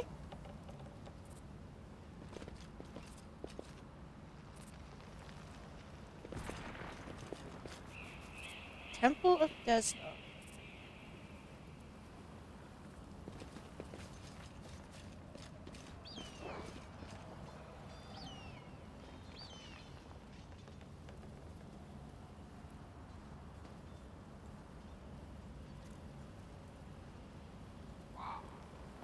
Let me draw the first blood.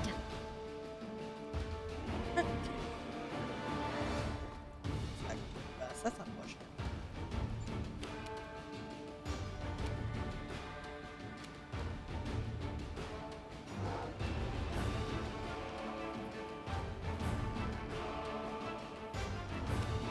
Time to share your treasures. You are today's sacrifice! Goodbye.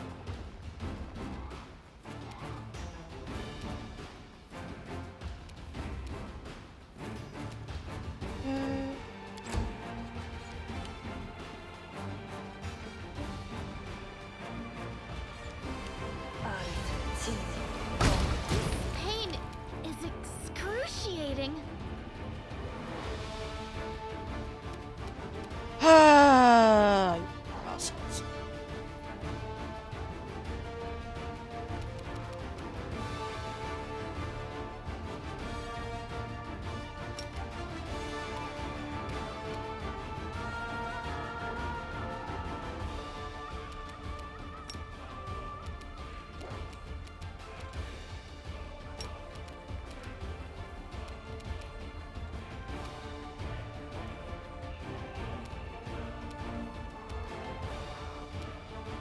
Not put you in range. Possibly take one damage. Yeah. You can hit him through the wall. I'll take it. The light take you! Lovely. Please You shoot him. won't survive me. Him. Fine.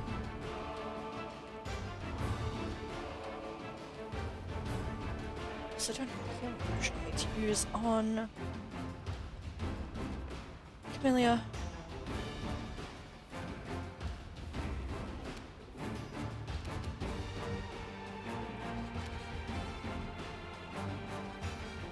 I believe I can make it easier for Woljif to hit her.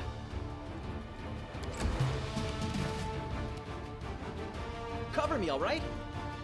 Him. Because they're wearing a robe, it's difficult to tell.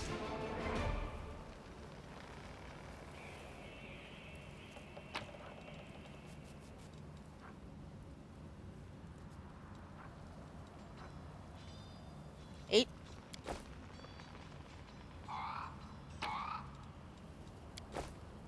My instincts dull when I'm tired. I'll watch your back.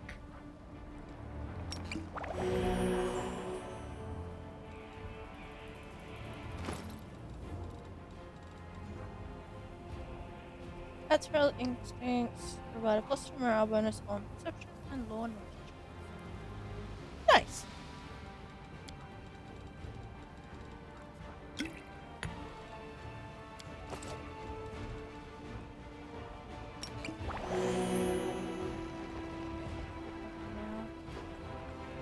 Alrighty.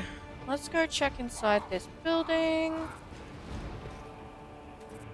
Let's go check inside this building. That's easy.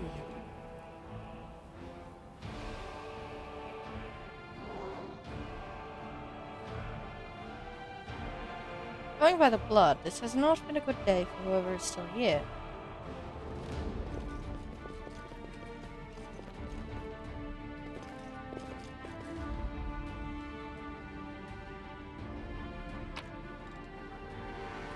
Fanfare of the faithful. As soon as the supplies for the festivities had been brought into the city and the heralds had spread the news throughout the localities, the celebration began. Thousands of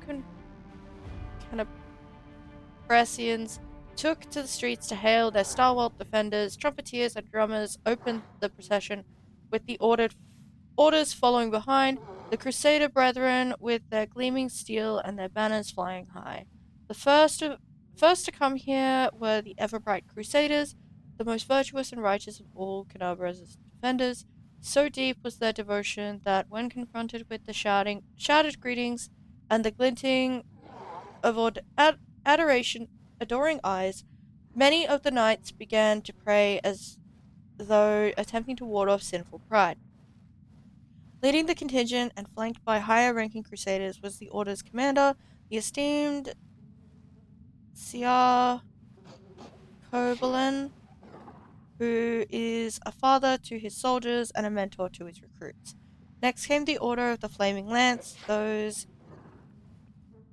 indefatigable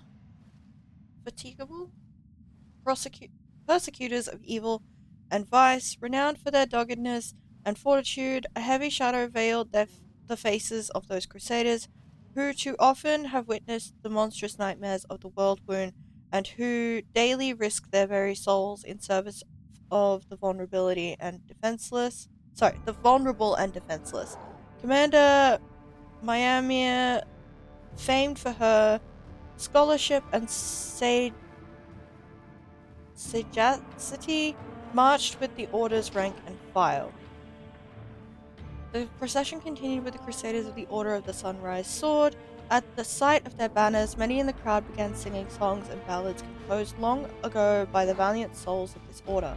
The spark of inspiration that once breathed life into poetry and odes has grown among the members of this order into a blaze of righteous purpose, which has allowed it to wage war against the abyss with ever greater success.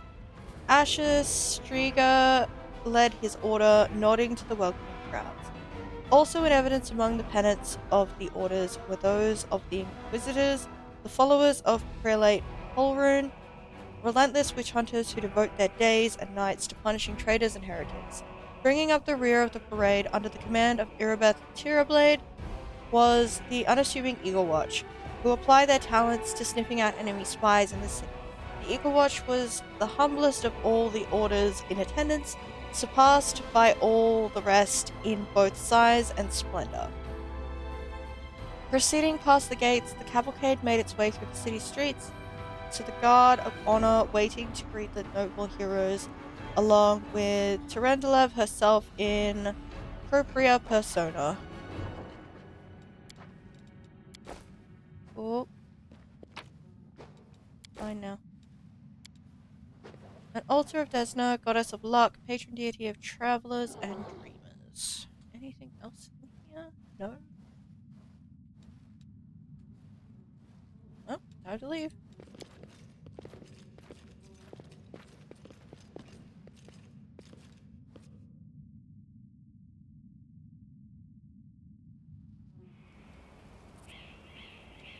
Okay.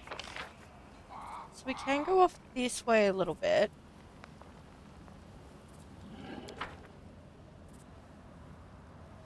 That is an unpleasant sound.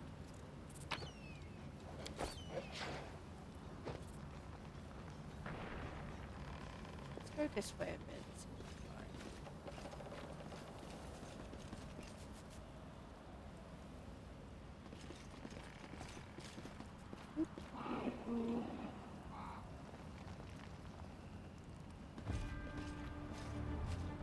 Just the back of that building.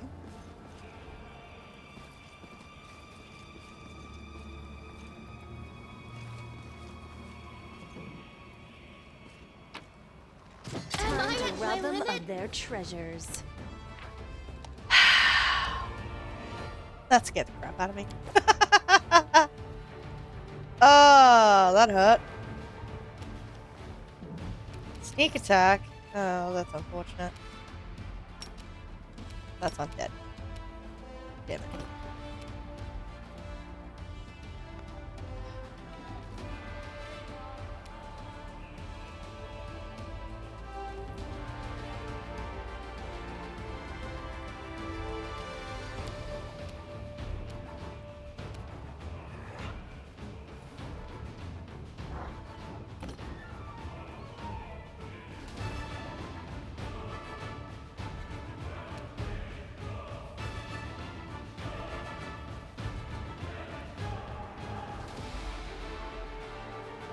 My god. Why was that so hard?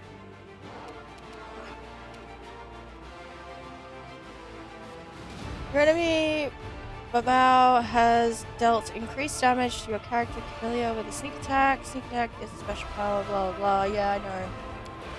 I have 2 rogues. I understand how this works. Ember.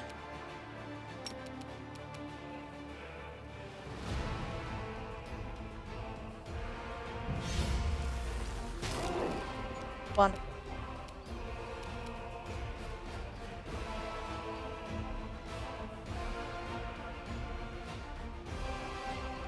Oh, Camellia's gonna go down. It's gonna suck. Do.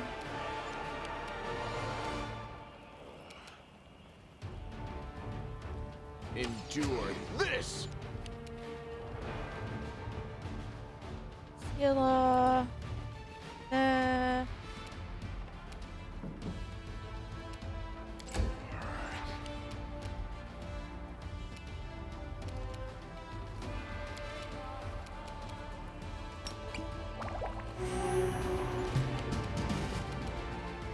Stab you or zap you?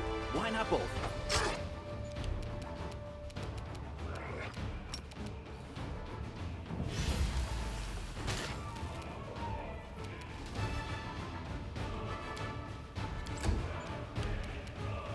Cover me!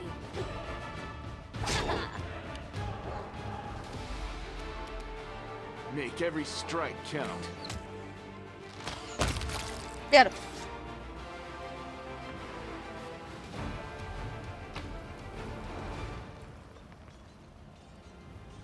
Magic short spear.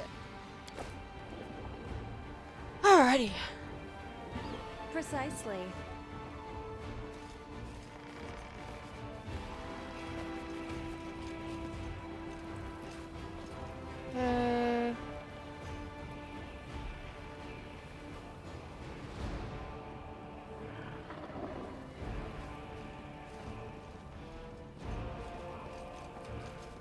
I think that's more direction I can't go.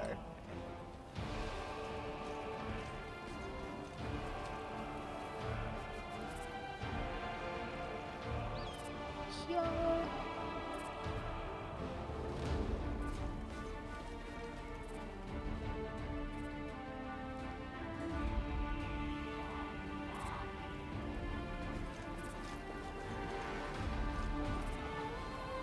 My tail is twitching. Must be a sign.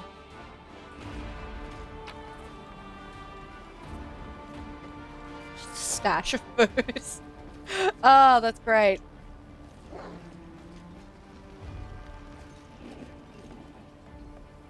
I don't think we can go any further that way. But down here.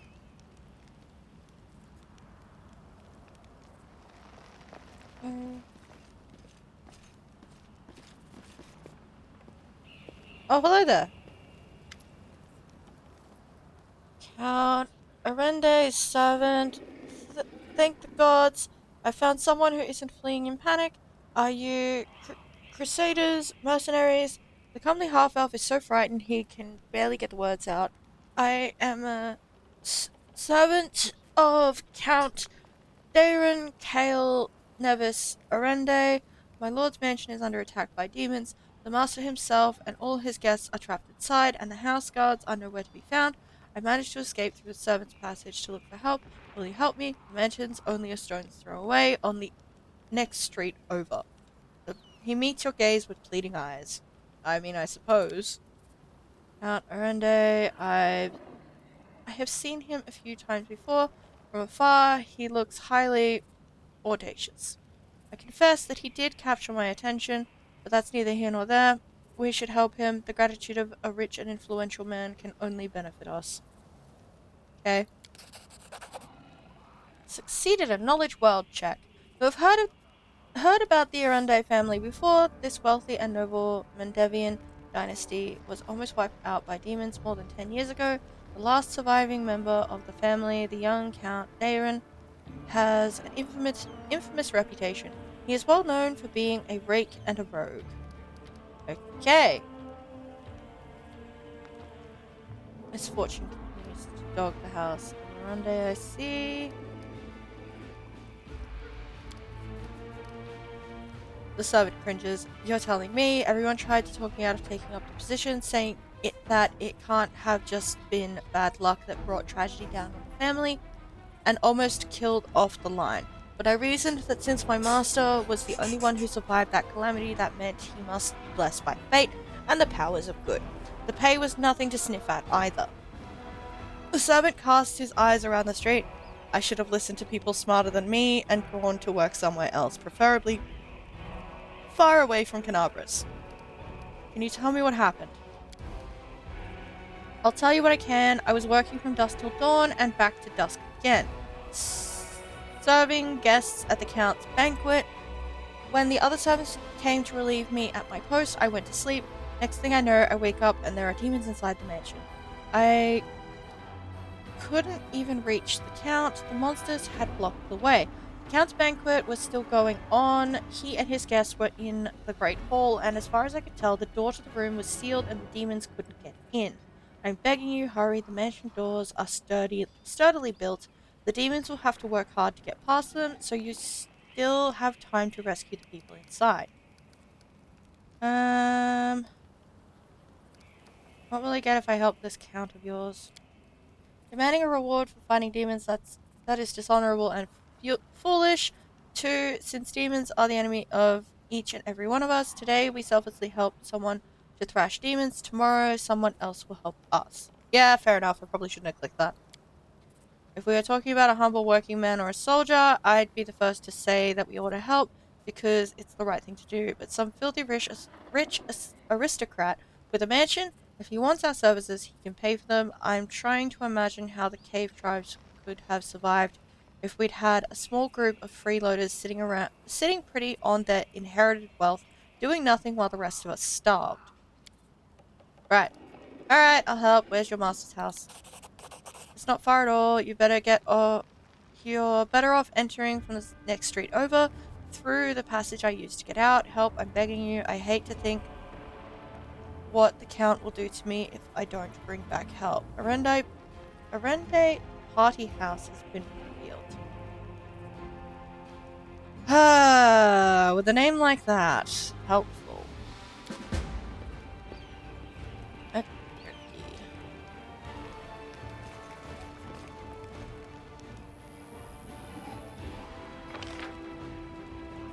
Stranger area exit.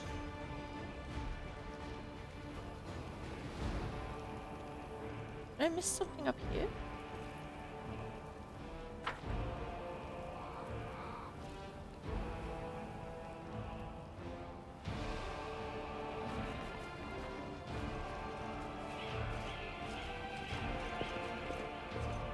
Huh? Nothing to miss up there. Okay, cool.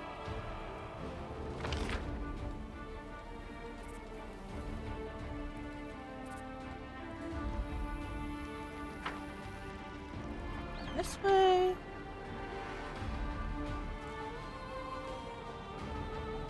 It came from that way, so that's obviously an exit. Right there. Something? See? Judging by the size of the bloodstains, the body of something truly enormous was dragged over these stones. Tarandalev, most likely. I mean, this does kind of look like the area. Ooh, apprentice lockpicks.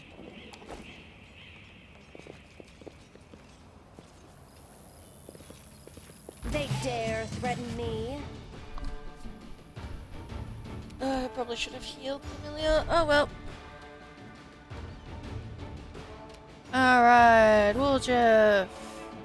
Fight cleric, battle cultist.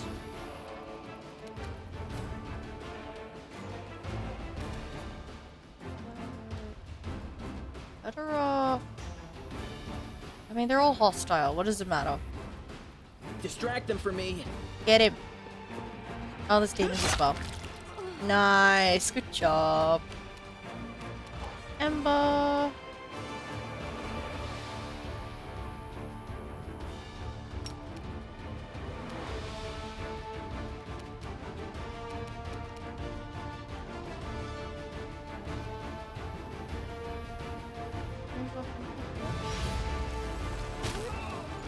That's better than nothing. Do you mind? Cultist. Will negates. Cleric's a wisdom based.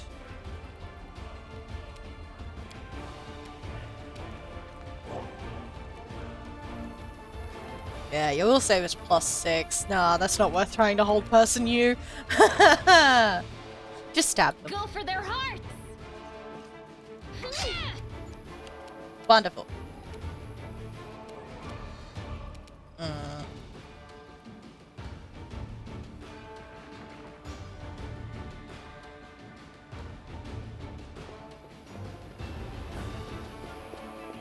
Why, hello there. I'm about to be stabbed.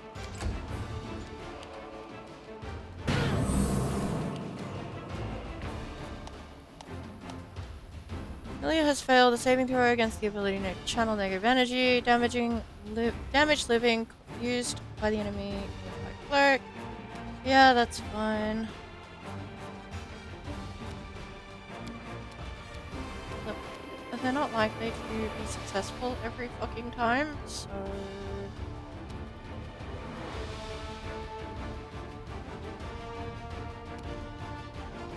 You've crossed the wrong mongrel. You...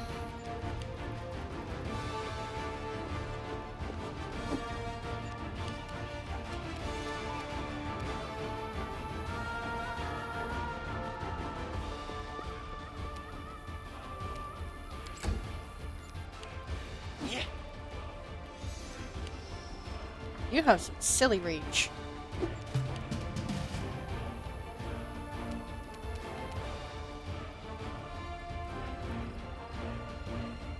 Time to share your treasures! That's unfortunate.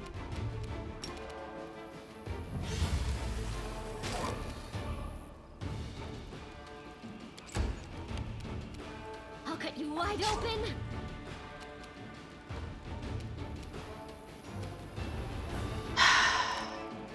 I forgot to stock you up on potions. God damn it.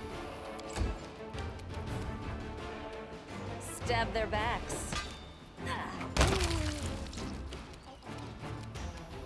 You won't survive me. No glory without risk!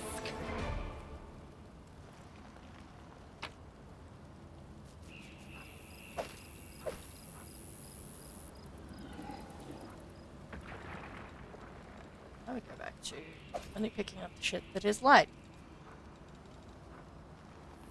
Never mind.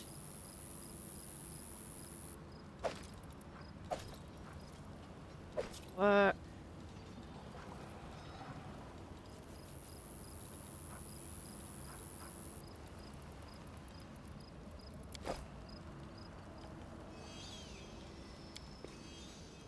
Hard to believe that this place recently held a bustling festive market. Cool.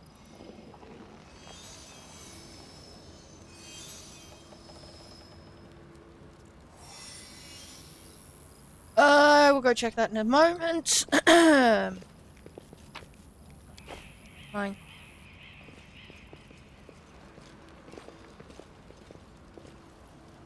What is this? Midnight Bolt. The owner of this bolt can shoot it to deal 50 points of damage that can't be ignored or reduced. This bolt cannot miss. Hey! I don't know what that's for. Always watch your back.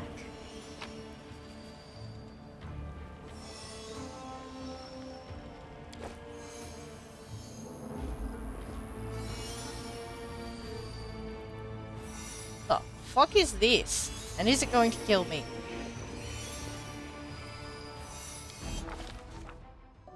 Day 20, month, Aridus, aka the 8th month, year 4715.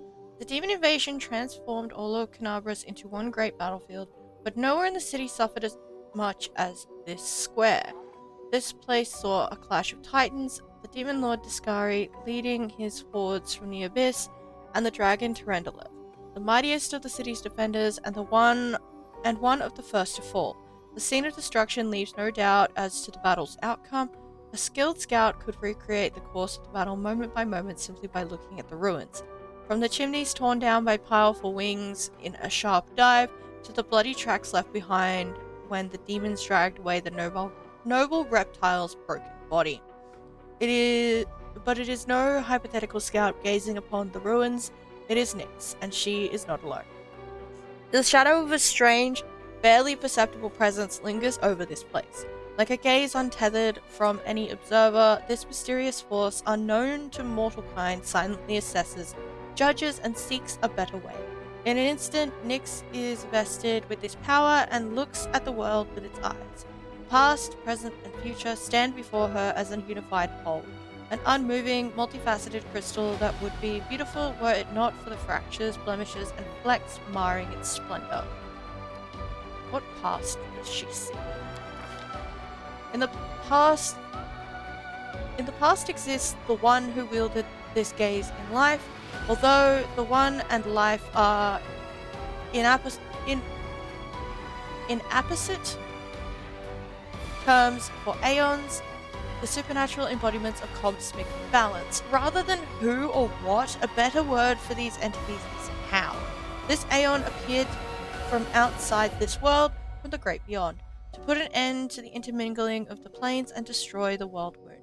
The chasm disrupting the order of the multiverse. Alas, the visitor from beyond proved too weak for the battle they came to fight. They even failed to finish casting the spell that would have sent Discari back to the abyss. With one swing of his scythe, the demon lord cut the Aeon down. What the fuck is an Aeon? Beyond passion, beyond mercy, beyond reason, the faceless caretakers of reality toil without end, silently struggling to preserve the tenuous balance upon which all existence depends. These voiceless forces are the Aeons, inscrutable shapers and eliminators of the multiverse. They exist beyond the understanding of most mortals, endlessly striving toward goals unfathomable even to many of the plane's oldest inhabitants. Aeons build order from the chaos of the maelstrom, seed new life upon barren worlds, and halt the rampages of forces grown overbold. They rend nations to vapor, dismantle planets into cosmic dust, and pave the way for calamities. Aeons embody the plane-spanning hand of a metaphorical omnipotent clockmaker, endlessly tuning and adjusting the myriad gears of reality in pursuit of the ultimate perfection.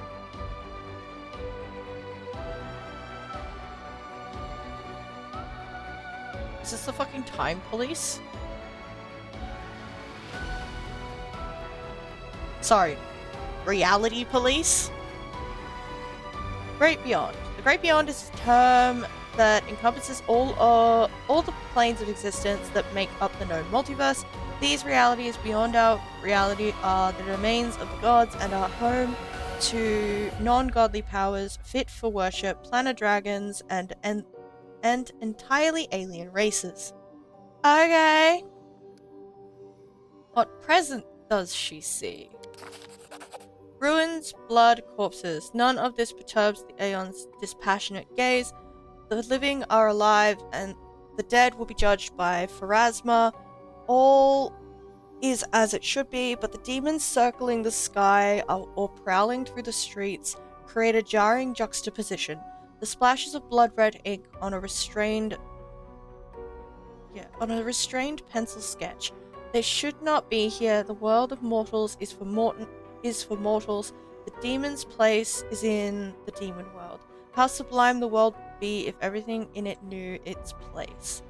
But even the demons aren't as abhorrent as the sharp-edged, unassuming crystal languishing in the dirt among the bricks and smashed cobblestones. No mortal would notice it, but to the Aeon's eyes, its mere existence is an outrage against universal laws.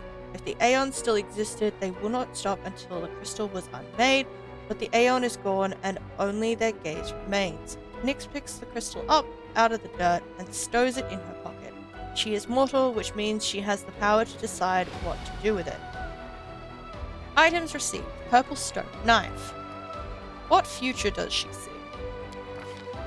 Good and evil, chaos and order. Everything in its lawful place. Not its lawful place.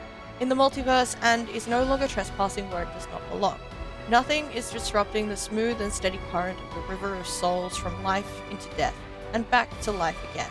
Reality, rid of its flaws, is now perfect with the aeons, and the aeons withdraw to eternally admire its beauty, which will never be threatened again. River of Souls. The River of Souls is the name given to the constant migration of mortal souls from the material plane to Pharasma's boneyard in the outer sphere, where they are judged and sent to their eternal fate on the astral plane. The River of Souls resembles a massive, winding silver thread. Those who approach can see the countless souls moving through the silver haze like so many schools of fish. The esoteric tradition considers the River of Souls to be a ley line and simply one part of the multiverse's network of magical pathways. Okay. After allowing the heroine to view the world through their eyes, the little that remained of the destroyed Aeon is killed even appropriate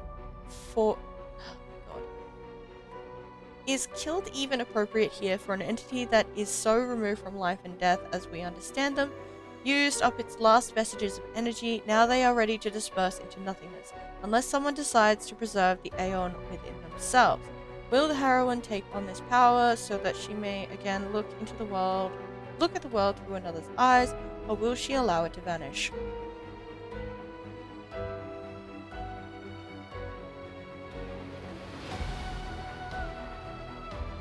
Acquires Aeon Mythic Path. Retain the Aeon's power within yourself. I'm gonna allow the Aeon's power to dissipate. I do not want the Aeon Path. I have no idea if this is the bad way to do this, but oh well. Allow the Aeon's power to dissipate.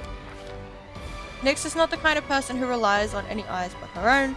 The final traces of the Aeon's existence fade away, sending one last look of farewell at her, that piercing, unyielding gaze, full of understanding of something significant, even as it takes that understanding with it into oblivion. Well, that was neat.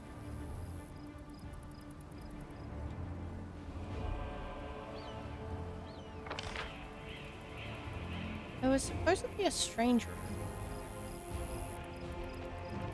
I'm sure it's fine. Alrighty, so we have two options. Go this way, or go up here.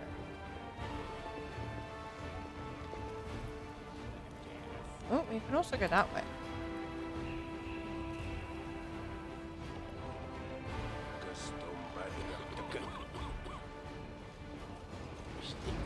Stranger. Hello? I am the answer, but what is the question?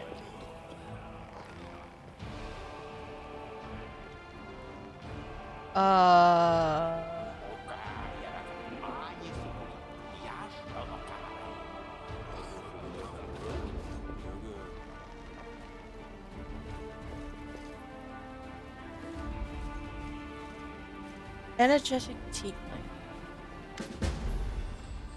Secret passage. Scrawny tiefling, watch it, watch it. What are you goons doing? You'll bloody crush me. The young tiefling lies trapped in a collapsed section of tunnel. One of the two tieflings scramble around, trying in vain to free him from the rubble. The demons still haven't entirely broken through the defenses of Canabras, but time is running out. Quit whining. Hey, alarm, someone's coming. Maybe she will help us. Wise up, would you, before you get us killed? Let's make a run for it while we still can. No, come on, don't leave me. I'll die here. Hey guys, I see you're in a bit of a jam. Get a load of this lot, and no escort neither. Woljif, you little shit, how are you not dead yet, and who's that with you?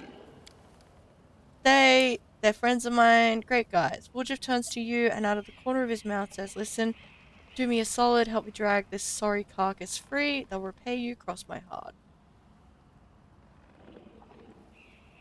Who are you lot? Who us? We're nobody, just simple citizens. We used to live here, but now... Yeah, we just lived our lives, didn't do nobody any harm, and then kaboom, this place falls about our ears. Tieflings are antsy. They're hiding something.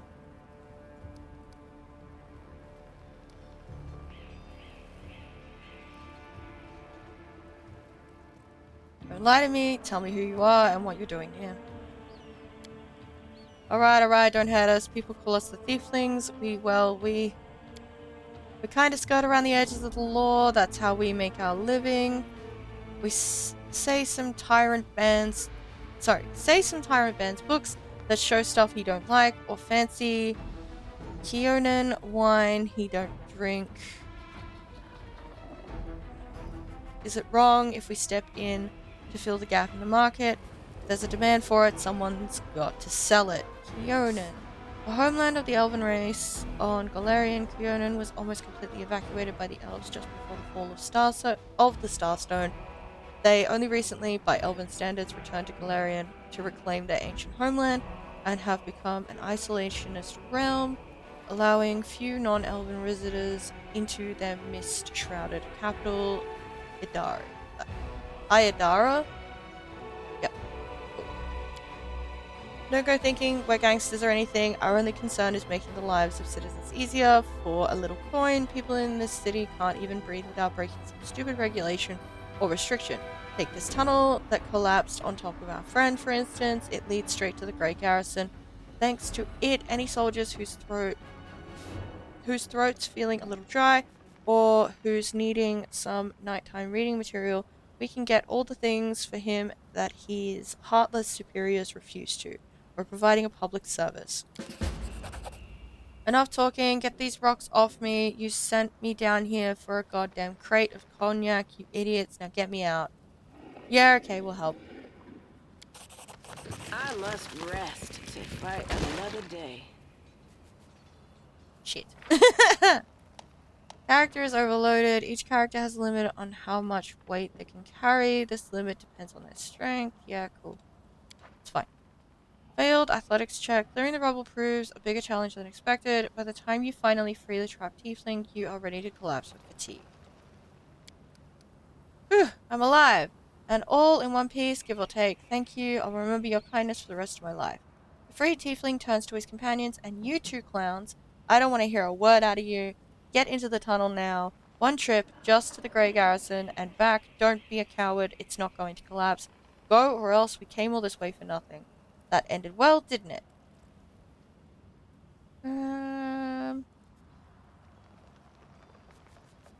I helped you. Now you can help me and Commander Tirabade to save Knabris. The militia needs people with various skills, even at ones as unusual as yours. You what? Are you blind or something? The tiefling points at his horns and his tail. Know what people call us? Arilu's spawn. And that's one of the nicer nicknames. Crusaders and tieflings don't mix, will be torched on sight. Whoa. Tirablade?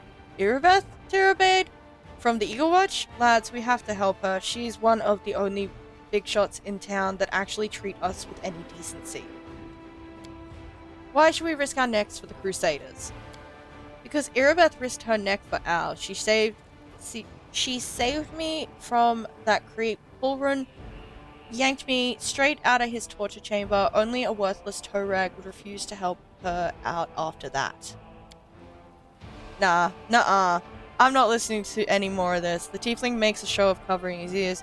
You do what you want. I'm heading for the River Kingdoms. Yeah, we've already read that. Go on then. I'm going with the Crusaders, and I'm going to round up the others to help. The tiefling smirks. We've made some good money in the city. It'd be a shame to surrender our meal ticket to the demons, but enough yammering. So long. Okay, tieflings have joined the Crusaders. Righty.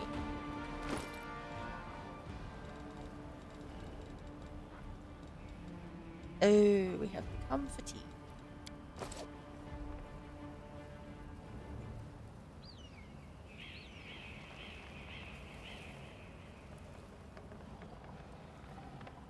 I mean, mean, we could attempt to camp.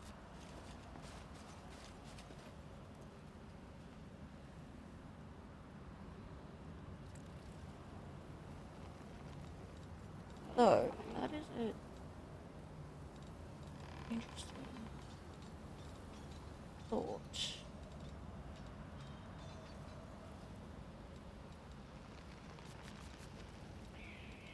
I don't think I... Yeah, what is Pharasma? Lady of Graves, Mother of Souls, Grey Lady. Pharasma is the goddess of birth, death, and prophecy.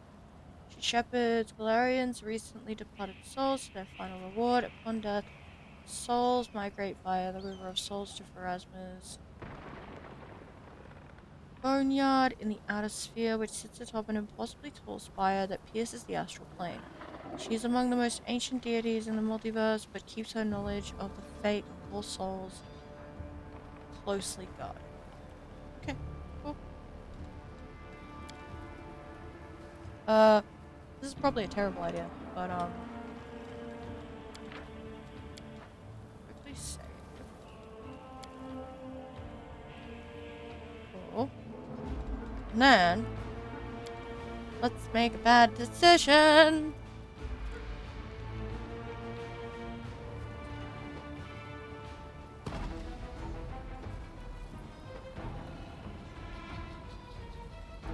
Because we're gonna have to camp.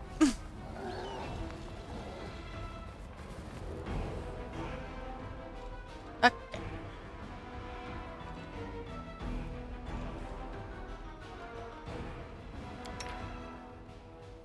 Who is the next?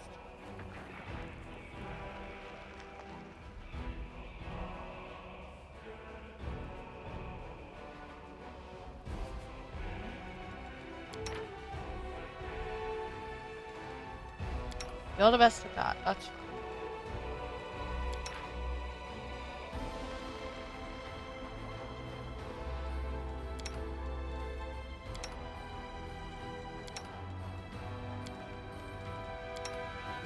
Why can't I have both?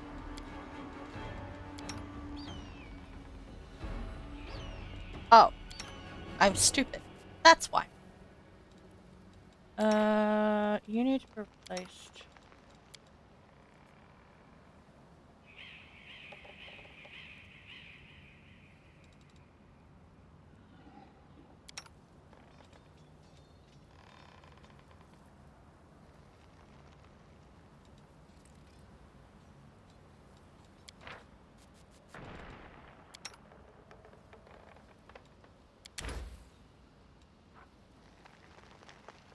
+1 temporary hit points per level for a day.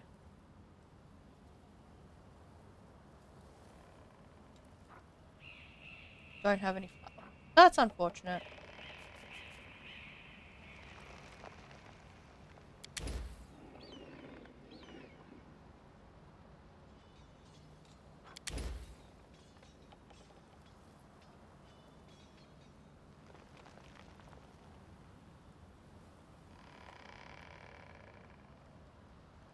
+1 on skill check sounds pretty nice.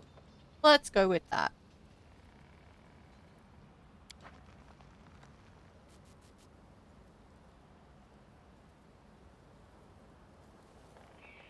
Take 9 hours.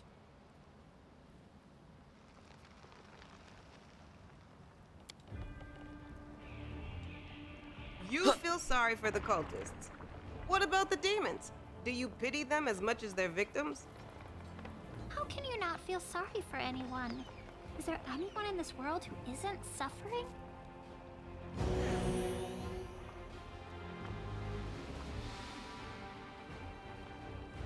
Impact of corruption weakened.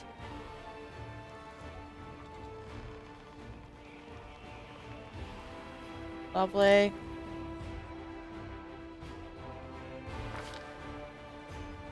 Sometimes a long-awaited rest does not bring the desired relief. What comes is a heavy clinging sleep on the edge of wakefulness, where consciousness seems poised between reality and oblivion. The possible reason for such disturbed slumber are myriad, strained nerves perhaps, or a lingering reaction to trauma. Nyx emerges from the oblivion of her leaden sleep like a drowned woman dragged dragging herself up from the depths of a swamp. The wound on her chest is burning like someone pressed an invisible brand to it. The wound has closed again, but the blood stain on her shirt betrays its presence beneath. There's no time to investigate the cause behind her malaise. A trying day lies ahead, but how will Nyx be able to challenge...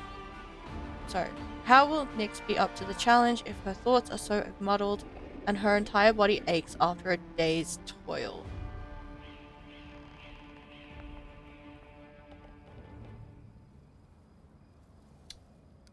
Nonsense, I'll douse myself in some cold water and I'll be as good as new. I can't ignore my health, better take care of it now rather than later, when it could already be too late.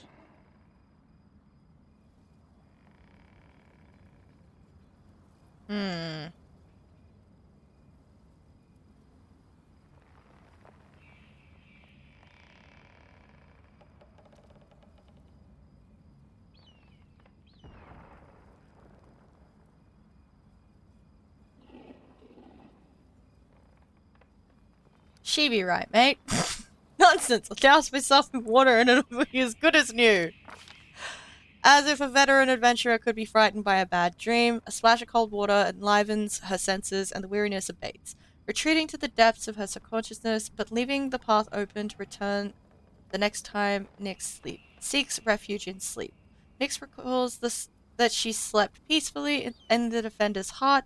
Perhaps a priest can explain what has happened. Corruption and nightmares.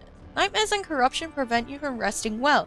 Corruption increases during rest at different rates in different areas. When your corruption reaches first, second, or third level, various negative effects are applied.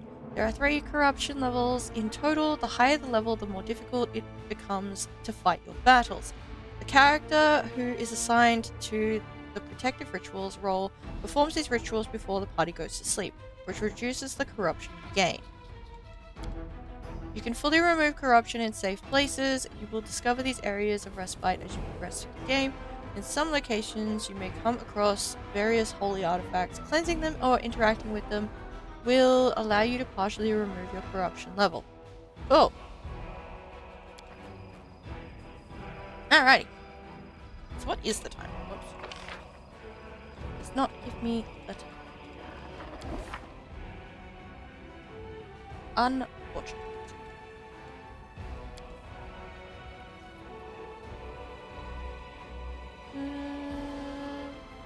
Nyx met Kaelessa. I trusted her words and let her go. It is unlikely the hunter fawn will be pleased to hear this.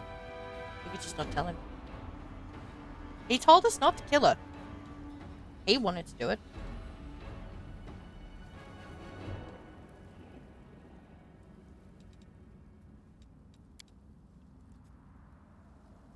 Cool.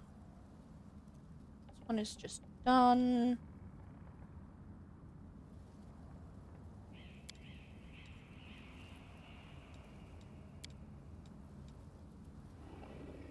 We found that.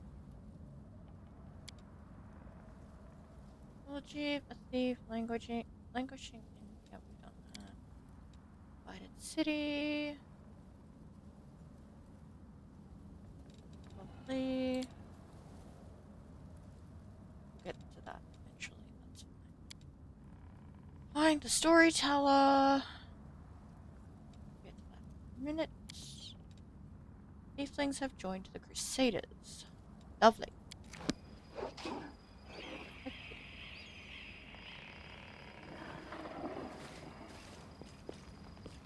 There's a rather horrific noise, and I don't know what it is. Shh. Can we retreat already? I'm sure it's fine.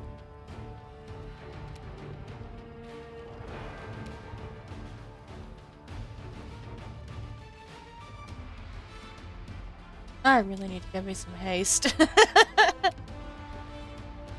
much health you got, buddy? 31 and 31. Let's go. Level 5. Best goods. I really need to reorganize this fucking formation, like I said several hours ago. never said I was. Alright, let's go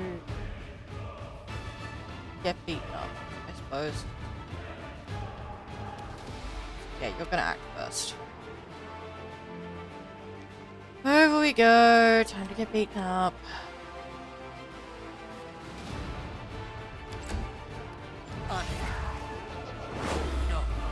Oh, not.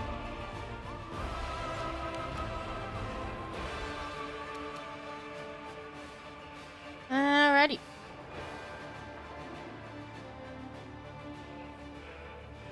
Get it? Spirits demand your blood! Lovely.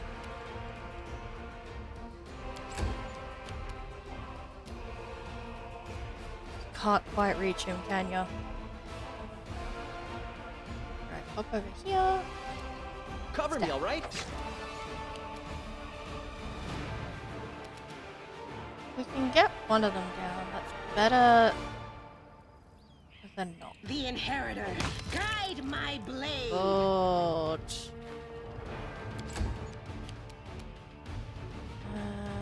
Remember.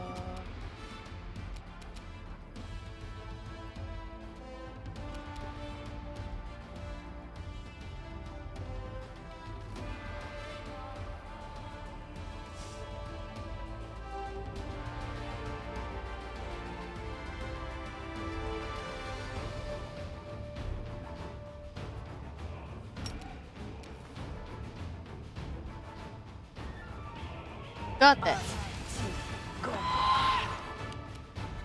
Lovely.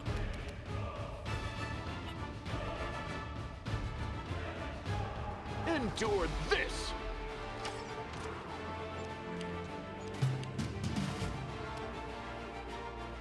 I'll loot your corpse. Damn it.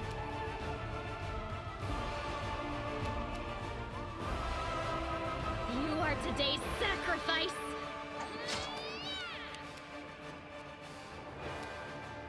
Stab Get you it. or zap you? Why not both? Just everyone gang up on him.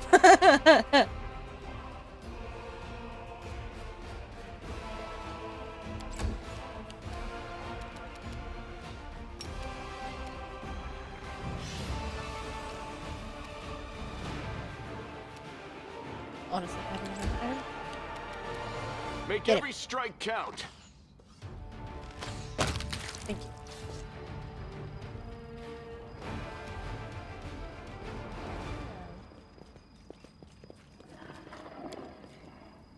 Despite all the city's troubles, the statue of Iomedes towers proudly over the street.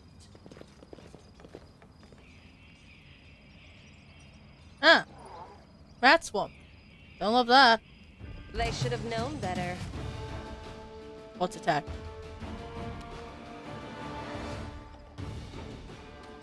Can they even get up here?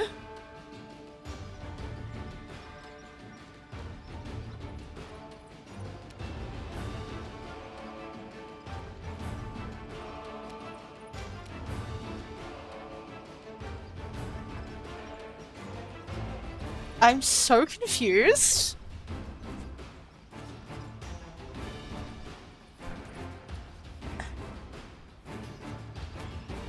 Like, it wouldn't surprise me if they could get up here, but still.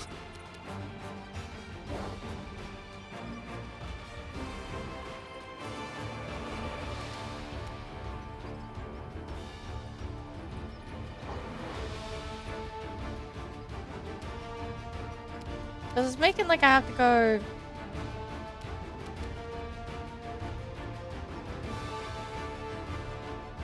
And that ain't gonna fucking work.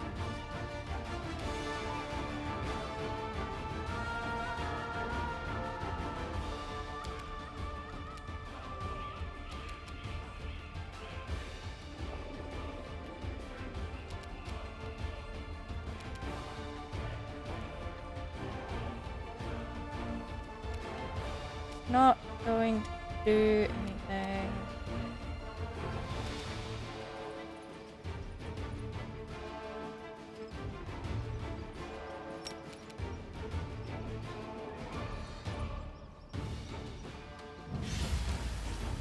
Yeah.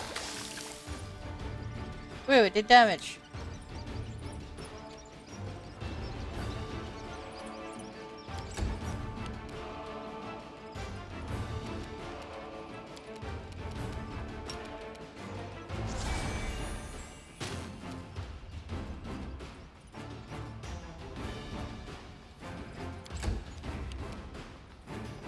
Oh, shit.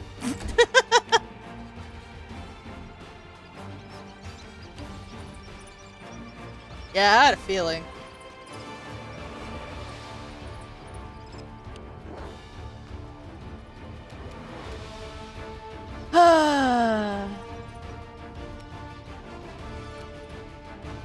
You've crossed the Get him. wrong mongrel.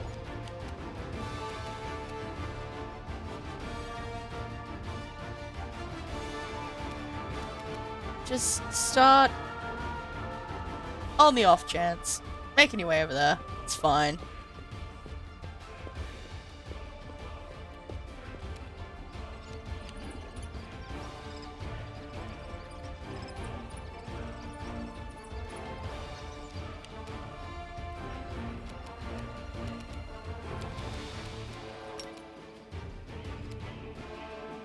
Get him.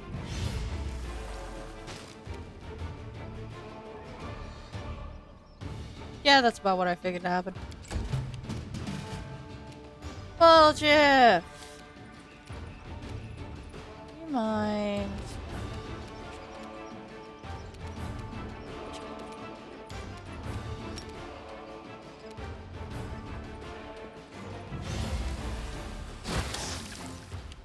Missed. That's unfortunate.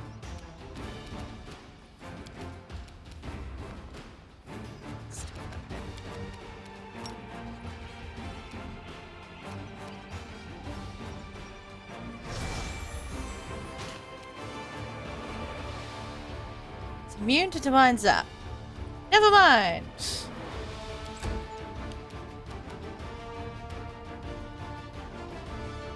Let's go over here.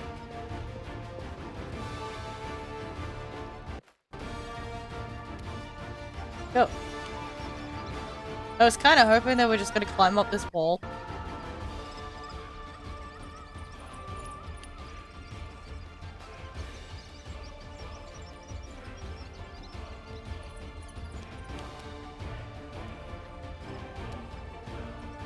You won't survive me.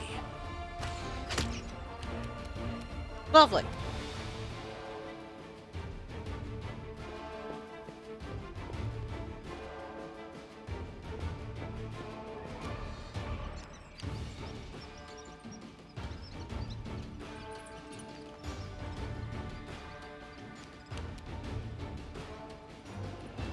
But why though? That is your only damaging cantrip, isn't it?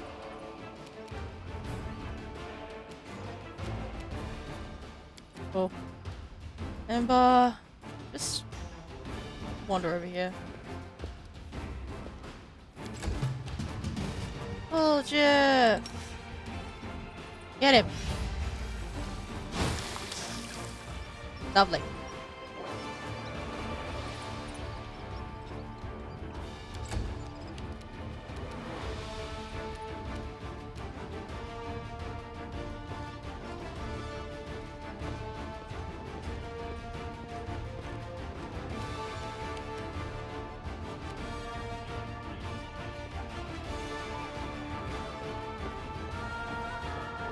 Oh, hi. Tasty, tasty Dampier. Get me. Please.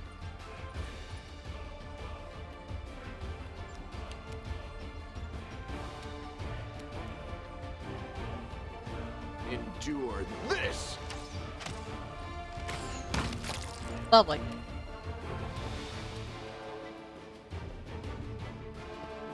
Onwards.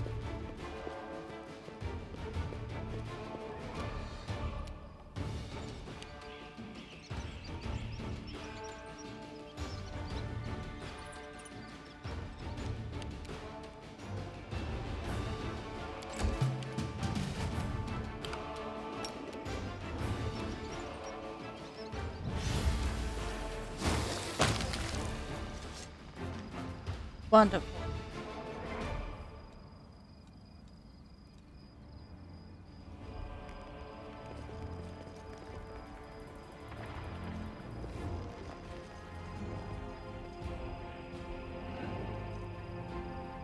gonna guess we can't go inside. Ability check. This is blocked off. Alright.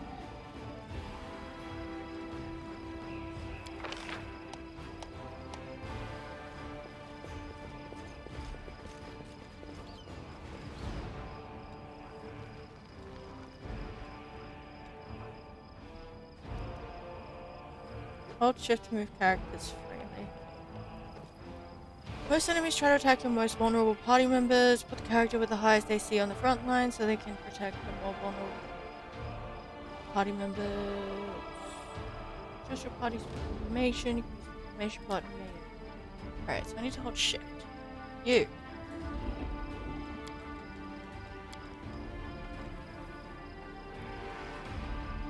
Optimal auto formation. What?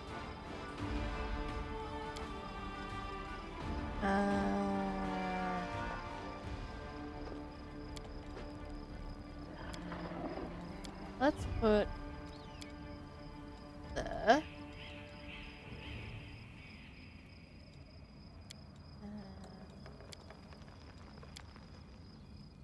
yeah, let's go with that. Okay.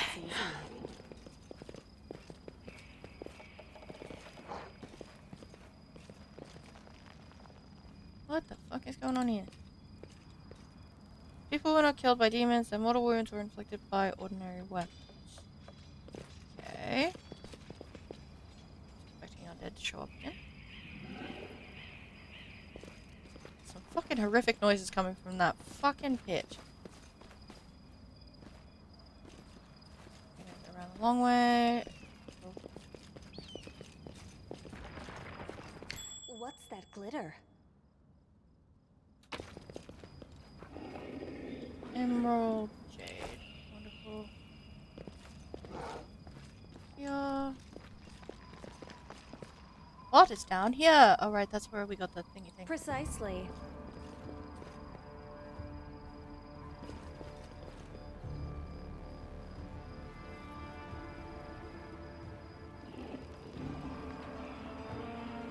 If I can kick you off the cliff, I'll be very happy.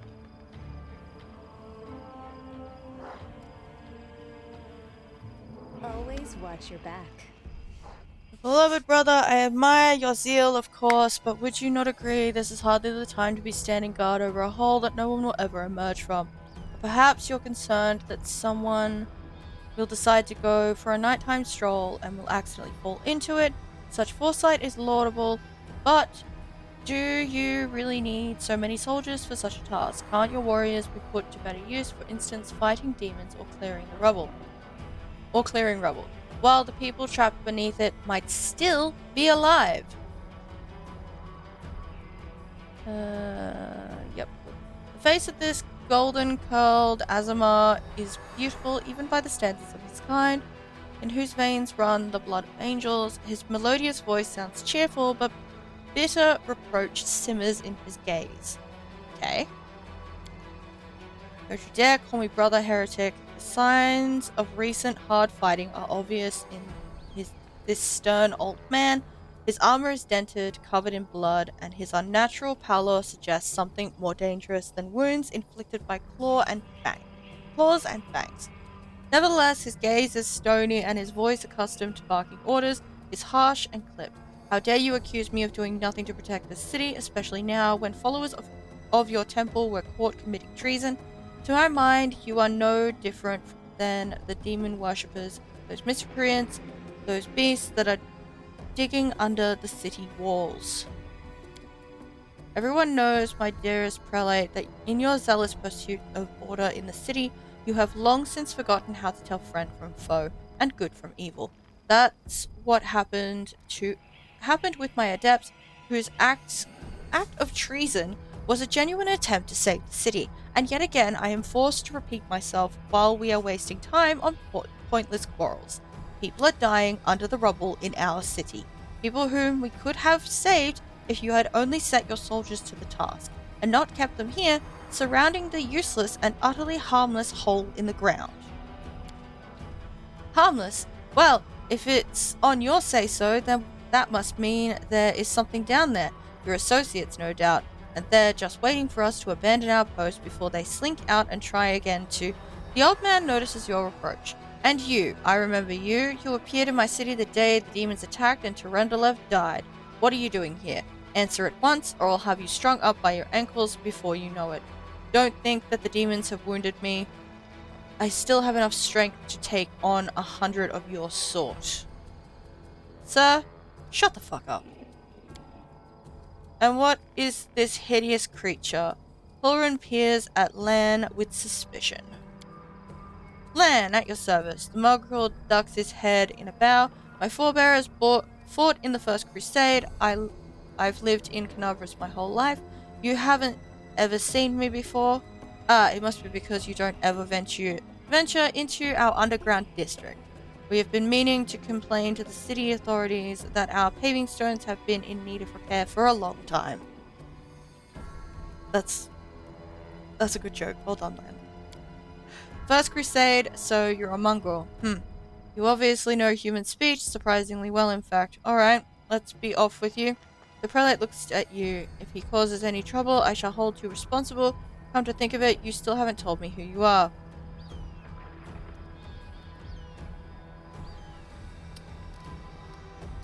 I'm a crusader. I'm fighting to liberate Canabras from the demons. A crusader, you say? I'll be looking into that. You obviously don't know to whom you are speaking. I am the one who decides who's a crusader and who's a traitor in this city. Hulrun Sharpak, prelate of Canabras, by the grace of Her Majesty Queen Galfrey, and the city's defender against threats from within and without. Sure. And as we can see, you've done a sterling job protecting the city. The golden-curled Azamar flashes a flinty smile. I am Ramian of Edme, prior of the Temple of Desma, which alas currently lies in ruins. Wise Hulrun here believes it is vital to guard this hole in the ground from which he is certain demons will emerge at any moment. I have been trying to convince him that the city has far more urgent matters to deal with. For instance, rescuing those currently dying under the rubble.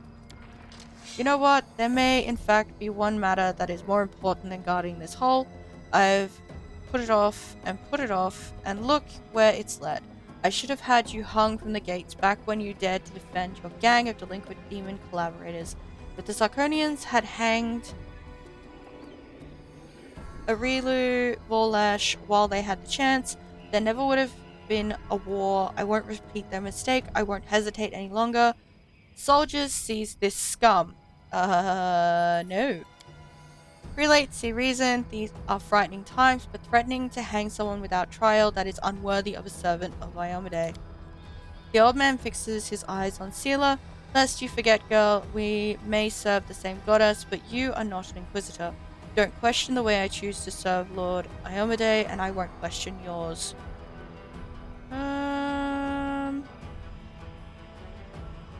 What precisely are you accusing Raymond of, Inquisitor?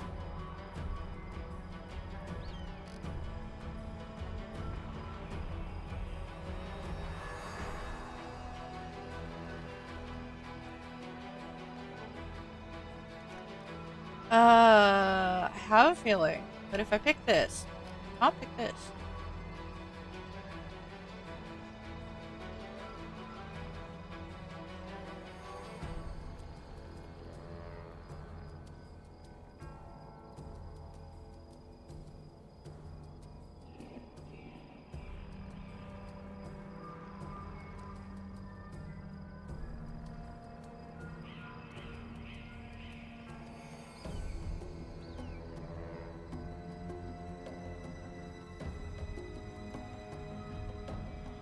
Yeah, no, I'm going with chaotic option.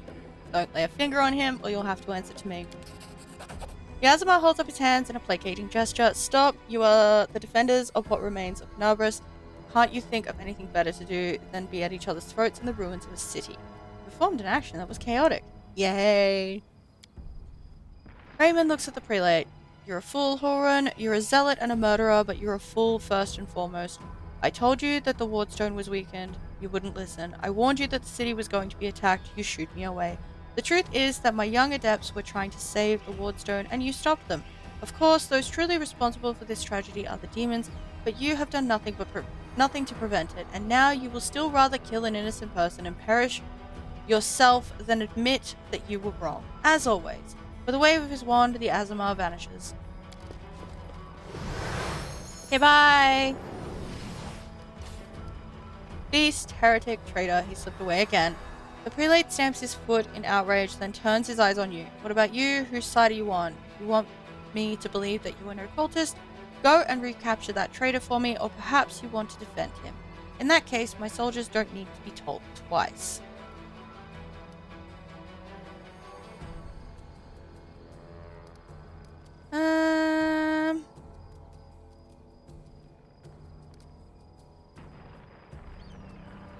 I see you suffered greatly in battle. Nonsense, I had to deal with a brood of Nabasus. It was nothing, I've taken on worse enemies with the goddess's help. Succeeded, a knowledge arcana check. Nabasus, also known as death demons, have the ability to drain their victim's life force. Judging by Holrun's power, he has lost a significant amount of his energy. The Inquisitor can bluster as much as he wants, but right now, he's far from the peak of his abilities. Why are you obsessed with finding enemies everywhere you look? Why? Why? You must not be from these parts, or you wouldn't have asked such a question. I look for enemies everywhere because our enemies are everywhere. Who are we at war with? Demons. Demons and cultists. They are masters of deception, they worm their way into our favor and masquerade in all manner of false guises. Do you think Dresden was taken by force? No, by trickery. Were it not for me, Canabras would have gone the same way long ago, captured out from under our noses. I'm sorry to say, but that was already done. You were no help in this situation, sir. Now, listen to what I'm about to tell you. This was a long time ago, I was very young then, and I had just joined the Crusade.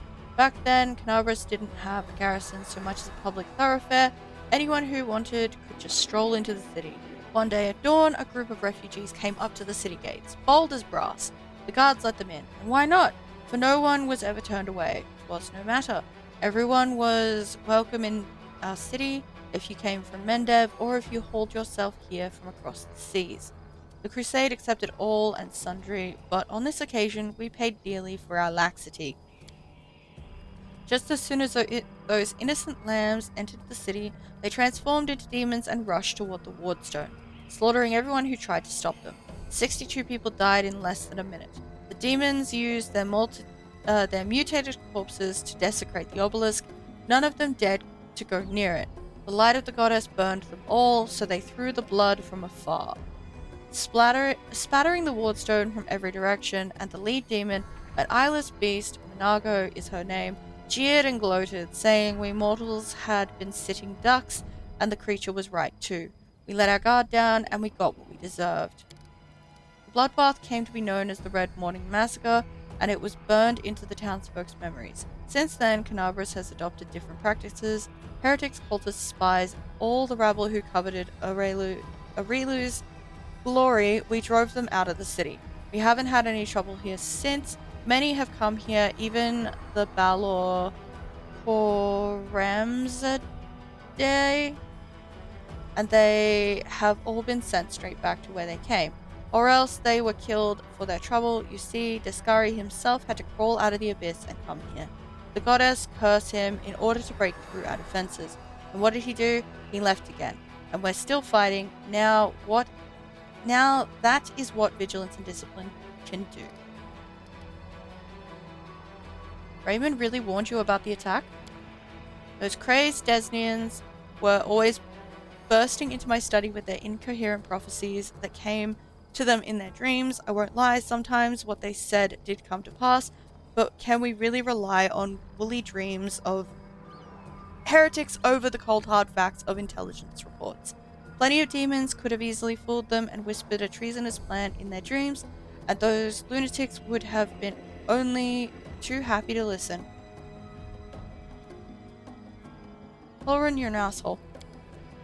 This time, Mr. Curls for Brains came to me and declared the demons were about to attack the city, and that the Wardstone's power was diminished by some kind of contamination or taint. Iomade, forgive me for even repeating the words. After uttering such blasphemy, he should have been locked up along with his followers and interrogated. But instead, I simply increased the surveillance on them, and what next? My people caught them red-handed trying to attack the Wardstone with unknown magic. And not 3 days later, the demons attacked the city. There's an obvious connection between these events, whether deliberately or under demonic influence. The Desnians played right into the hands of the Descari hordes, and they almost left the city completely defenseless. Raymond covered for his people the whole time and helped them escape my guards. After that, what else can he be but a traitor and a heretic?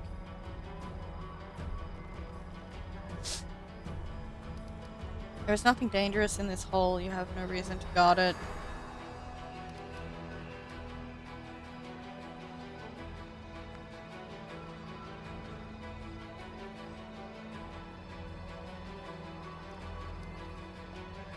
I mean, let's go through all the dialogue and then I'm probably going to kill this man.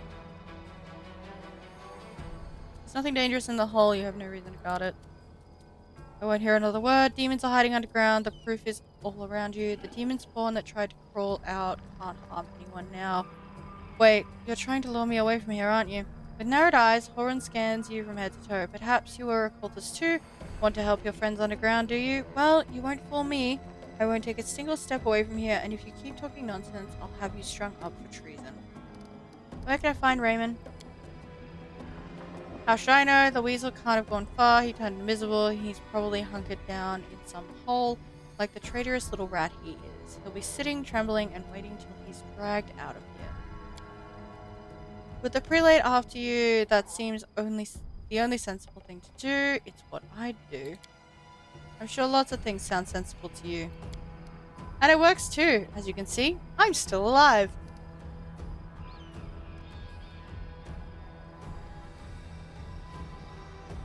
I want to kill him. What's down there? There be people. Okay.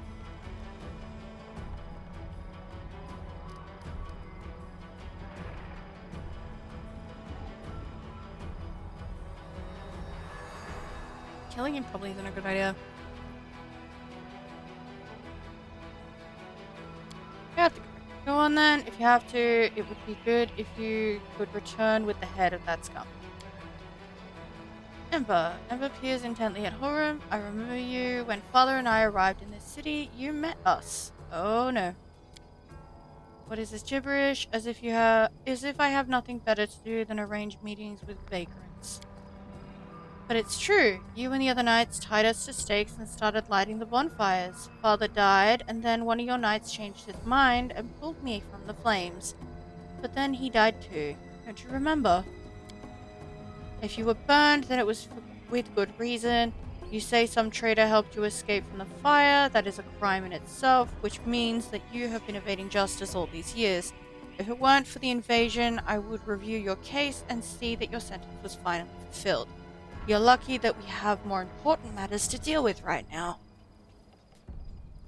Hi, Kangster. How you doing? Sorry, Kang.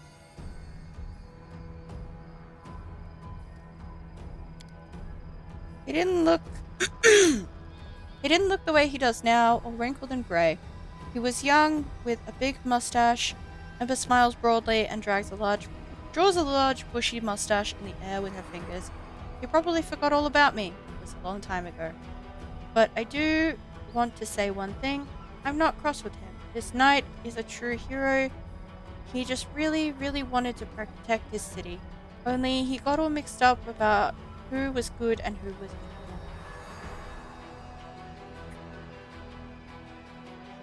Hey, I just got home from work. Welcome home from work.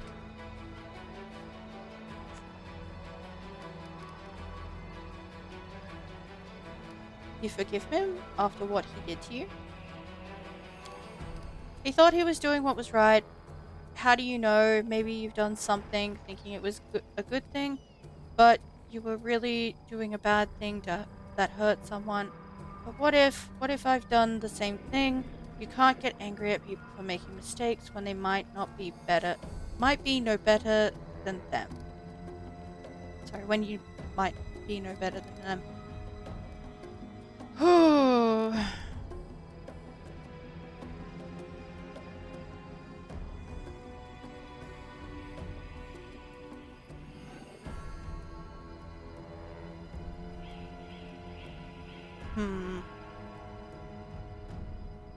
Lauren, you sent an innocent child to be burned at the stake. Don't you want to ask her? Hardly. Anyone can look innocent. How did this girl manage to survive the fire? And what about that crow that's always flying around her? I advise you take a closer look at this innocent lamb of yours. If you ask me, she looks highly suspicious indeed.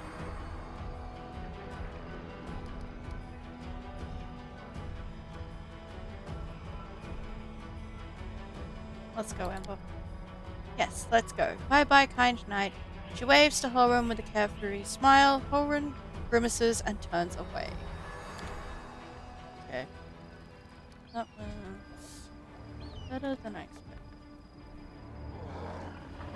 Alright, so Priesty Boy went this way.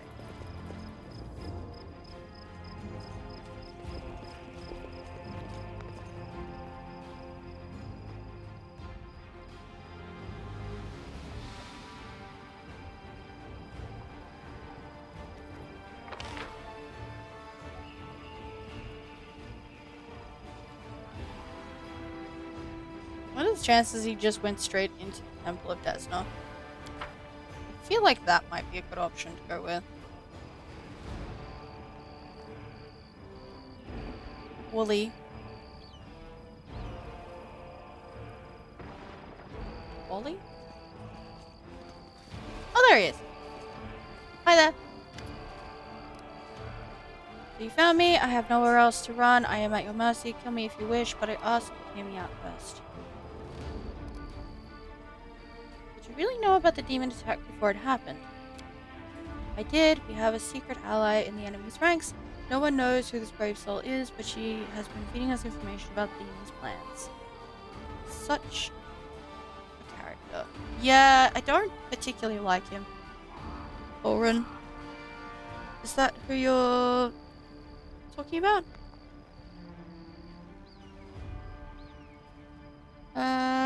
These dispatches have come to us by the most reliable channel bestowed upon us by the great dreamer herself. They have come to us in dreams. Prelate Hulrun brushed them off as meaningless revelries, and well, I admit that it isn't always easy to distinguish our allies' messages from ordinary dreams. But even ordinary dreams are gifts from Desna and are always worthy of attention. The prelate and all the crusade leaders, for that matter, should have put less store in reason and more in intuition, inspiration, and spontaneity. What's more, not long before the attack on the city, a blind elf who calls himself the Storyteller arrived in Canabras. This wanderer wasn't merely a collector of legends, but a scholar of the unknown. According to him, the wardstone in our city, the first and most important in the chain of wardstones, weakened since long ago, was teetering on the brink of corruption. It seems that the Red Morning massacre and the other demon attacks, even the ones we fended off, did not leave us unscathed. Unfortunately, the prelate did not wish to listen to the storyteller either. We're lucky he wasn't burnt at the stake as a heretic. We had such vital information on our hands, information that could have saved the city, but no one cared to listen all the way to the catastrophic end. Okay.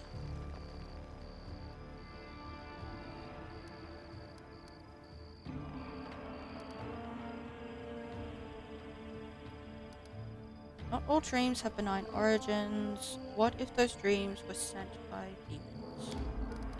In a different time and place,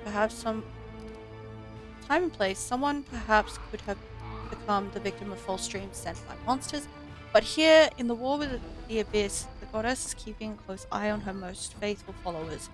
I have no doubt that if a demon tried to intrude upon the dreams of any one of us, Desna's punishment would have been swift. Okay.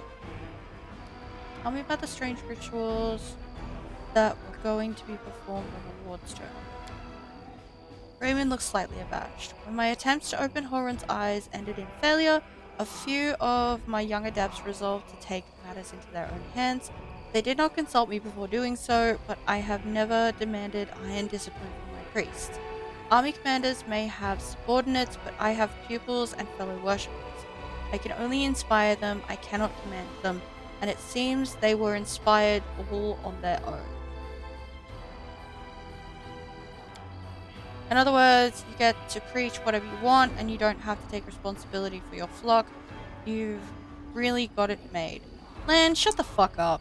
Leave the preacher alone. For pity's sake, how can I be held responsible for the actions of others? These are not children we are discussing here. They are grown adults, endowed with their own free will, praise the goddess. Of course, we all help one another, but in the final reckoning, each of us decides how we will act, and each must answer for those choices. They had no ill intent. They only wished to access the wardstone in secret and try to cleanse it. But to Holrun, this became perform a suspect ritual after hearing even more suspect voices in their dreams. The children wanted to save their city, but the Inquisitors detained them and almost killed them. I had to intervene. I used my authority and my power as a cleric to give them a chance to flee. If they hadn't gotten away, they were destined for a cell in the prelate's dungeons and quite likely death. Why are you and Holrun feuding? Oh, I'm not feuding with him. I sincerely wish only the best for the man.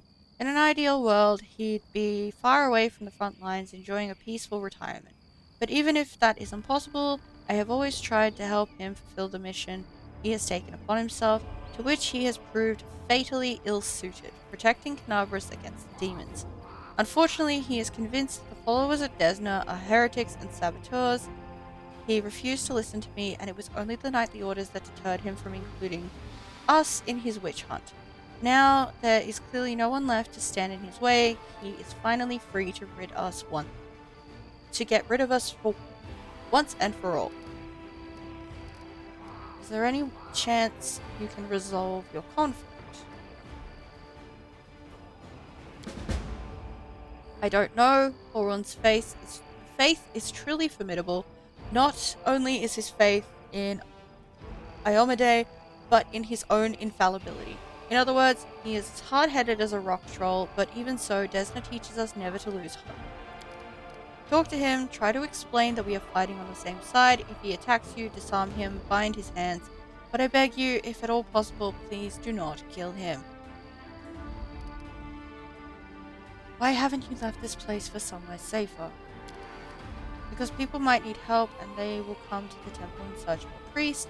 I will not hide away in a hole, saving my own neck, while Canabras is full of people suffering in the wake of the demon's attack. Okay, I have to go. Wait, 3 of my adepts are hiding somewhere in the ruins of the city. The ones the Inquisitors wrongly accused of treason. I beg you, find them and protect them against the demons and vigilantes like Holrun. Ugh. I have like the hiccups and the burps at the same time, and it's really painful. And vigilantes like Holrun, they will not rest until they find them. If there is anything else you can do to save Canabras, please do it. Starwood Cave.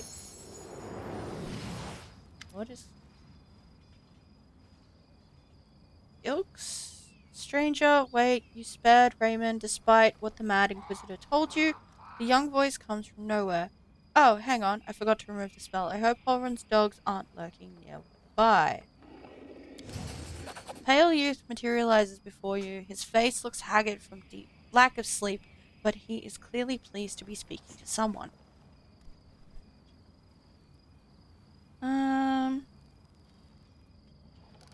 So you're one of the Desna adepts that tried to break into the wardstone?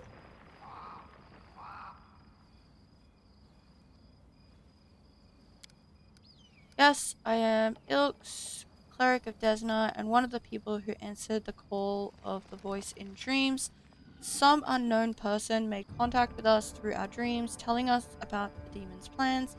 We learned that the demons were planning to attack Canabras and do something terrible to our wardstone, which already carries the taint of corruption. Very late, Holrun refused to heed our warnings. We had to make a choice. We could either throw up our hands and pull back, or take action, even though it could cost us our lives. But what heartless person could stand by in the face of such a deadly threat? What were you planning to do to the Wardstone? The young man hesitates. Our plan was to get to it and then follow our instincts. There were 3 of us, a cleric, a mage, and a bard. Between us, we know a lot. We're capable of a great deal. If we'd had enough time, I'm sure we could have figured out what's wrong with the Wardstone and how to heal it, but they didn't give us time. Yes, the local commanders got roped into dealing with this. Some idiot kids trying to break into the Wardstone, apparently some of ours, but who even knows these days? Seal size. I know there's no evil in you, I can sense things like that, but what you did was so stupid and impulsive, someone could have got hurt, I know from experience. So you lot decided that you needed to do something right away, so you did something right away. Great work. Lan gives us a sarcastic round of applause. Like the city authorities would have done a better job, they weren't gonna do a thing even though it sounds like they knew about the danger. All they knew was that some crazies had some weird dreams, but anyway, it's a little late to be trying to pin blame on people. How did you even come up with such a plan? How could we not come up with that plan? You sense the young man's temper rising. Listen, Desna is the goddess of luck, but luck as many lay people would understand it, and luck as we, the followers of the music of the spheres, see it, are far from the same thing. Other people believe luck is something good and falls into your lap just because, like a generous but unearned reward.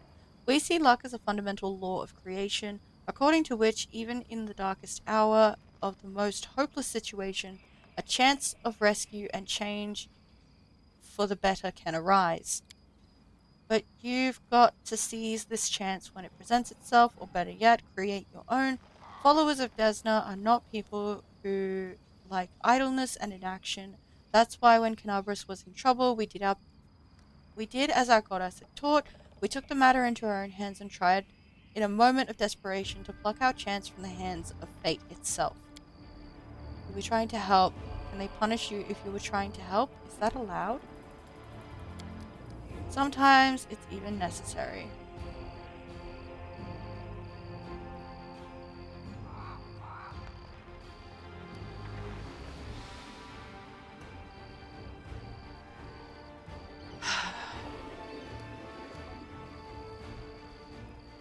How could a zealot like Holrun become the respected defender of Canopus?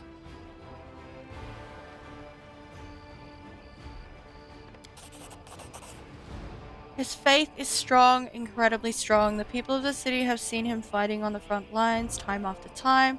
I myself remember feeling dumbstruck the first time I saw that gruff old man slaying demons in a fit of righteous fury. The people living on the edge of the abyss need protecting more than anything else, and that's why they are prepared to forgive their protector almost anything, even prejudice, paranoia, and the death of innocents.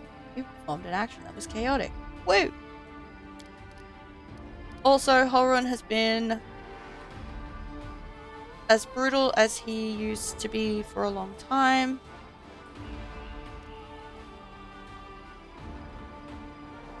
Sorry. Also, Holrun hasn't been as brutal as he used to be for a long time. He has his loyal right-hand man, Lyota, known as Hawkblade. He's a witch hunter too, but a good deal more rational and even-tempered. Holrun trusts him completely, and Lyota always conducts a thorough investigation before dragging a victim to the fire. It's our bad luck that Loiter left Canabras in pursuit of some particularly vicious hags 2 weeks before the attack. If he were here, he wouldn't have let Hulrun attack Raymond. On the other hand, if he were here, we wouldn't have escaped after trying to get to the Wardstone. We'd all be in a cell right now.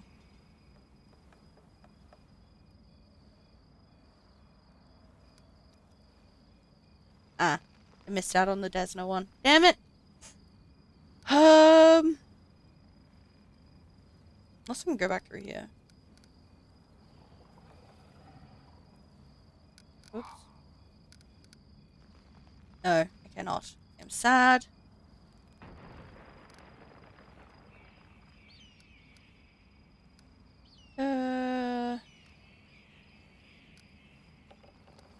Whose voice have been hearing in your dreams? Nobody knows what it is, but everyone who has heard it, heard her, I should say, is convinced that she is a good and pure soul chosen by Desna. We had a choice. We could trust her, except that we have an ally somewhere who isn't afraid of all the armies of the Abyss, or we could drown in suspicions and get one step closer to becoming just like Horan. We decided to trust the voice, and seeing Kenobris devastated, which is what our unknown ally tried to prevent until the very end. I can see now who had the truth on their side.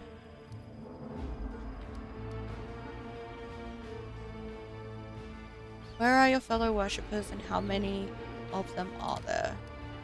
Fortunately or unfortunately, I don't know where they are. We split up to confuse the Inquisitors who were chasing us. Alright, do you need help? Desna teaches us to trust in last-ditch chances. Listen, my friends are called Aranka and Thrall, or Thol.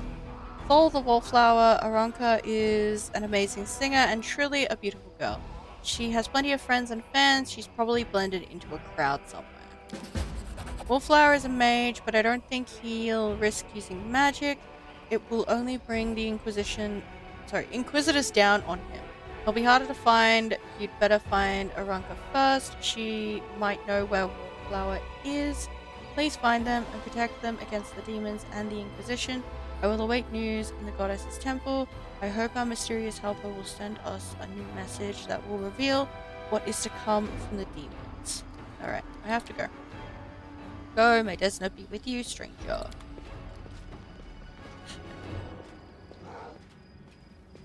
So that was just outside there.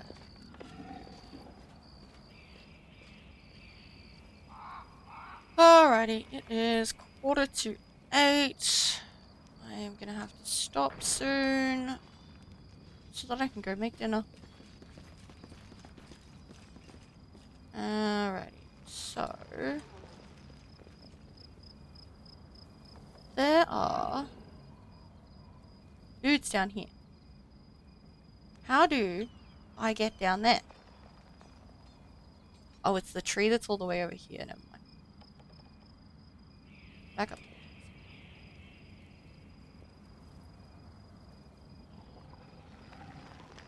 A tree over this way that I can climb across. Climb down. This is my kind of work. Hello there, Crusaders. How are we today? By order of the Commander Tirabade, we are searching the city and helping the wounded. Cool.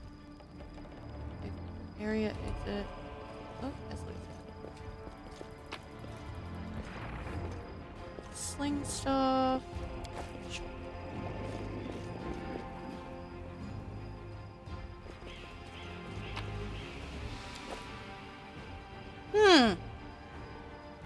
Well, don't you look fun? Where are you at? I'm currently in the market square. We have explored this much of the market square.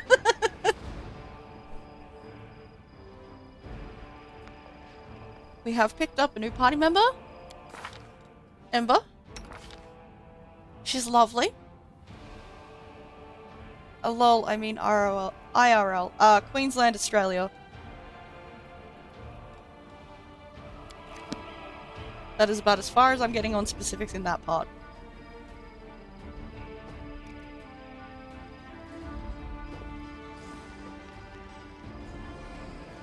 Time to rob them of their treasures.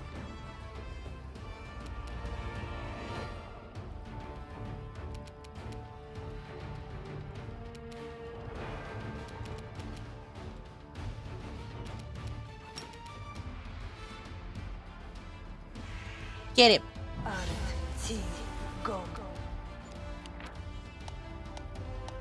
Spell resistance. The enemy sheer avoids the negative effects of your spells because of their spell resistance. Spell resistance is a rare ability that can also be acquired for some spells and equipment.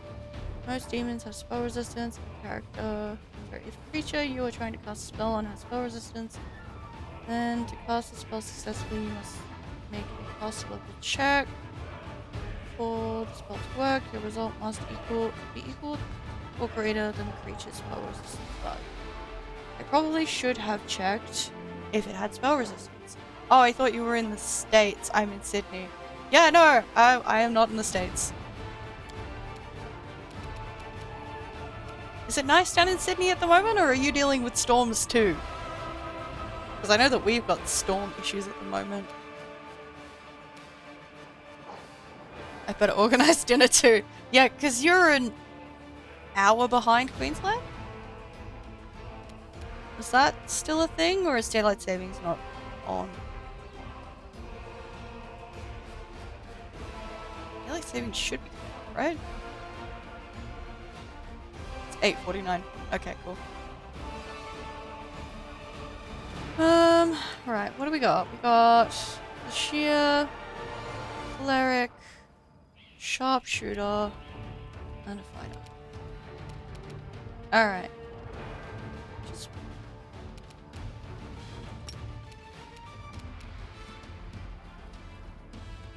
can't hit anyone. Actually. That is unfortunate.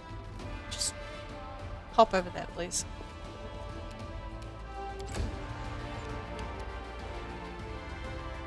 They can't act yet? Okay, interesting. I also can't hit them, so. Storm's back.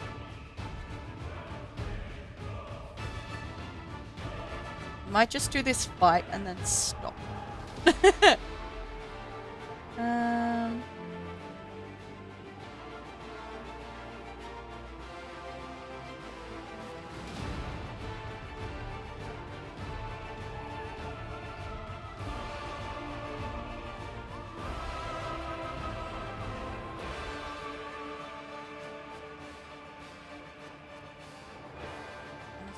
Please, I wish I could arrange that.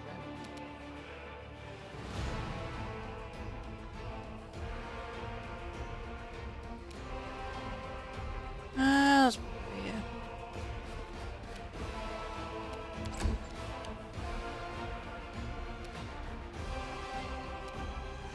Alright, how many hit points do you have? You have 30. You are the cleric.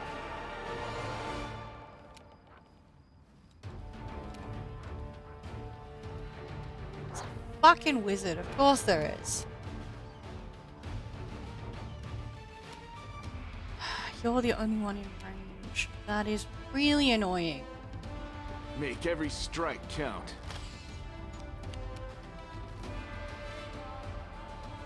Terrible at this.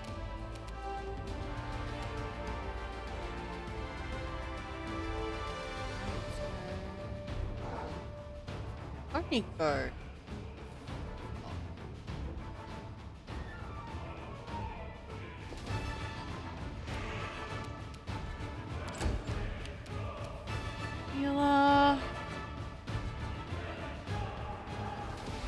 The light, take you!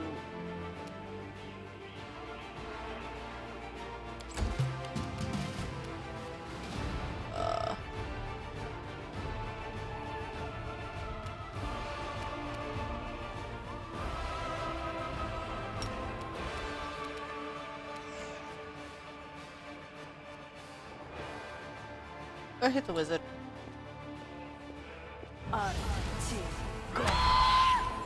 Not quite what I wanted, but you know.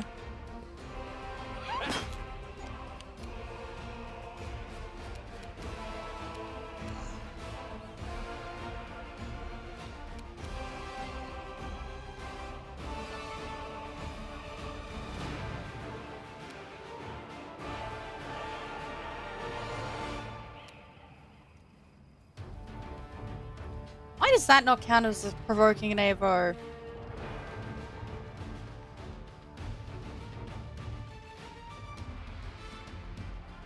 Does it right at the edge there.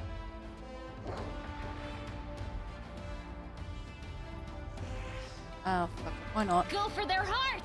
Go! Get him! Yeah, it did count. That sucks. Everyone missed. Oof. Right, who went down?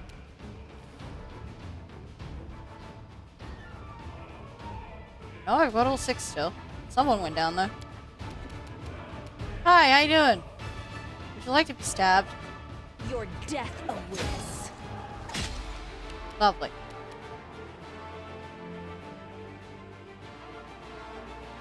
Please hit him. You've crossed the wrong mongrel. Ah, kill the Distract demon. them for me. Please. Thank you.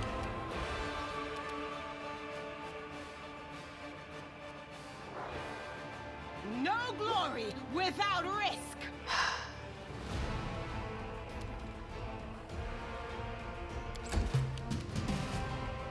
Remember. Get it. Lovely.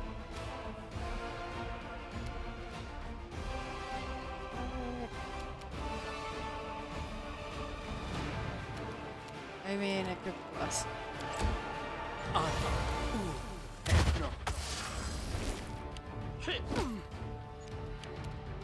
I don't know what you just tried to do, but it obviously didn't work. I'll cut you wide open! Oh my god. Why is everyone's to hit terrible today? I forgot to give you potions again. Cool. This is fine.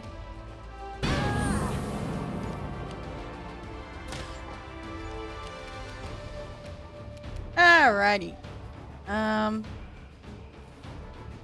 Cover Let's me. stab.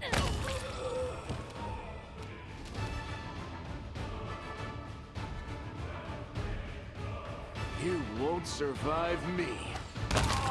Yep. Time to share your treasures. Stab. Get him. The inheritor, guide my blade. I was honestly hoping you would have got him.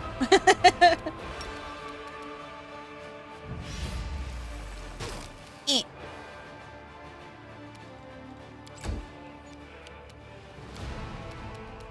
The spirits demand your blood.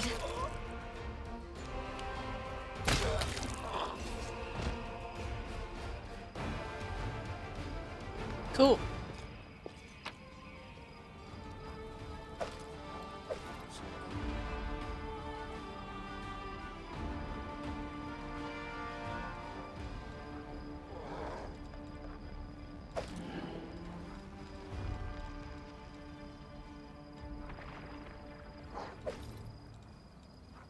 If it's a masterwork, I might as well pick it up. I can't come back for loot later.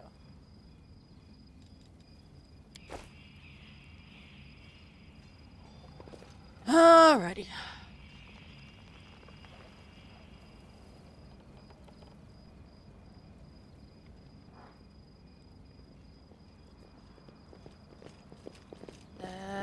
Be a demon. Alrighty. Well, I'm gonna stop now. I have been going for 6 hours, and that is probably a good long while. And I need to go make some dinner, because, I'm hungry. And yet, I'm still moving around. So I have a problem, and this game is fun. Alrighty, I'm gonna save and stop for now.